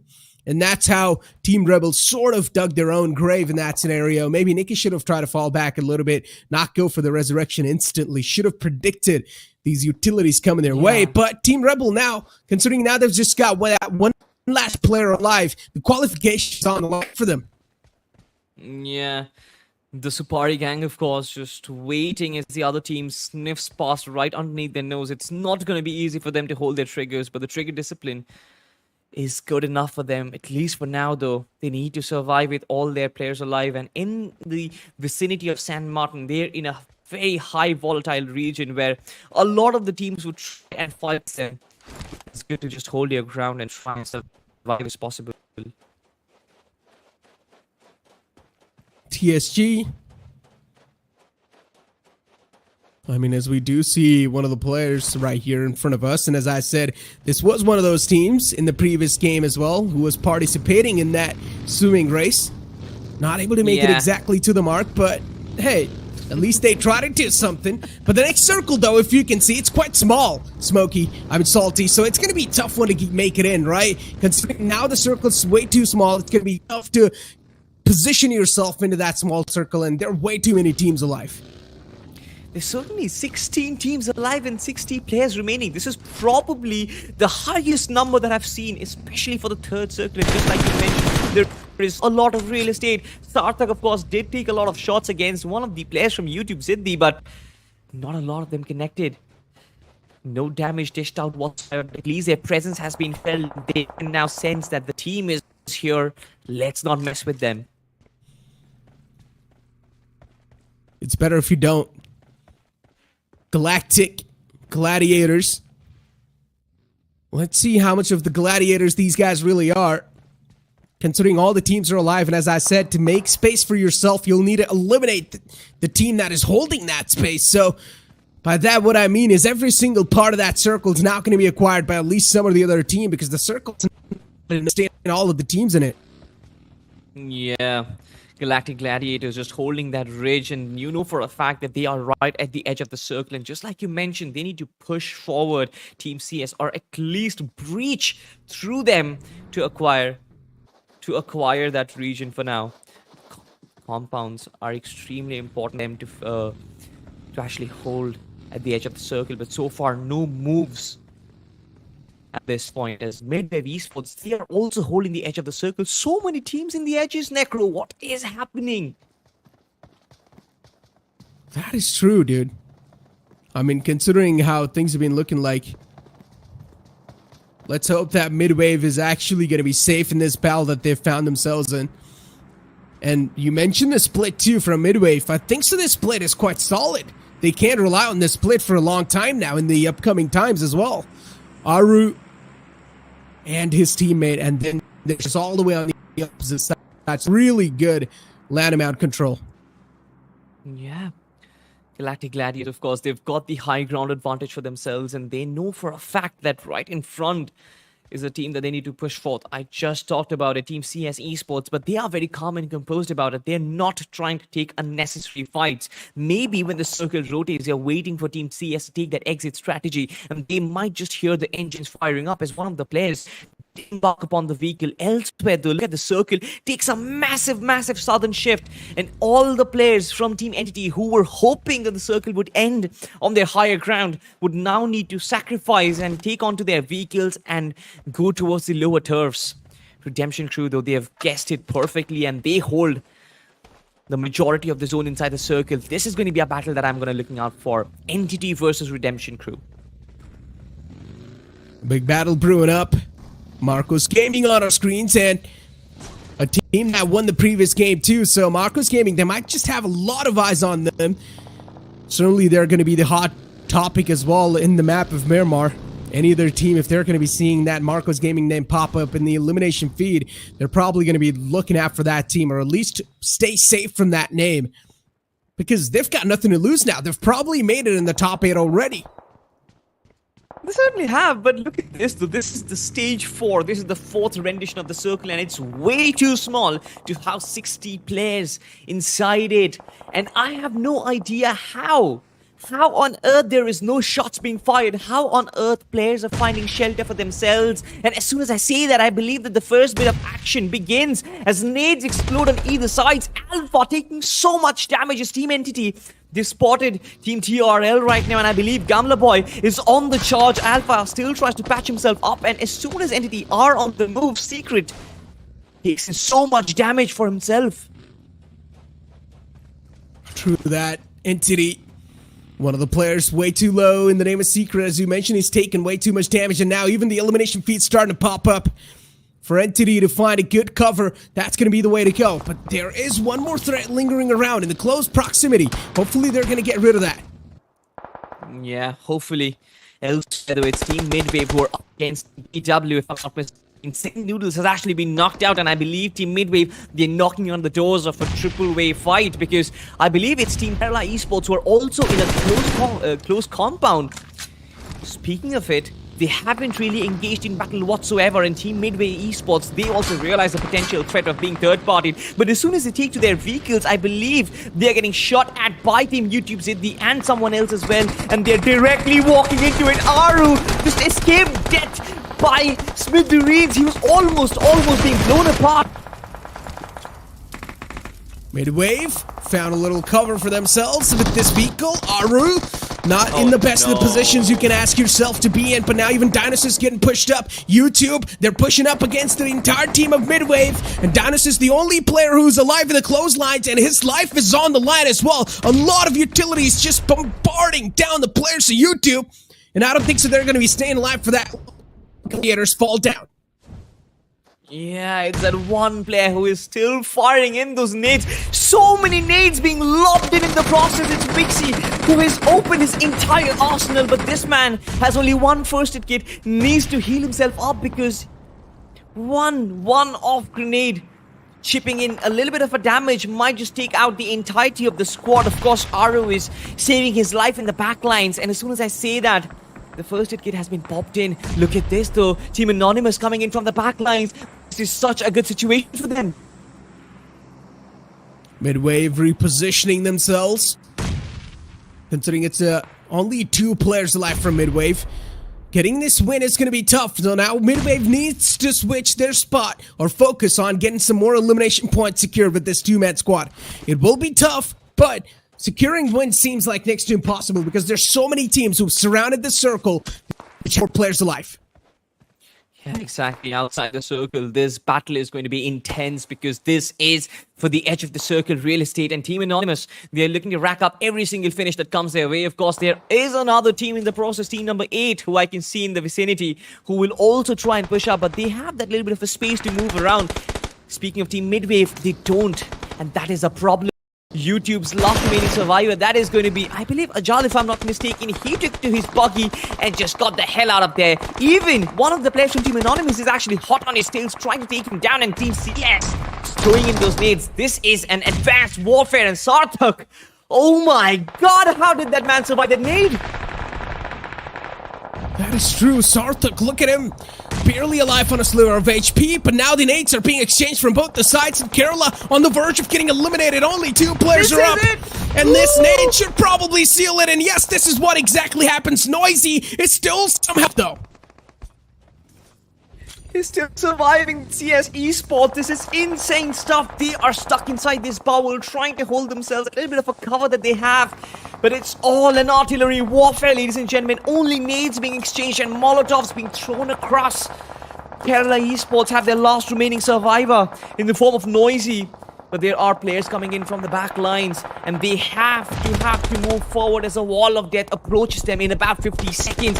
CS Esports know it's Team ILC up front, and they are throwing in the throwables. Like I said, no gunshots being fired, just the explosives. The explosives, the utilities. So far, it is the utility warfare.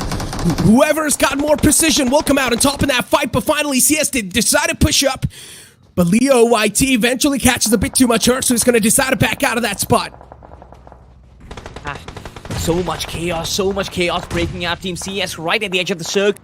Take down ILC in the process. If they do so, there is so much space for them. This man just sprays them down. What a brilliant maneuver. Team CS Esports have got ball of steel, nerves of steel to actually pull out the maneuver in such pressure situation. But the times of trouble has not stopped, as Team INT is also doing some mammoth stuff. Zeus with the nade itself takes down 2 players, eats them alive, and it's just 1 player, I believe, from team number 11, Team Intense OG, who is still surviving, is going for the revive, but I'm not sure if it's a good idea, especially with Zeus closing in. Look at it through the smoke cell. Will bullets connect? Is the question, Necro.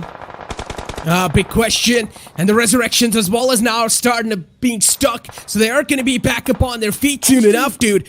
Yeah, Entity in the clotheslines. Utilities tossed into that direction, but Intense OG, they're still somehow alive. They somehow definitely are alive, but for how long is the question. Entity, they are literally to make it theirs because they are blood hungry. This team, they're certainly thirsty for those finish points, but so far, we are looking for that right spot, and this team is moving. They are not fearing anybody so far. Intense OG is constantly taking so much damage. Sanhok, of course, will get knocked out, standing out in the open, firing shots. Of course, not a good idea, especially in a circle with so many teams and so many players alive. 8 teams and 18 players are alive, and Somraj just whisks past Antoine. This is intense! This is absolutely intense! This entity had no idea Antoine was still surviving, but from the backline, somebody just takes him out, and that is another team being eliminated. Oh, Somraj catching a bit too much hurt onto himself, and now MIDWAVE Esports too is just pinning down a lot of players in the front. MIDWAVE, this 2-man squad somehow is able to stay alive. It's just a massive miracle. Even there's another team in the bottom line, so now it's going to be an uphill battle for that team, but if you do take a look at Entity, they're somehow able to keep themselves barely alive.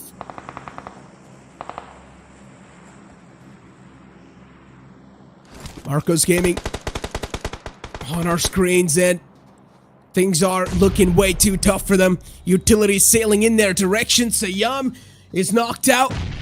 And now, as Marcos Gaming, too many utilities, too many nades, it's going to be tough to handle all of that. Even Spray God's in the front, and it seems like Redemption Crew is going to toss in another nade. Reaper OG not able to connect that nade exactly. Marcos going to soften up Spray God. He's taken away from the game. Entity still Somraj, the last glimmer of hope alive. They've managed to secure a decent amount of elimination points, but MIDWAVE, considering they're still just tossing in those utilities in the front, still just mowing down the lawns in the front, and somehow now they're also pinning down the team. RC, the last team alive on the board. They're looking way too tough for them. And MIDWAVE, for them, they need a reposition. They need to get a good position inside the circle, but if they try to do so, it will be an uphill battle for them. It's such a tough decision to make. This is where these indecisive nature are probably going to start to kick in. Redemption Crew with a 4-man squad looking to name this chicken dinner on their side. On the other hand, MIDWAVE looking to flip the switch in their favor. Somraj can be the spoiler in the party. Let's see whose game is going to decide a spoil for now. Whichever team is going to be in the open sight lines for Somraj, he will decide to take that team out. Takes a lot of shots, reveals his position. Position known now. Somraj, he's going to be trapped in this spot. Next to impossible to get out of here, but there's another player from the team in the front, which is RC, who's trying to flank on the player of Entity Gaming. Somraj with that buggy looking to reposition himself now. MIDWAVE might just be in a matter spot. And Somraj, he's looking to name this game in his team's favor, which is next to impossible to do so. And now, yeah, he's out in the open. He's also in a massive sandwich situation. He gets dealt with. MIDWAVE looking to be the one to name this. Yes, certainly two teams, 4v2 situation. The two teams that we talked of, Necro, Redemption Crew and MIDWAVE in the final frontier. And this is going to be intense. One player, of course, from Redemption Crew being knocked out. And this is a 2v3 situation. For MIDWAVE, it's going to be extremely important to try and not let that player get resurrected. And Aru is trying to charge in, actually finds a knock for himself. Both of them being knocked out. This is brilliant stuff. Another player being knocked out. MIDWAVE on the turn of completely converting this game for themselves. The high ground advantage is playing so much into their favor as MIDWAVE, they are almost on the run as they finish the entirety of Redemption 4 being converted for our chicken dinner. This is absolutely bonkers, man. Yeah, I mean, some crazy stuff indeed, but MIDWAVE Esports, I mean, I guess my prediction really just came true there, huh? I went with MIDWAVE and they actually managed to name that chicken dinner on themselves somehow. I went with Redemption Crew as well. It was a tough call. I mean, technically you can say today the luck was favoring us, huh? I mean, at least in that previous game of Miramar. But you know what? One thing we need to tell the audience again is that registrations are open, ladies and gentlemen, for the BGIS. If you guys really want to be one of those teams that want to represent yourself inside the stream on BGIS, all you need to do is esports.battlegroundsmobileindia.com. Visit that website and register your team. Fill all the information with pinpoint precision, and you guys have entered yourself. Exactly, and also a lot of questions which you guys have. We covered them in detail. We are trying to cover as many questions as we possibly can so that you don't face any trouble trying to register yourself inside BGIS. Any questions, just hit us up, probably on Instagram or probably the officials, anywhere you can find them. But ladies and gentlemen, coming back into this day, of course, we will witness all the action drew up in the map of Miramar in the highlights once again. And it's all very late, Necro. I mean, the highlights were just, it was interesting, right? As you mentioned, the action started so late. We did not even see the bodies hit the floor for such a long time inside the game. But then out of nowhere, it was just so many eliminations on the board that it was next to impossible to keep track of that. And this fight in itself, MIDWAVE, they got handicapped. Their firepower was cut down to 50%, but still those two players with great adaptation and great thinking on the fly, they made it somehow with the chicken dinner. MIDWAVE threw 5 to 6 utilities right there. They threw 5. I was counting how many, the last remaining player who was surviving through, and that was just insane, right? Having that much amount of utility and using it, investing it in a fight like that. But so far, look at this, the team INT. Zeus will pull off some big shoes. He will also try and make some big plays over there, but instead he actually got caught off guard. Even Sarthak got off guard. And one of the things which I noticed was that 60 players were surviving till the 4th circle, right? And in a flash, it just instantly cut down to 30. So many teams got cut down to half in a matter of seconds.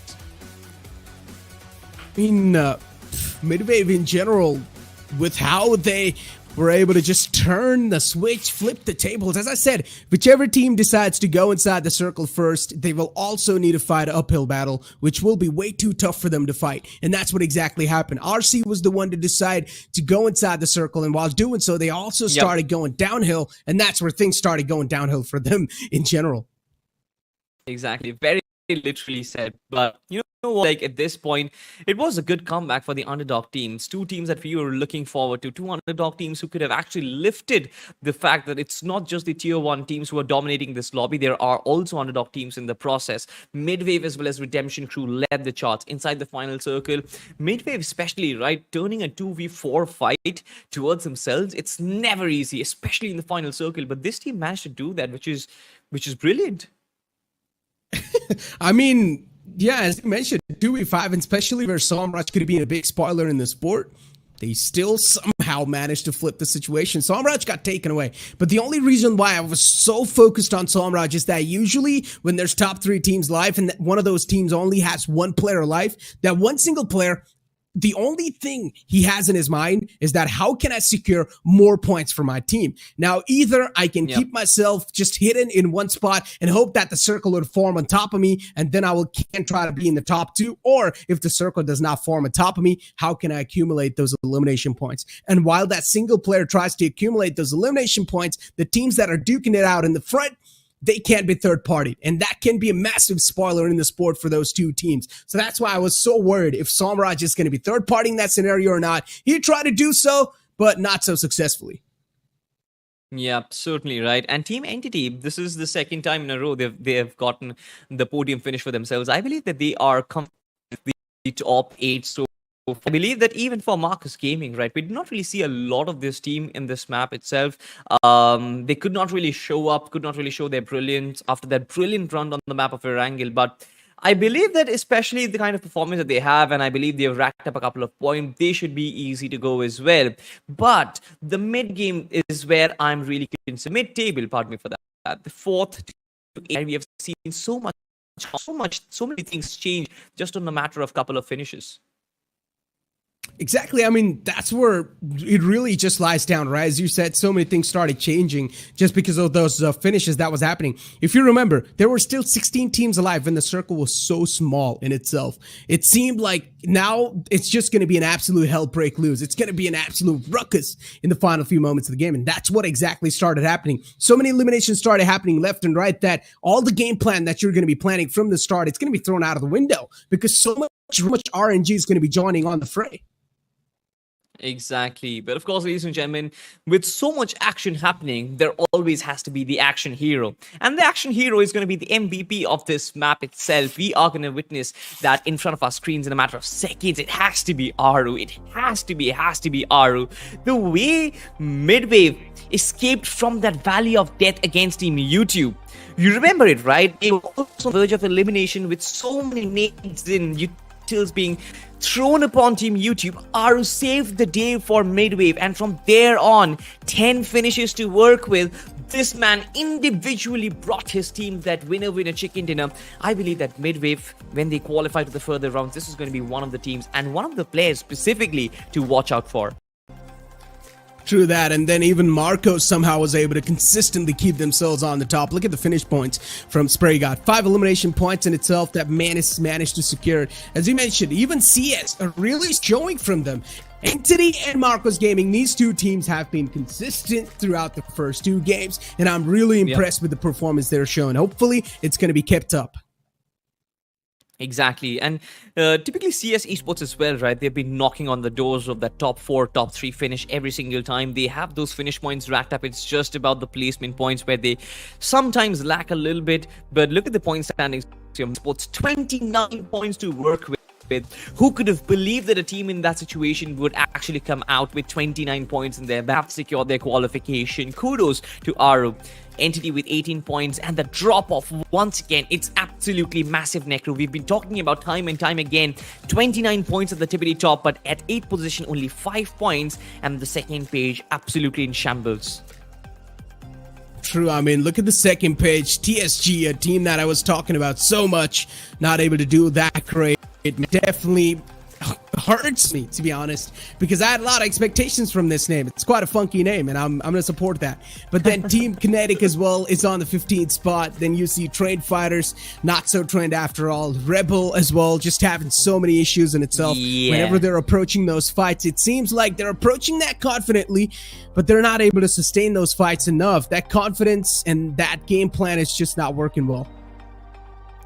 On the map of Erangel, Team Rebel, they actually found themselves in a pretty good spot, having all of their players alive and actually managed to get themselves a top 3 finish. But where they actually lacked was the amount of firepower that they had, right? And even on the map of Miramar, with nothing really in their bag, it just makes it a little bit difficult for them to qualify, because at this point I feel like they are somewhere in the mid-table, right? Somewhere in the mid-table, probably from the 4th spot towards the 12th spot that we have. They will be somewhere in that. We need to bag a good Sanhok game to qualify. Hey, you know what? Let's take a look at the matchup once again. So, I mean, we have been looking at these teams since the past 2 games, and now let's take a look at those teams once again, because it's also time to make a prediction, right? Which team you think will be winning the upcoming game of Sanhok? Interesting, but I believe I have that instinct. I believe it's going to be either, I'm going to go 2, right? Just give me that opportunity. I feel it's going to be either Entity or it's going to be CS Esports. Because both of those teams, they've really knocked on the doors of that top 3 finish. Entity have managed to find the top 3 finish regularly. CS Esports, they've been knocking on the doors with 4th finish and 5th finish respectively. So, I believe that they are warmed up right now. I believe their fingers are warmed up and their mentality is set. They really want to get a chicken as they proceed to the next stage. That is true. I mean, who wouldn't want to get a chicken, especially when the qualification is going to be on the line? The previous game, you went with Redemption Crew, and I went with MIDWAVE. My prediction came through, so I'm going to say I got +1 for myself, dude. Listen, it doesn't matter if your team came on the 2nd spot. I still won that prediction. So I'm going to take the W, and now I'm going to go with Marcos Gaming. My prediction is going to be Marcos Gaming. I think so. They're going to get it one more chicken dinner. They're aiming for a record here. They certainly are, probably. I mean, I don't know. Production is doing such a good job not showing us the overall standings, because after the 2nd game, right, that kind of builds that suspense, because you don't know where do you exactly stand, and then after the 3rd game you get that result sheet, just like you get that results after the end of the year at your school as well. So there is that level of suspense where they exactly stand, but I'm pretty sure Marcos, they are way ahead at the very top. Speaking of records, I feel like, yeah, I mean, after that game it's going to be a little difficult for them to maybe get a record score line. The tippity top is still at 74 points, which is massive. For now, though, it's going to be interesting for us to find out who actually qualifies later on. Exactly. I mean, it will be interesting to find out who's going to be qualifying. But one thing we definitely need to know, and one thing we definitely know, is that the known teams are all qualifying, no matter what. They're already there. They've already sort of made it. So things are already looking pretty good for them. But the teams that we're going to be looking forward to is going to be maybe Team Entity Gaming, because it's ones that still haven't made it, or maybe they haven't gotten the chicken dinner. That's what I mean. So maybe in the upcoming game, they can't get the chicken dinner. Yeah. But of course, we had a little bit of an interruption there. One of the players, this perks of living in a boot camp, man. This is perks. Somebody just walks in, everyone just wants to greet themselves. But ladies and gentlemen, we are prepared now. We are prepared for the map of Sanhok, and it's going to come in pretty soon. Both of us, we've given our prediction. You give your prediction in the chat as well. Which team are you supporting? I'm pretty sure you're supporting one of the top tier teams. Maybe your favorite team is Entity because your favorite player is Somraj, or you're probably going even with Marcus Gaming, because your favorite player is Spray God. It doesn't really matter. We'll find that all out as the plane takes it to the skies. But so far, we're just waiting map to begin. And we've seen so many upsets, Necro. We've seen so many teams just, change things up and actually make it work in the final map itself. I mean, exactly. The map of Sanhok, I believe it's sort of like a variety, right? It brings in a lot of variety, even in the winners, which teams are going to be performing well, because, as I've always mentioned, Sanhok sometimes can be really random. You never know what's going to hit you at what spot, so you always need to be so cautious on every single step you take on the line. But ladies and gentlemen, one thing we need to remind you is that the registrations for the BGIS are open. All you need to do is go to esports.battlegroundsmobileindia.com, and you will be registering yourself inside the BGIS, and also make point accurate. One single mistake and your team will be disqualified. Yep, certainly, right. And that too being said, if you have any questions regarding the registrations, it is very important for you to ask the right people. Ask any of the casters on their DMs, ask me, ask Necro, or maybe even casters on the Hindi desk. We will make sure that questions actually get converted and you get your answers, because this is very important. We want every single team to participate, every single team that has the potential to participate in BGIS. Of course, if you are playing the grind already and you're playing BGIs with the same squad, you don't need to register. But with that being said, ladies and gentlemen, the flight takes it to the skies, and we have MIDWAVE Esports who got the chicken dinner in the last game in front of our screens right now.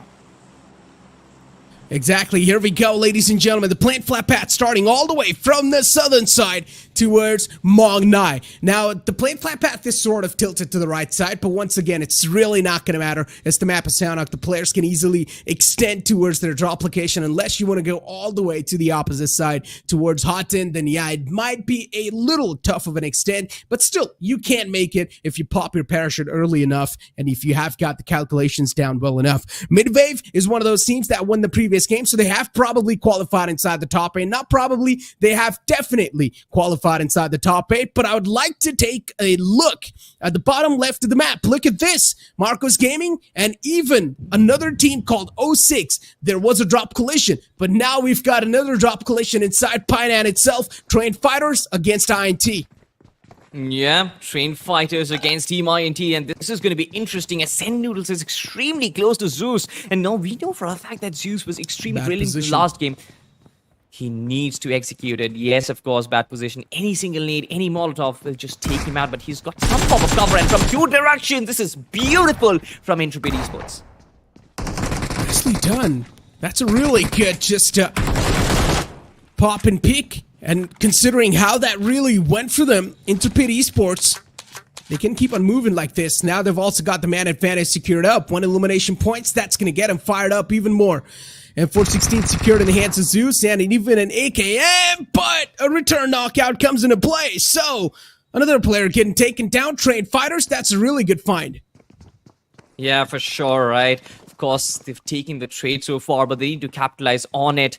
They need to confirm that finish to actually turn it into a 3v3 affair. But so far, I believe the amount of space that they're giving them, there might be a resurrection coming in. Nades being cooked in, but will it land is also the question. Zeus trying to be on the front lines, trying to deter any sort of push coming in towards where their fallen comrades are. As resurrection takes place, and there's that little bit of a breathing room for either of those teams to try and reset back into this fight. INT Zeus on our screens. And Trained Fighters. Could have been a tough one for them. But Death, considering he's got his hands on the DBS, so approaching any type of these fights, pushing up right on the faces, it's going to be a tough outing. But still, the opponent team's going to try to do so. The player in the close is way too low, softened up, and eventually knocked out as well. Trained Fighters. Death is going to be the only man in the close lines and also in the close contention. The player in the front gets confirmed. Now Trained Fighters, they're down to just a 2-man squad. INT, for them, this game is quite desperately needed. That's why you can see this desperation kick in too. Yeah, certainly, but it is just Death holding them down, and the DBS actually find the first finish for themselves. If he manages to isolate these players in the 1v1, the DBS might just be enough for him to capture a 1v4 clutch, and so far, he's quite low on HP, and that man just can't really hold on because he had no support whatsoever. Where was the last player? Hitler just did not show up in that fight at all, and he had to do so much heavy lifting. Death did try his level best, did find that one knock for himself, but that's all she wrote for him. Last player of Train Fighters is on a run. Entity in front of us, K47 just mowing down the fields in the front with the M416 and the 3X. He's managed to get one knockout in his hands. Nikki, once again, it's just Team Rebel getting picked apart, ripped apart. This team is not going to have a sigh of relief at all, no time soon. And, well, I guess Team Rebel is also going to be eliminated from the game. So many eliminations, so many fights happening right off the bat. And as I said, on the opposite side of the map, on the southern side, there was another drop collision that happened between the players of Marcos Gaming and 06. Yeah, but look at this. So MIDWAVE Esports are once again in the front lines, and this man needs to deliver if MIDWAVE wants to get a second chicken for themselves, if they want to make a statement to the big teams in the lobby that I don't care if there are multiple tier 1 teams in the lobby, I will still rip apart and show what I'm made up of. And so far, Shadow has been knocked out. That's half the job done. For them, I believe it's just about spotting the remaining players and capturing them. Killer on the vehicle, just trying to resurrect Shadow, his fallen brother, and MIDWAVE just holding the ground for themselves because they know they have no compulsion to react. Team UltraInstincts going for the resurrection out of that player. Killer is the one to stick the res. Should be back upon his feet. MIDWAVE in the front line. Satanki's got his hands on the frag grenade. Will be tossed in the front soon enough. And look at Atanki. I mean, trying to back out onto that spot. The man stacked up with a lot of loot. I'm not going to lie. He's got so many utilities. He's got so many meds. And now MIDWAVE, they're finally going to start to make some moves. I think he's getting pushed up on. Demise got no clue. The man's in the clothes. What? I thought he had a hint. Exactly right. He had no information whatsoever, and Atanki just capitalized upon it. Firing at your enemy when he's not looking at you should not be a difficult situation, and Atanki just made sure he finds that finish for himself. And look at Aru. Oh my god, the DBS once again reigns supreme, and it's Shadow who's been knocked out, but his friend is still there. It's Dinosis who is going in for a rescue mission, but is it going to be successful is the question. A 1v1 that he needs to secure for himself, but also revive his fallen prayers. So far, I believe there is someone else who is still surviving in the background, but MIDWAVE Esports, they've got that little bit of an opportunity to revive. And with 3 finishes to their name, I believe they've done the job. They indeed have, yeah. The last player's now very close. So I guess for MIDWAVE, for now, the threat's silenced. It's nullified. So they're going to be good to go from this spot. A really fair trade from their side, but those 2 players, if they would have been confirmed, then for MIDWAVE Esports, this could have been so dicey. With only a 2-man squad, they will need to make this chicken dinner happen once again. And sometimes it can get next to impossible, especially this scenario right here. I thought the opponent had a clue that the man is going to be behind that rock, but no, instead he pushed up without even knowing the fact that he should check that angle, especially when you know that there was an enemy in the close vicinity, but he still did not do so. Marcos Gaming on our screens. Vexy is the player. Yeah, certainly. And you know what, speaking of that last fight, once again, I feel it's just Sanhok being Sanhok. There are so many angles which you need to take, just so many corners which you need to check before actually pushing up. And for Atanki, it was just an easy finish for himself. Speaking of Marcus Gaming, you did predict that this team is going to get the chicken dinner in this game, but so far, it's pretty early stages. But I feel like they are trying to position themselves quite towards the center of the circle. Now we need to find out where does the circle land and which team, in fact, does it prefer, because we've seen the circles on the map of Sanhok just throw extremely crazy curveballs at these teams, and a lot of teams aren't really able to cope up to that amount of pressure. Mantarek was on our screens just a while ago. CS is one of those teams with some solid momentum on their favor. Sevi plays just trying out the sight lines in the front. And considering the map of Sanhok, reposition is going to be easy, but gathering intel is going to be a little tough. That's where the problem starts to rise up. Especially utilizing vehicles. You don't really see that often in the map of Sanhok, right? Unless the situation really calls for it, unless you're really way too far away from the circle. And that's when you see people use those vehicles because you've already got so much natural cover. Yeah, Team Anonymous just holding their ground. They know for a fact, I believe this team has actually studied the circles in the past, and this time they're holding the river lines. And this is good. Just trying to hold beside the river banks because that gives you an adequate amount of advantage in trying to rotate. If the circle throws a curveball towards a different island, you will be the first one to reach, and you might be able to gatekeep every single team rotating late. So this is a good move for them. I love the fact that this team has done their research, especially because of the fact that this is the last group to play in this round. The last map, in fact, of this round itself. But Galactic Gladiators, so far, they haven't really made a move. They have got adequate loot for themselves. It's just about finding that right placement. One last chance on a move.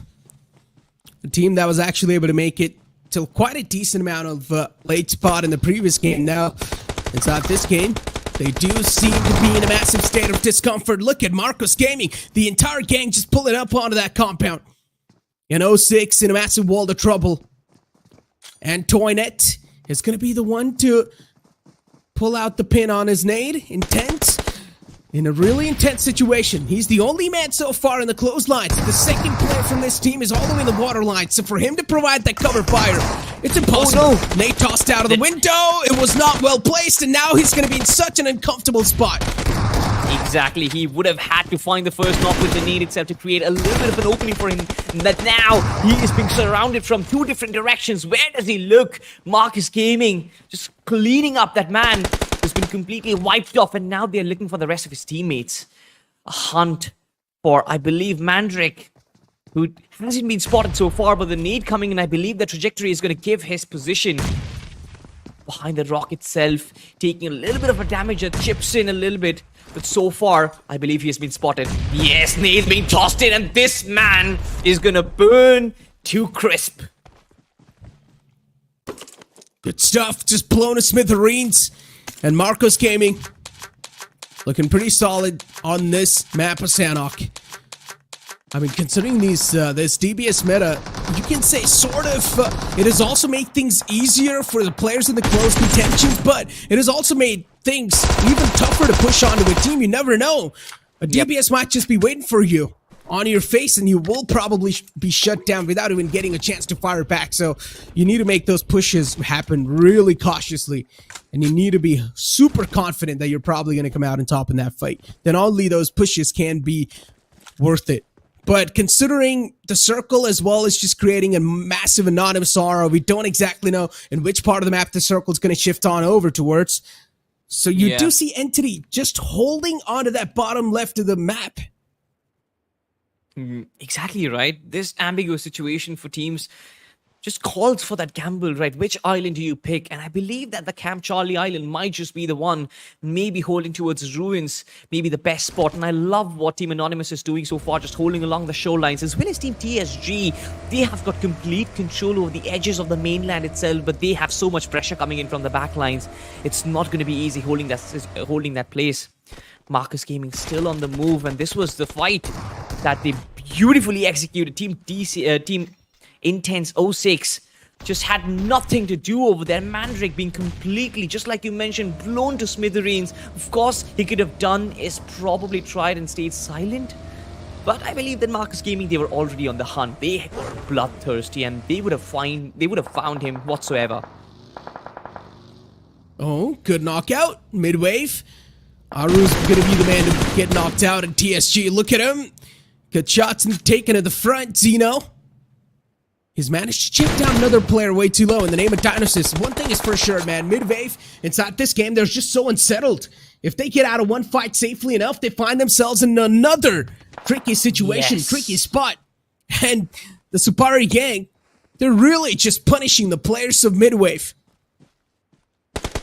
Exactly, out of the fire into the frying pan, Midwave just trying to escape and trying to find peace in this map of Sanhok. But, I mean, just like me and Necro talk about it, there is no peace on the map of Sanhok. You find yourself in fights every single time. And look at this, though, Entity. They've actually spotted Team Marcus Gaming and shots being fired. And this is KK47 who has been taken down right from the get-go itself. And again, the DBS to be the cleanup crew. Marcus Gaming find the first finish and they get the advantage in this fight. And today's Somraj on a run. Considering it's only 3 players alive from the side of Entity, survival's going to be a little tough for them. It's going to challenge them to their fullest potential. Marcus Gaming knocked out. Spray God as well is going to be the man to get knocked out. He's managed to finish. He's managed to get 3 finishes on the board for himself, but considering Spray God's the only one so far who really does need that assistance. And now Entity Gaming, they've got their eyes locked on the players of Marcus Gaming. 2 behemoths, 2 titans just going out against each other. Yeah, of course, jabs being taken. It's all about who delivers that knockout blow, and I love what Team Entity did over there. They knew that this team is completely pincered. They took out their vehicle as well. That was a risky move coming in from Marcus Gaming to try and save Spray God, but they know that Spray God has been heavy lifting for the team, and for him to be alive, it's going to be of prime importance. And today, Gamla Boy on our screens, movement to that spot, and Secret eyeing out the players of Marcus Gaming. He's got himself a nice fresh magazine, so now he can keep on pinning the players in the front. But eventually the retaliation, the return fire from the side of Marcus Gaming, the return back the favor to that player of Entity Gaming. Yeah, Marcus Gaming on the move once again, probably looking to disengage from this fight because they know for a fact that having secured Spray God in his life, they should not really engage further. Maybe they might meet Entity in the late game stage, but so far Marcus Gaming just scouting that remaining location to find out if there's any snakes lurking around, and I believe there is one, and it's going to be in the form of Somraj, one of the biggest players in the community. Will he be able to hurt Marcus is the question.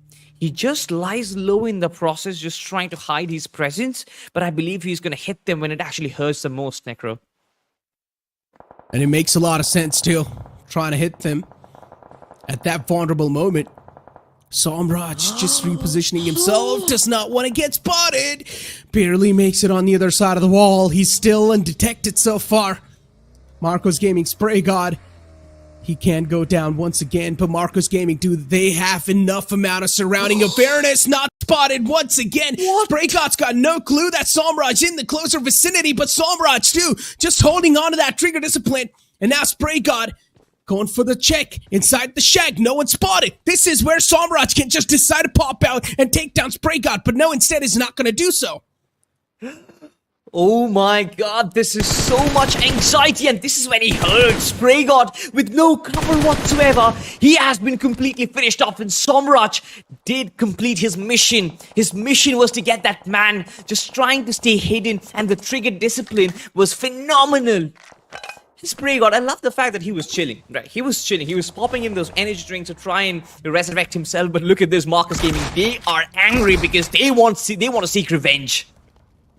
Yeah, not too happy the fact that they've lost out on one more friend.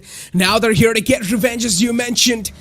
On the path of redemption, let's see if they're going to be able to shut down Somraj or not. With that utility utilization, he gave his position away. So at least Marcus Gaming, they've got the confirmation that there are still foes around this enemy. Let's see if this is gonna be the outcome or not, if Marcus Gaming will be getting their revenge on their foes. Somraj pushing up with that DPS, but actually comes out on top. It's gonna be Marcus Gaming. They've got the man advantage. Now it's a 1-on-2 scenario. It's all down to Gamla Boy. He can clutch these scenarios out. He's proven himself once in the back, but can he do it once again? Utilities gonna be bombarded in the line of sight of Gamla Boy, but it does not connect. The golden arm once again just delivering its style. I believe it's a 1v1 right now versus Vexy. Gamla Boy needs to push up, but he knows that a DBS is up against him. The Molotov being tossed in. I believe it's going to be on the right. Yes, the trajectory is almost right, but it's not going to harm Siam at the moment. Vexy still trying to pick his fallen comrade back up and running, and he got him out in the open. A spray comes in, and Marcus Gaming, they reign supreme. Revenge completed, Necro. Marcus Gaming, solid outing from that entire fight. SNSD got that first advantage. Somraj shouldn't have pushed up. He got a little too desperate. He thought that he's got the DBS. Maybe he can come out on top of that fight, but then he forgot that DBS, even the opponents can have it in their hand, and that's where that one player from Marcus Gaming was just holding that third-person perspective, And as soon as Somraj peeked out on the opposite side of that, Roxy peeked out as well and just surprised him, astonished him with that DBS shot right to his face and striked him down. Nicely done though, Marcos Gaming. Oh, they are definitely out for blood today. They're out for revenge. If you're going to try to take him down, Marcos Gaming will hunt you down no matter what. Exactly, and it's not just a one-man show. It's not just Spray God. If Spray God gets taken down, there's always other players who are there to back him up. And Siam, what a brilliant shot with the DBS. Just a tight little slap.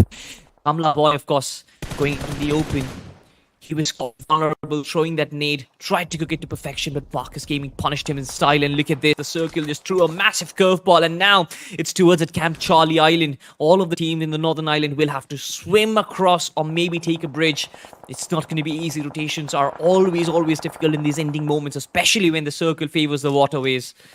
Team Anonymous, they will make it inside the circle. They are on the right island right now. 20-30 odd meters which they need to cover, Necro, but I believe we are witnessing an extravaganza. So many teams are going to be involved in this final fight. And considering that, look at Kinetic.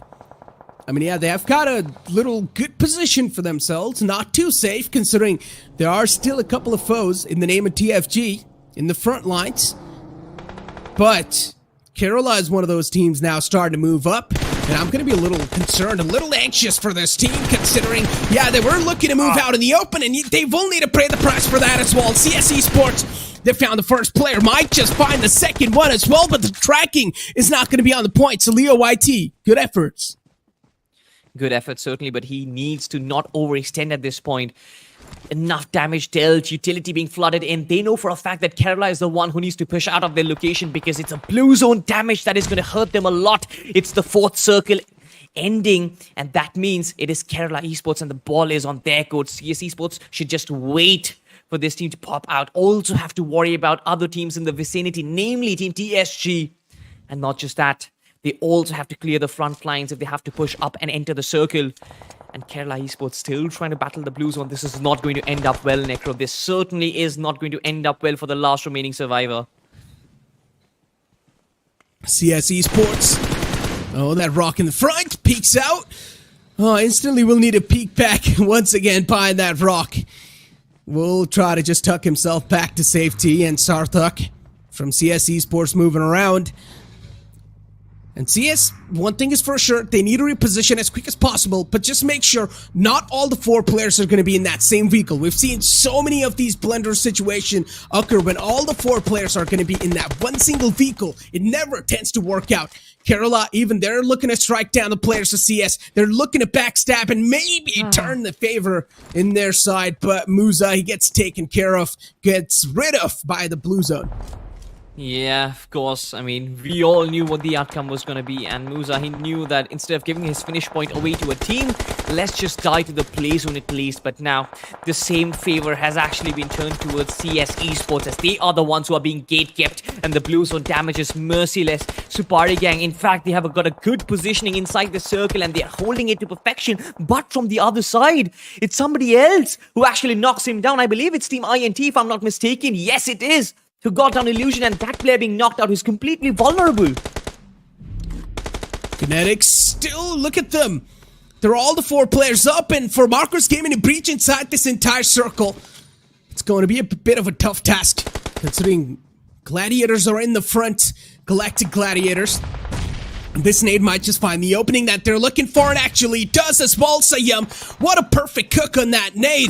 And now Aster's going to be the one in the back lines. Another nade tossed in, but not able to find that sweet spot exactly. The accuracy is not going to be on the point just yet, because Aster's position exactly is not known. TV is pulled out from Aster, but he does not land the rest of his shots, and he will need to pay the price for that rookie mistake.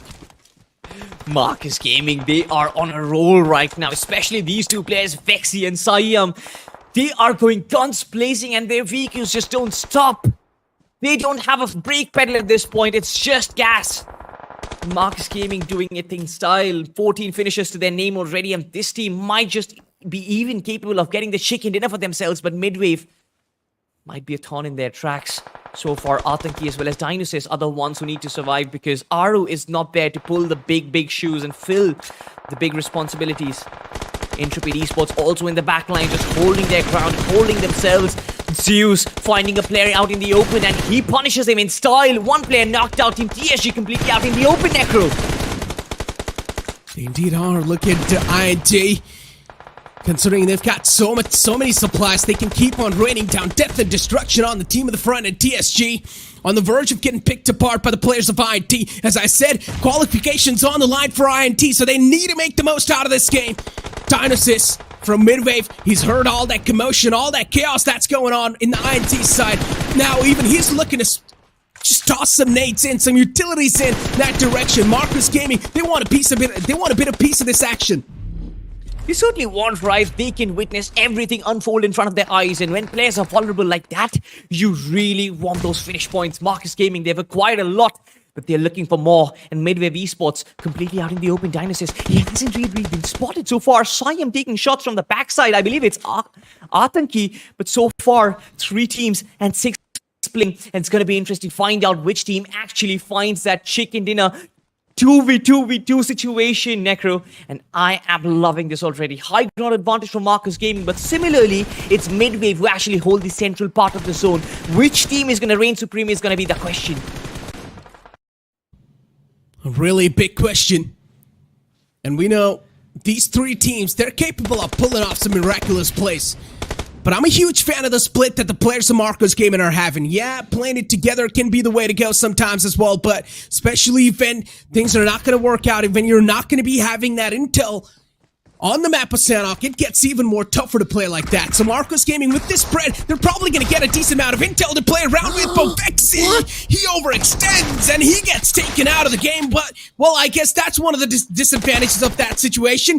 Bgis did not really scout the front grounds clearly enough, and then he gets picked off. Sayum, he knows where one of these teams is positioned, and that player gets picked off. Utility cooked up to perfection, but it's going to be a little too late. And MIDWAVE versus Marcos Gaming, a 1-on-2 scenario. Sayum, all eyes on him.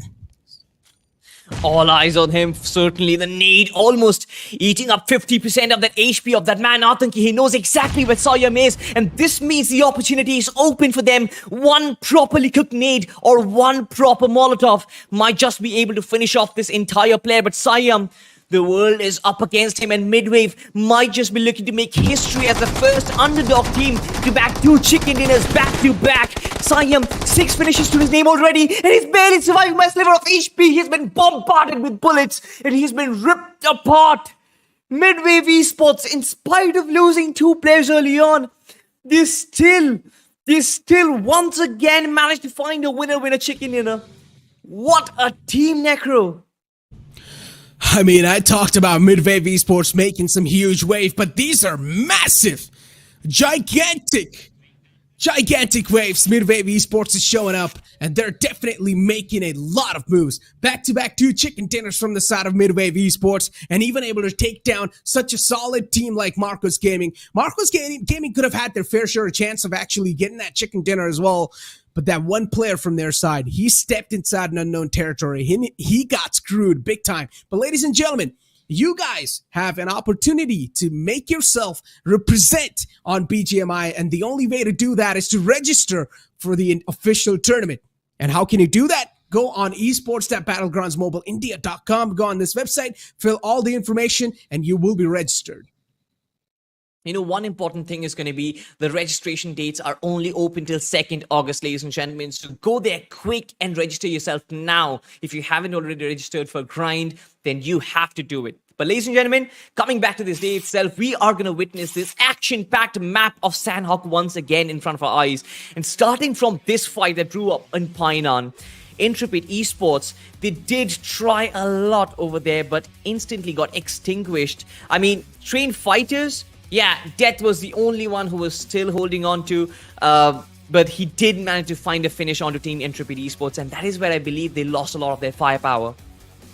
You know what? I'm just really excited to take a look at the overall standings too in general, Salty, because this just makes the overall standings even more interesting. Because overall, all the 3 games, they've been dominated by Marcos Esports or Marcos Gaming, and then we also saw another team, MIDWAVE Esports, and some known names here and there. But then there are these teams who are not able to consistently perform in all the 3 games, and they were getting taken off quite early sometimes too. So this inconsistency is just making so much more anonymous aura in the overall standings. 100%. There is a lot of ambiguity on which team is actually going to qualify. And speaking of teams, right, Team Entity right here, we saw the battle between the Titans, and that fight was probably going to be one of the highlight reels, and it's going to be talked about for such a long time. So many teams being gate kept from the zone itself. The blue zone damage was massive, and I told you, right, the teams who are going to make the right call in terms of which island to station themselves in will always come out on top, and it seemed like Marcos Gaming as well as MIDWAVE made their right choices at the right time. It's just that Marcos Gaming, they racked up a lot of finishes to their name. I believe they are going to be at the tippity top when it comes to the overall points table in terms of this map itself. But MIDWAVE, of course, running away with the chicken dinner in a situation like this, it shows so much caliber, and I can't wait to watch this team perform amidst other giants of the community. Exactly. I mean, with how that previous game went, one thing is for sure, man. Marcos Gaming and MIDWAVE Esports, these 2 teams, they've made a special spot for themselves in my heart. I think so. These are one of those teams that will definitely give such a tough fight to some of the top teams out there. Especially MIDWAVE Esports is one of those teams, right? Even LOC in the previous game, even Lock in the previous game was one of those teams. In the previous group was one of those teams that had so much potential to take down even some of the top tier teams. So these underdog teams, man, really just out here to prove something. And now they're also starting to get even stronger. They certainly are getting stronger as the days progress. And we saw, right? We saw that general trend as we approach the end of week 2. Week 1 was sort of the game for the top tier teams, and the underdog teams, they had their nerves going in. But as the days progressed, even though the teams who are watching all of these games unfold, they realize that, oh no, wait, we really do have a chance, right? If we play our cards right, we need to play for placement points. The average is going to be around 8 points per game. So they strategized all of this, and they came in prepared, and they were prepared heavy. Some of these underdog teams really bombarded the tier 1 teams, and this is something which I loved, right? The mentality and the mindset with which they came in, that they have nothing to fear. And to be honest, they actually have nothing to fear, because all the teams are mechanically at equal footing. It's just about strategies, and strategy is something which you practice. And I believe these underdog teams, they have practiced hard, they've grinded hard, and that is why BGI as a grind is such an interesting tournament for all of us watching all of these teams perform. Exactly. I mean, as you mentioned, BGI as the grind, considering, especially right inside the grind, the players are getting chances to represent their teams. And I just feel like the most unique thing about this tournament in general is that every single team, it just feels like they're treated on an equal level. That's the best thing that you can ask for. Usually, the top echelon teams, they get treated in a special way. But no, inside this tournament, everyone's going to be treated in a similar fashion. That means even you yourself can try to showcase out there to the world that what you're capable of. Yeah, if you're really good enough, if your team plays on next level, you will be with the top teams itself. If you're not going to be able to make that, well, then the only thing I can say is good luck for the future endeavors, and you can always try to improve on your gameplay, on your game style, and especially the team play, because that's what it all comes down to inside a tournament. 100%, right? It's always about strategies, always about learning the tricks from the top dogs and then making it better, making it your own.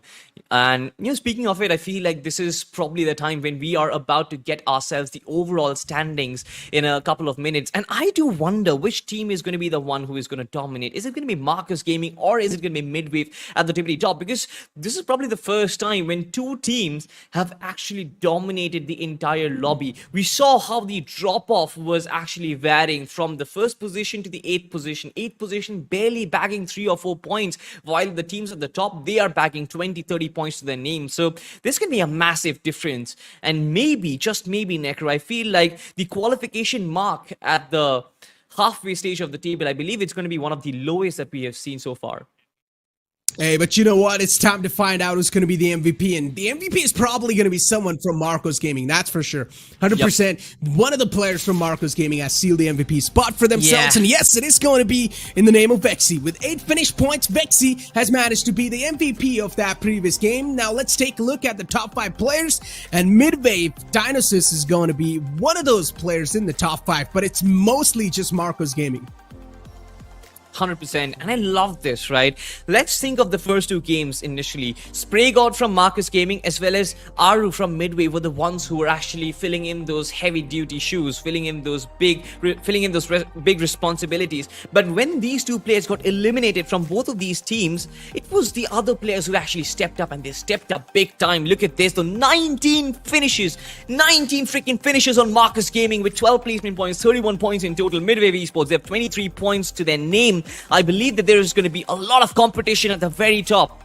Supari Gang, of course, they'll manage to find a good game for themselves. 15 points at the 3rd position. Intrepid with 14 points. And then look at the drop-off. Entity did find themselves with only 6 points. But I believe with consistent performances in the first 2 games, they are somewhere safe in the mid-table. True that. I mean, if you do move on forward to the second page in front of us, and this is where you're going to be seeing a lot of upsets from that previous game, especially Team Rebel, dude. I think so when Team Rebel stepped inside the battlefield, I had some expectations from this team, but I guess not being able to deliver onto those, it's completely fine. Sometimes things just don't really tend to work in your favor. Team UltraInstincts, I guess this time the UltraInstincts really didn't come after them. But you know what? It's time to break the ice now, Salty. It's time to take a look at the overall standings and find out how that has shaped up. And it's Marcos Gaming on the first spot with 73 points. This is the team with the most amount of points to be secured in 3 games inside BGI's The Grind 2023. Absolutely ripped apart the competition. 40 finishes to their name and 33 placement points. 1 chicken dinner to work with. 73 total points is absolutely insane. But look at this. The second position team is also having 62 points, which is one of the highest, if not the very highest. With 2 chicken dinners, MIDWAVE Esports, they have ripped apart the competition. And then comes the massive drop towards Entity.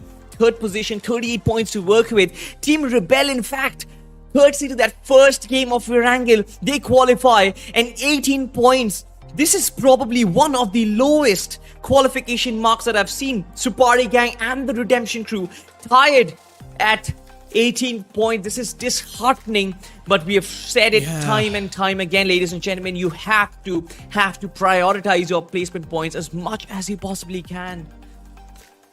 And yep, this is why Supari Gang could not make it in the top 8. Just because of the placement points were lacking.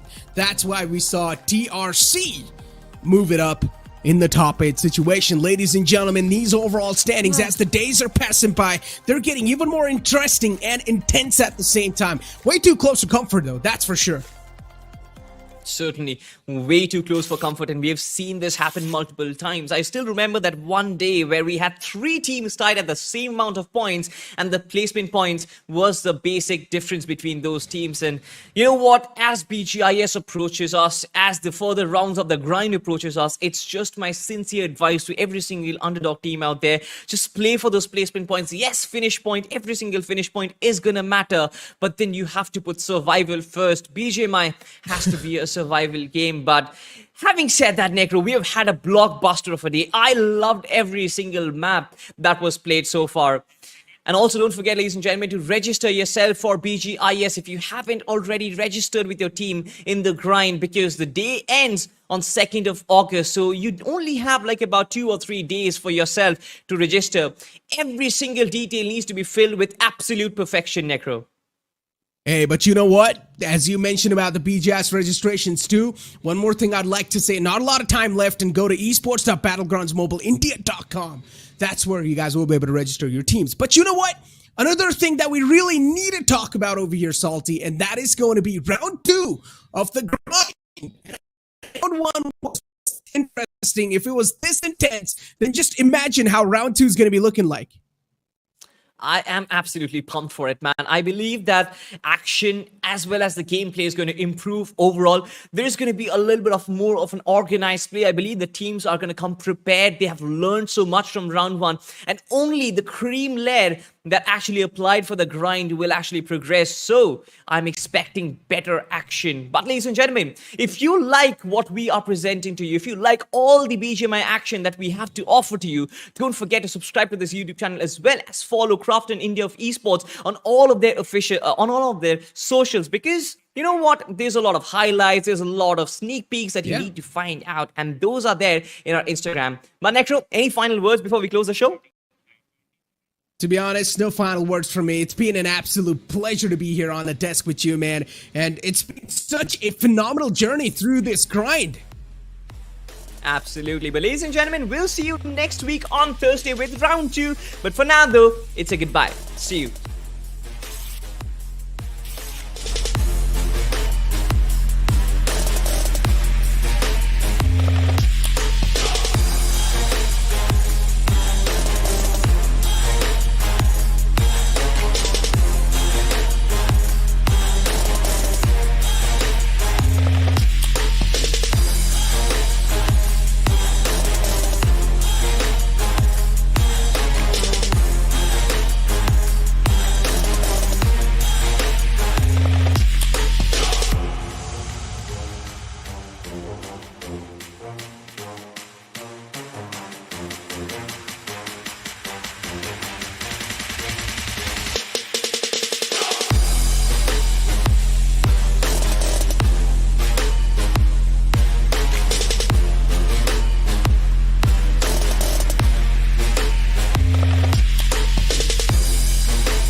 Bye.